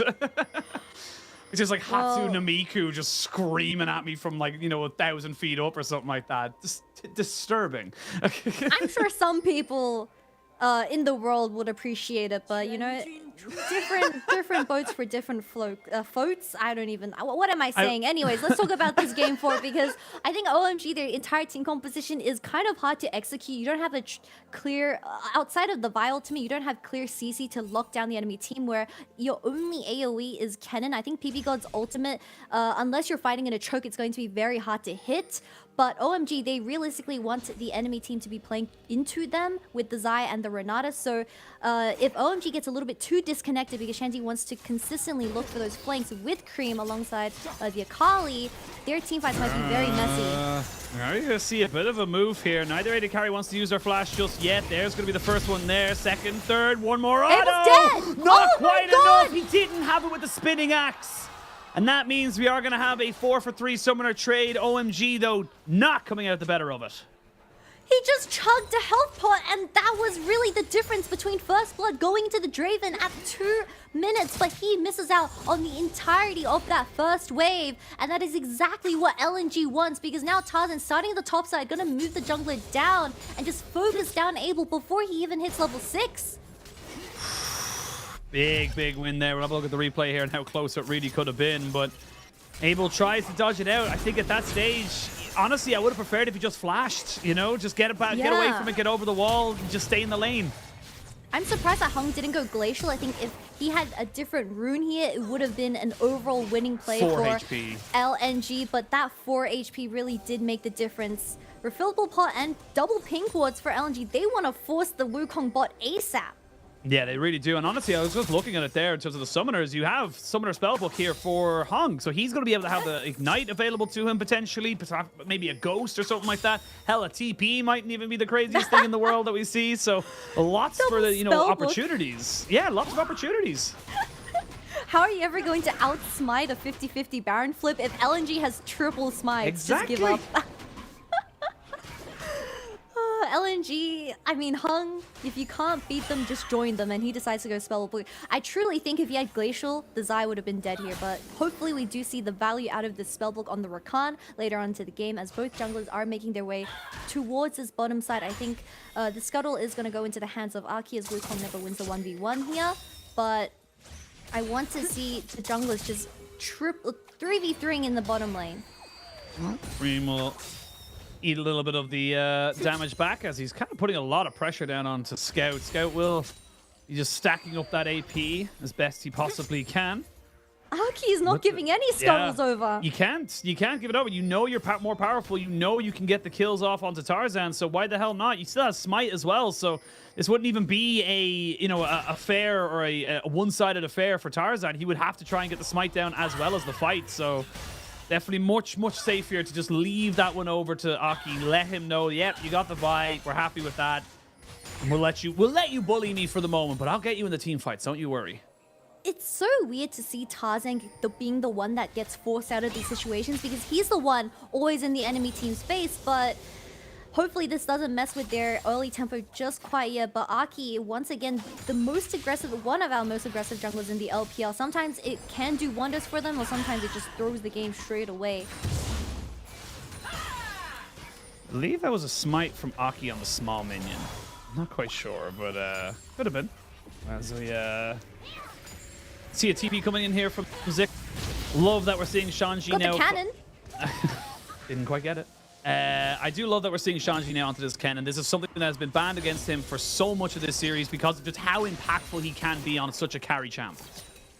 Yeah, this cannon currently sitting on 80% win rate, I believe, for Shanji, even picking up that extra win in the previous playoffs up against top esports. So this cannon, it has been getting banned for very good reasoning. I think Shanji, when he is able to find those flank angles, he just goes full glass cannon. He does not go Banshees, he does not go Zhonya's. He is Shadow Flame into Void stuff, and he is popping the enemy ADC out of existence. Hopefully we get to see Cannon ahead, however, because I think when you're up against Veigar, Malphite, and Wukong, you are extremely vulnerable to dying, since Veigar can one-tap you. Yeah, can one-tap you, but also can stop you as well with the event horizon. I think that's the big thing we're looking at right now, is that as much as OMG have the hostile takeover, oh, Zika goes in. Bit of a trade right now. Very rock solid for the moment, but very easy with the lightning rush for Shanji just to kind of back away. We'll be hitting level 6 just about now, so as an opportunity to try to back. But yeah, again, both teams have ways of stopping the oncoming jungler, the oncoming top laner from getting on top of them. So we'll see if that ends up kind of working in their favor. LNG trying to go for the dragon this time around. OMG saying, look, we've been getting the first dragon the last 3 games in a row. You think we're just going to let this one go? You think we're just going to let this happen? Grim is going in on top of LP. The event horizon went down on top of the dragon, so it's not really available there. Hung flashes over the side. Flash in. Cream with first blood. 1v2ing and coming out with a kill. Not quite going down just yet. Cream? The bailout's not even needed. Yes, it is. Flash from Scout means that they don't end up getting the kill at the end of it all. Hung going back in over the wall. Flight not going to be in time. Flash from PP God, and OMG secure themselves another first Drake.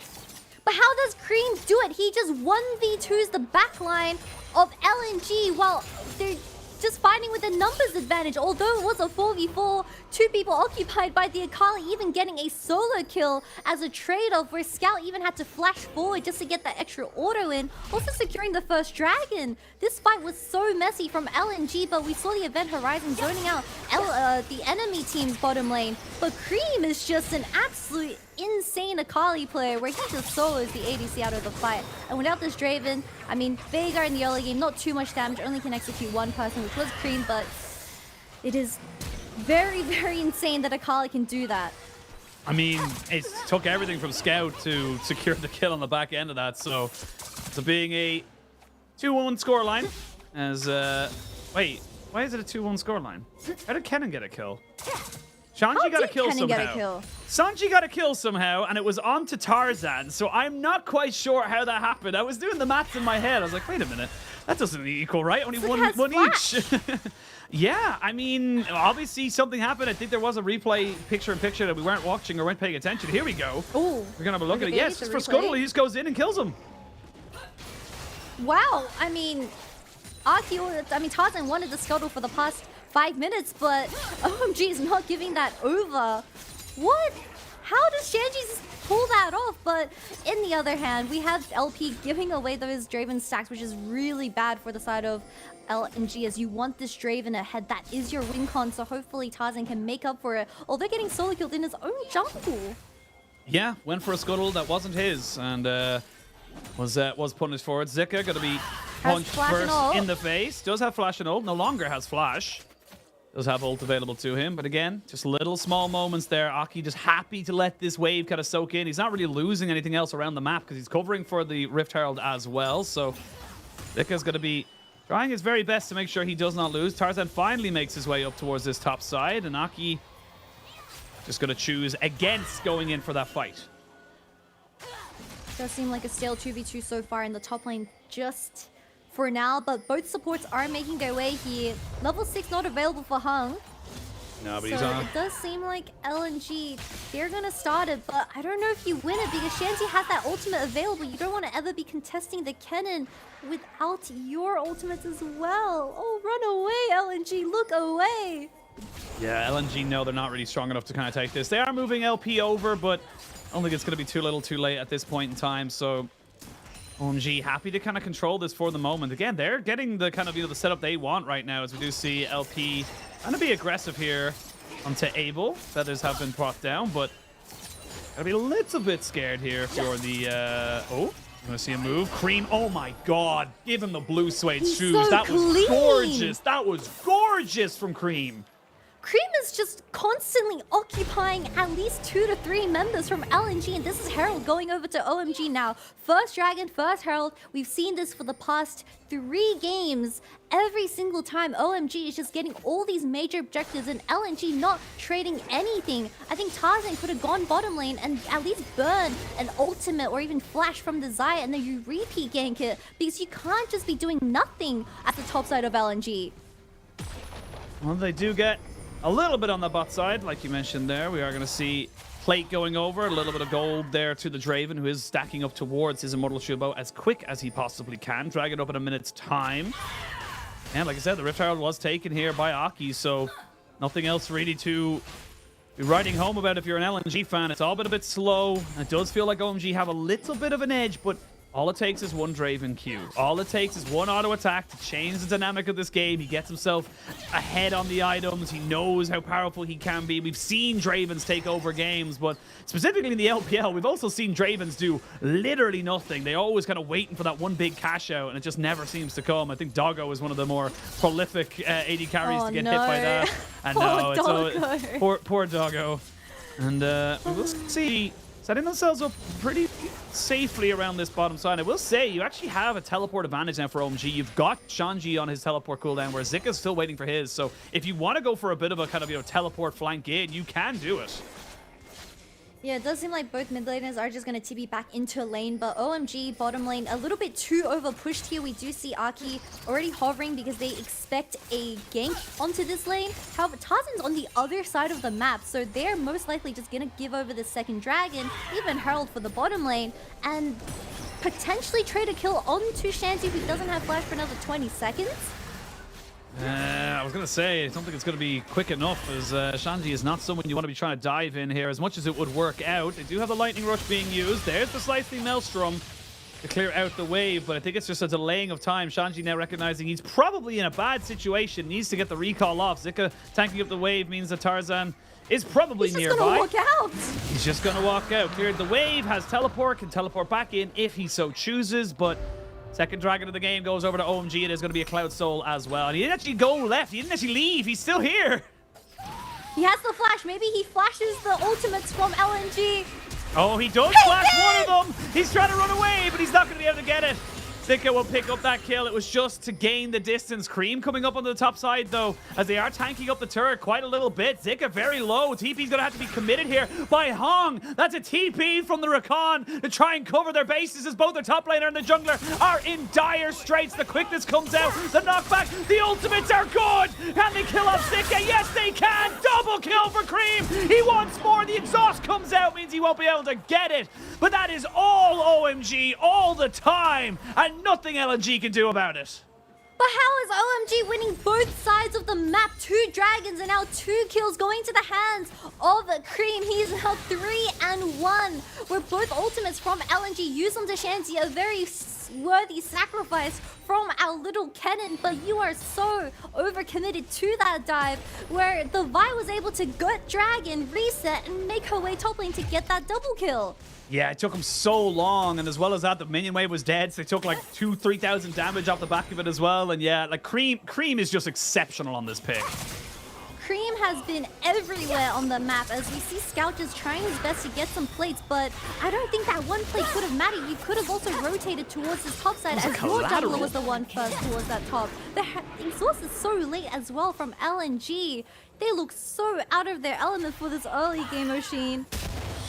Exhaust was late because I don't think he had it. Literally, it was coming back off of cooldown from the Summoner Spellbook, and that's when he got it. So a little bit unfortunate. I believe that was a collateral technically on the execution of the perfect execution. Got both people in terms of the Wukong and the Malphite caught up in it. So really, really well done there by Cream, who's now 3-1, has the Proto Belt finish up for himself. And with early Dragon stacking, OMG can use this early game. They can put themselves into such a strong position. And speaking of strong positions, Zika might not be in one himself. He does ult away. But if you're ulting away, that is a huge cooldown no longer available to you for a potential fight. And we saw that this Malphite, Wukong, and Rakan, they excel at making those wombo combos happen in these 5v5s. Herald spawning in 1 minute, so nothing too major available on the map just quite yet. But Zuka, for the past 3 games, I think he's just only been ulting away. But to be fair, as long as you're not dying and not getting Shanzi too many plates into his pockets, where it is now 14 minutes, should be fine. But I want to see Tarzan playing towards this Draven. Hello, do we forget that there's a Draven in this bottom side who's sitting on 0 kills right now?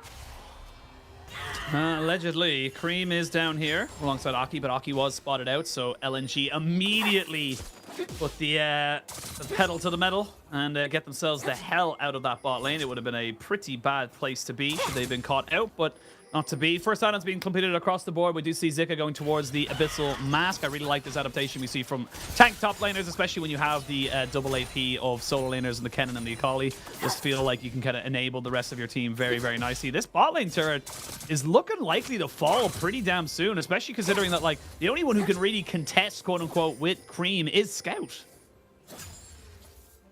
Does seem like this T1 tower is going to go down as the bottom lane of OMG has already rotated towards that mid lane and getting the wards set down. I really like the one behind the Baron pit where it does spot out Tarzan and him making his way towards it, but it doesn't seem like they can contest any of these objectives because without the correct vision setup, I think Hung has been lacking in that so much in the past games that we've seen in the series. They're just going to give over the second Herald as well. LNG, you can't just give over everything. Objective over objective, and that's the thing. I love that you bring that up, that they're giving over everything, because it's not as if it's a herald for, you know, bot lane tower or whatever, you know, a dragon for top lane or whatever. It just seems to be objective after objective after objective, and OMG are faster. OMG are quicker to get to the mark. They're now in mid lane pushing that one up. They're going to give up dragon because they don't care about it right now, because they know they haven't got control. They can just set themselves up anywhere on the map.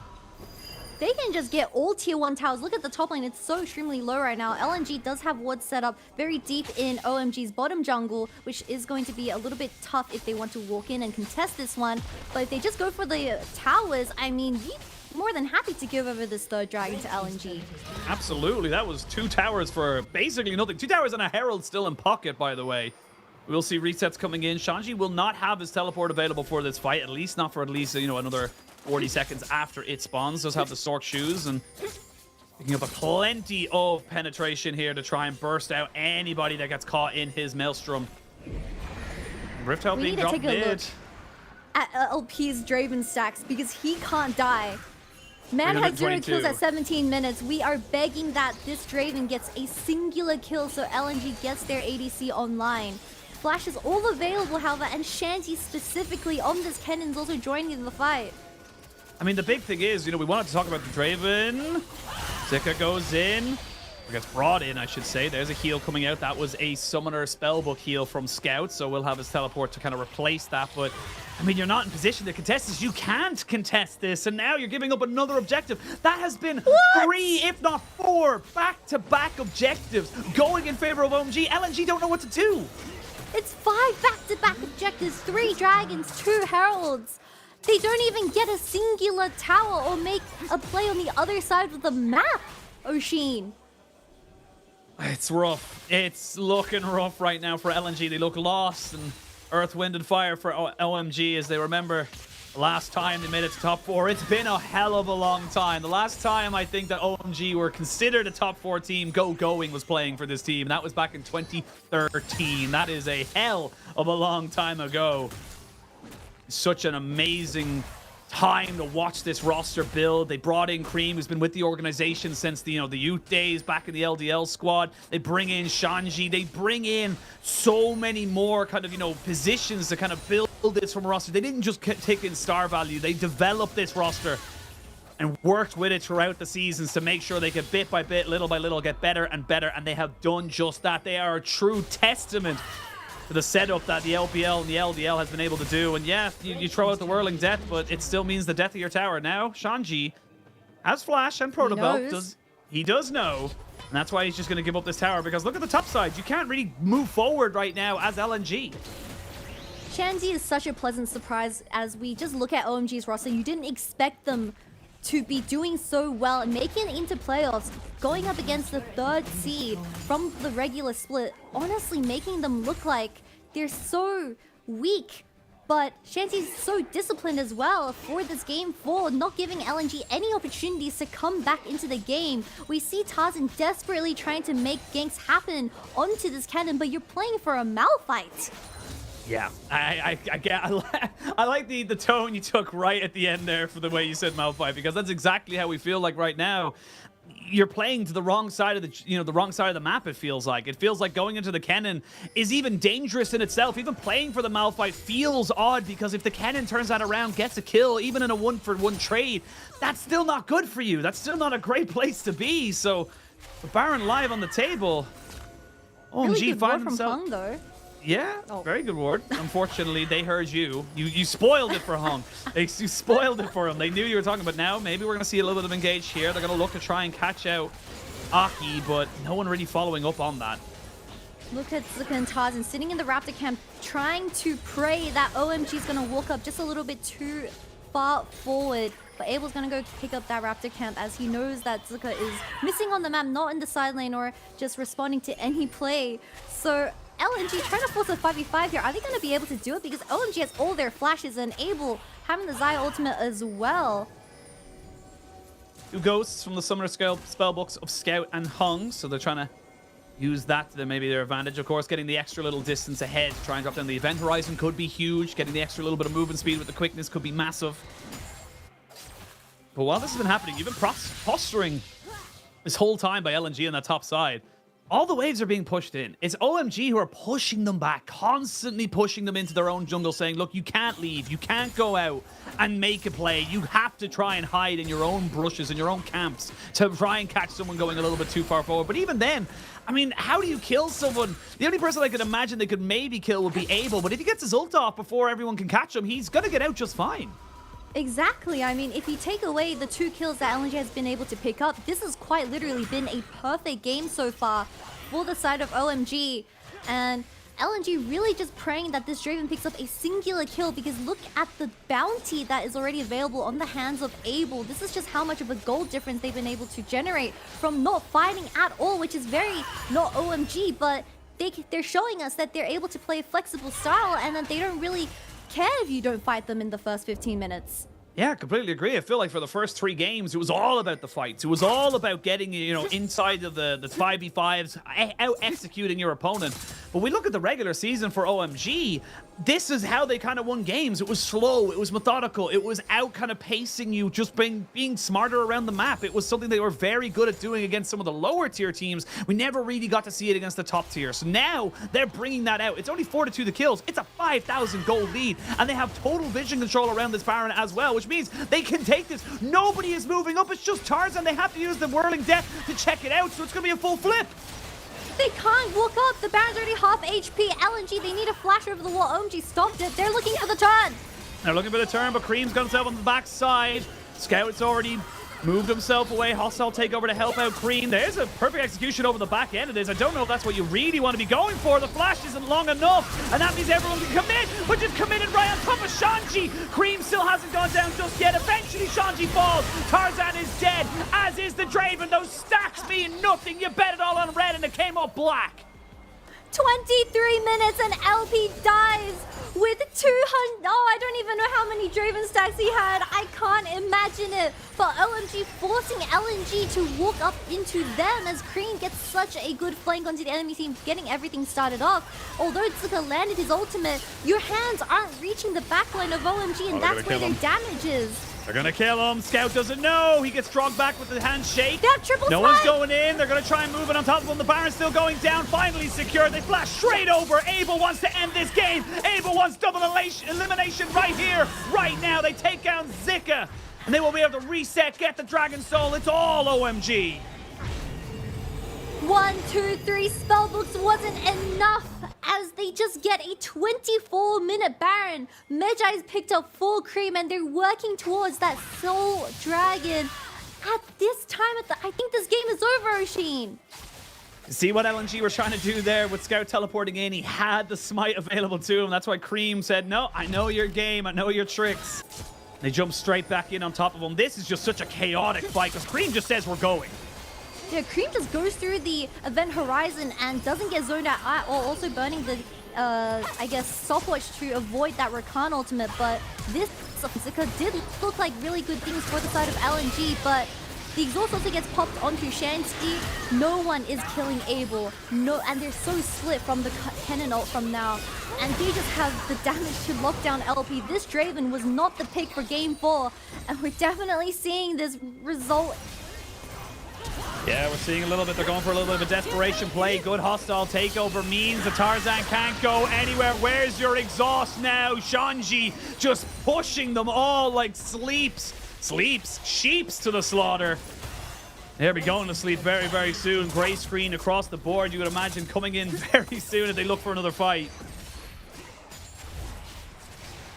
Look, the only hope is that they land a 5-man wombo combo from LNG. Ultimate stacked on stack. No flashes available for OMG for this next up-and-coming fight. Hopefully Zuka carries his dreams and lands it onto everyone because they're just going to get suffocated with this Baron buff. Maybe even 2 inhibs working towards that bottom one. I mean, it's so difficult to stop this. It's such a short-range comp from OMG, but when you've lost all your big engage ultimates from LNG, it's so hard to really get in on top of them, stop them from pushing in and getting them, getting every tower they possibly can. It's now a 9,000 gold lead. The Baron doing exceptionally well. They've cracked open the base. They have Dragon Soul. This is OMG's game to lose at this stage. LNG not only just need to play exceptionally well, they need miracles. They need mistakes coming out from OMG if they want to come back.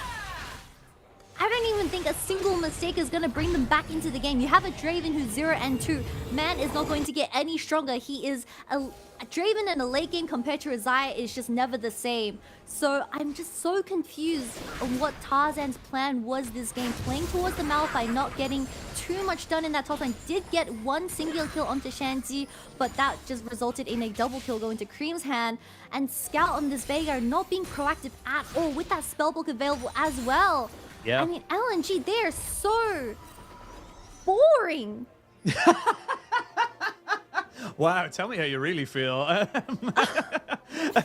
I mean, I gotta say it as well. Like, MVP for the regular split on Scout had looked exceptional all year. Really was just kind of locking up, and the lethality of this Tarzan Scout combination was exceptional. It really was the best mid-jungle duo, you would argue, in the league. But it just hasn't come together. Tarzan has been a mime in this, like just completely muted, silent in this entire feels. It's come down to LP in that game number 3 to kind of drag them back, but the people you expect to stand up and be counted for, the people you expect to put out the work and put in the plays, just haven't done it for LNG.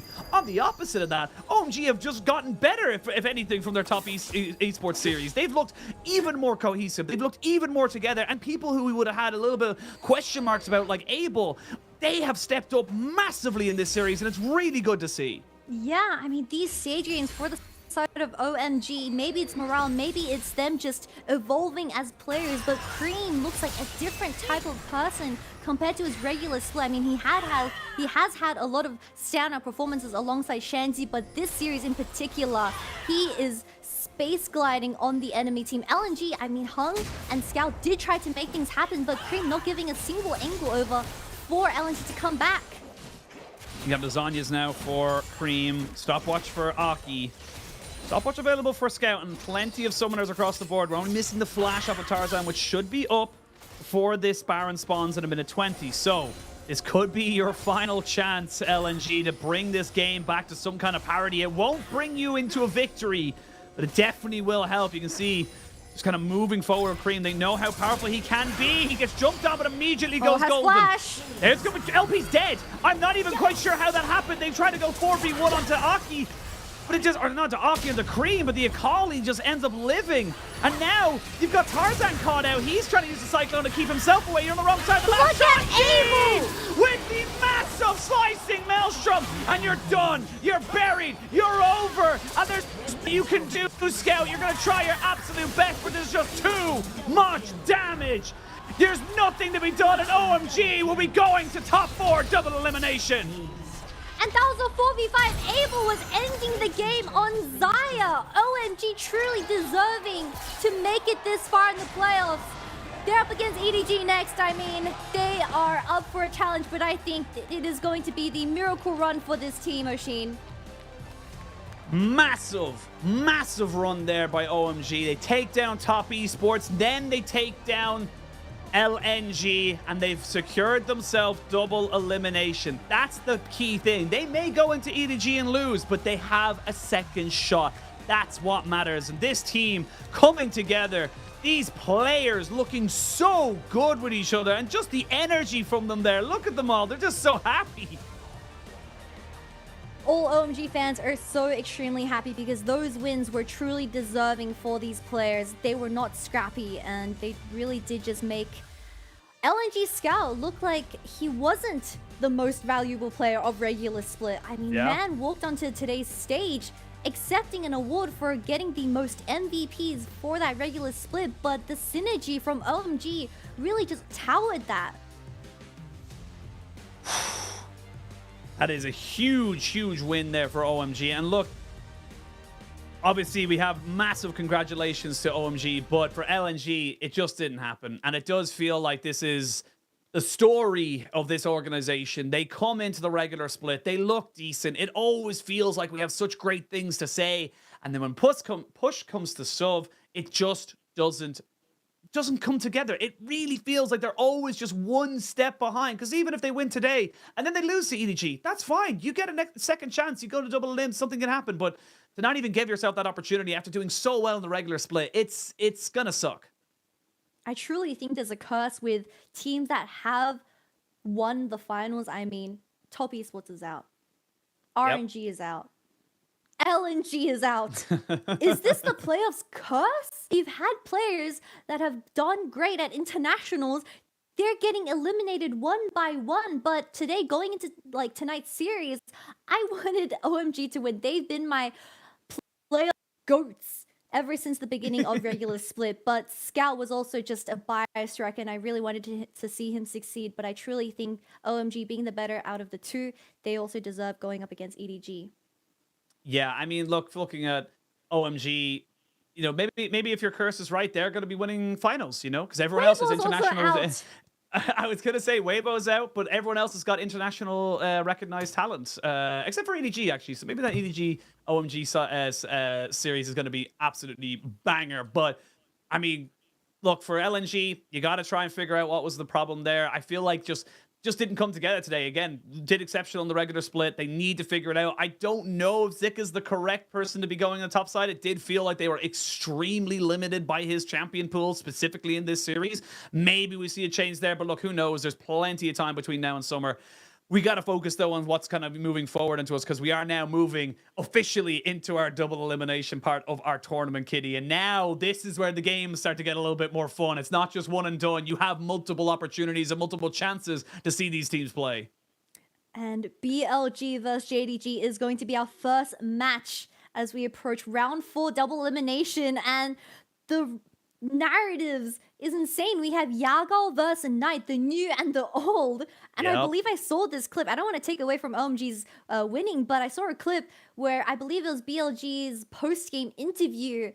They said, Yagal said, 等死吧你 tonight, which is, I'm gonna kill you. Oh He's not messing about. He's not messing about. I think Yagao is coming into this playoffs as you got it for Yagao. He is still the reigning mid lane champion of LPL coming off of 2022 summer. So we'll see what we kind of go for that one here. But yeah, I mean, look, you gave Shanji Kennen. It meant that you always had to keep tabs on him. It was never going to happen. And then, honestly, I look at every single one of these picks, apart from, the Xayah, which in this series itself became an able kind of, comfort pick. It's pure comfort. Aki on Vi, Shanji on Kennen, Cream on Akali, PP God on the Renata. This is pure comfort for the side of OMG. Yeah, this Draven pick was the response to Xayah. LP, we've seen him do such great things on this specific champion as well, but I think just how Tarzan decided to play out this game really shot LP in his own foot, and he wasn't getting a single type of resource from LNG. They just seem like going into these 4 games, their plan ever since the beginning wasn't clear enough, and they were too hesitant to ever pull the trigger, Oshin. Yeah, they just felt like they didn't really know what to do, and it comes down to the cohesiveness of the whole thing. It didn't really feel like they had an opportunity to get anything going. It didn't feel like they were comfortable getting it going. I think that's the bigger way to put it. It just felt like whenever there was an opportunity for OMG, they took it. They knew what they could do. And honestly, I am kind of split in terms of how OMG are going to be able to kind of perform. I feel like most people would have said, oh, EDG probably better than LNG. In certain senses, could be a close series. I think that whole narrative's blown up right now. We got BLG in the top half, we got OMG in the bottom half, and they're all kind of moving themselves into this kind of new generation of players that want to be, stand up and show for themselves.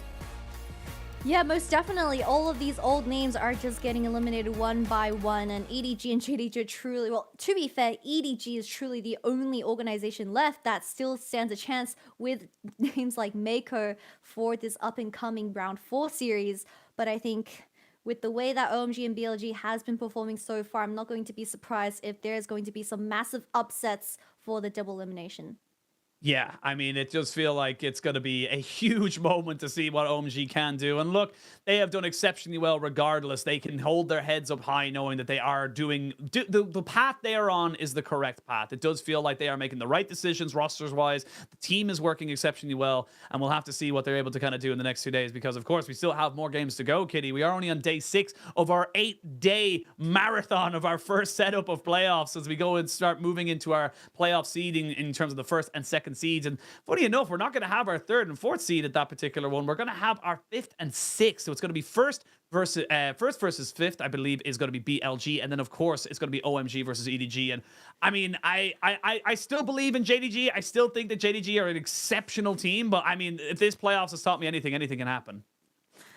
Please don't talk about that. I think if JDG loses against BLG, I will truly cry. I will cry on stream when I co-stream the LPL. They have a I know, but still, if JDG gets kicked out, because everyone's been saying JDG and EDG are going to be the ones representing us at MSI for LPL, but I think OMG... People have been joking about them being our MSI representatives, but just imagine... I want him there. I want him there so bad. We got our MVP for game number 4. It is Cream. It had to be Cream. The man was on a mission. You can't let this guy have a call. He kind of slipped through the bands. They didn't pick it. They kind of said, no, we'll wait until we really need this pick. When they really needed it in game number 4, he took it out. Looked exceptional. Yep. Out of the 2 mid-laners, Cream just seemed like the better one for tonight, and I think his ability to find angles onto the backline was insane. The first game, Silas 1v2ing the back, getting these crucial picks onto the LNG ADC. And for this final match, I mean, he just straight up 1v2'd at the Dragon, which all started here. I don't know how he was able to do it, but LNG having, the ADC of LNG having no peel whatsoever, Scout placing the event horizon right there, just meant Cream got to do whatever he wanted this entire game, also being the proactive one out of the two, as he just picked up kills left and right. Yeah, he really did. I think that the big thing is that we're coming into this one and just seeing so much versatility. I think, not even just in terms of the draft. The draft was exceptionally the same pretty much the whole time from OMG. Pick things that can engage, get yourself onto an AD carry like Abel on the Xayah, and then move from there. but the way they were able to kind of mold it to whatever they needed, they still had a hard engaged jungler. They still had a, you know, engaged top laner. Even if it's the Kennen, it's still a hard engaged top laner, just a little bit scarier than most in terms of the damage profile. And it does feel like they know how they want to play these games. They know how they want to try and build themselves up into those big 5v5 team fights. And when you have a goal, when you can execute on it, it becomes that much easier. And that's what's so great about OMG is because we saw from the game one, it was extremely bloody, back and forth all the time. A lot of barons, a lot of kills going into both hands of these teams. But I think with this game 4, OMG has truly displayed their expertise on adapting to the game state because they didn't really fight in particular, but just from pure macro and playing around major objectives, they are truly deserving to proceed into the next round. Absolutely. Speaking of the next round, let's have a look at the bracket. We have got ourselves to the double elimination part of it. It's been a long week, but we got 2 more games and 2 more days to get ourselves through. And of course, BLG 3-0ing Weibo and bringing themselves into that top 4 conversation against JDG. I'm already going to call it. I'm calling BLG 3-1. I've already decided. I want BLG and OMG to be representing us at MSI. That's what I want. I've decided. I don't care anymore. It's all about the up-and-coming young guns, and I want Gigapin back in the international. There are 2 wolves inside us, and Oshin is trying to be the chaotic individual. I mean, I am going to be extremely upset if JDG does end up getting eliminated, even out of double elim. Because I am just the biggest JDG fan, but I think EDG, we were all under the expectation it was going to be a rematch between LNG and EDG, also Weibo versus Jingdong, but the narratives are dead. New teams versus the top 1 and top 2 teams, and I'm excited to see what they have for the rest of us because this is going to be my last cast for the spring playoffs alongside Oshin. Thank you for being awesome. It's been a fun split. It's been very fun trying to figure it all out, getting new duos and building new stories with you. You get to experience all the beautiful LPL that it is. But Kitty, for our last cast, thank you so much for bringing us through the weird and wonderful world that is the LPL. Thank you guys for watching. And of course, thank you to our production staff. Without them, none of this would be possible. We'll be back tomorrow for the start of our double elimination bracket, and we'll see you then.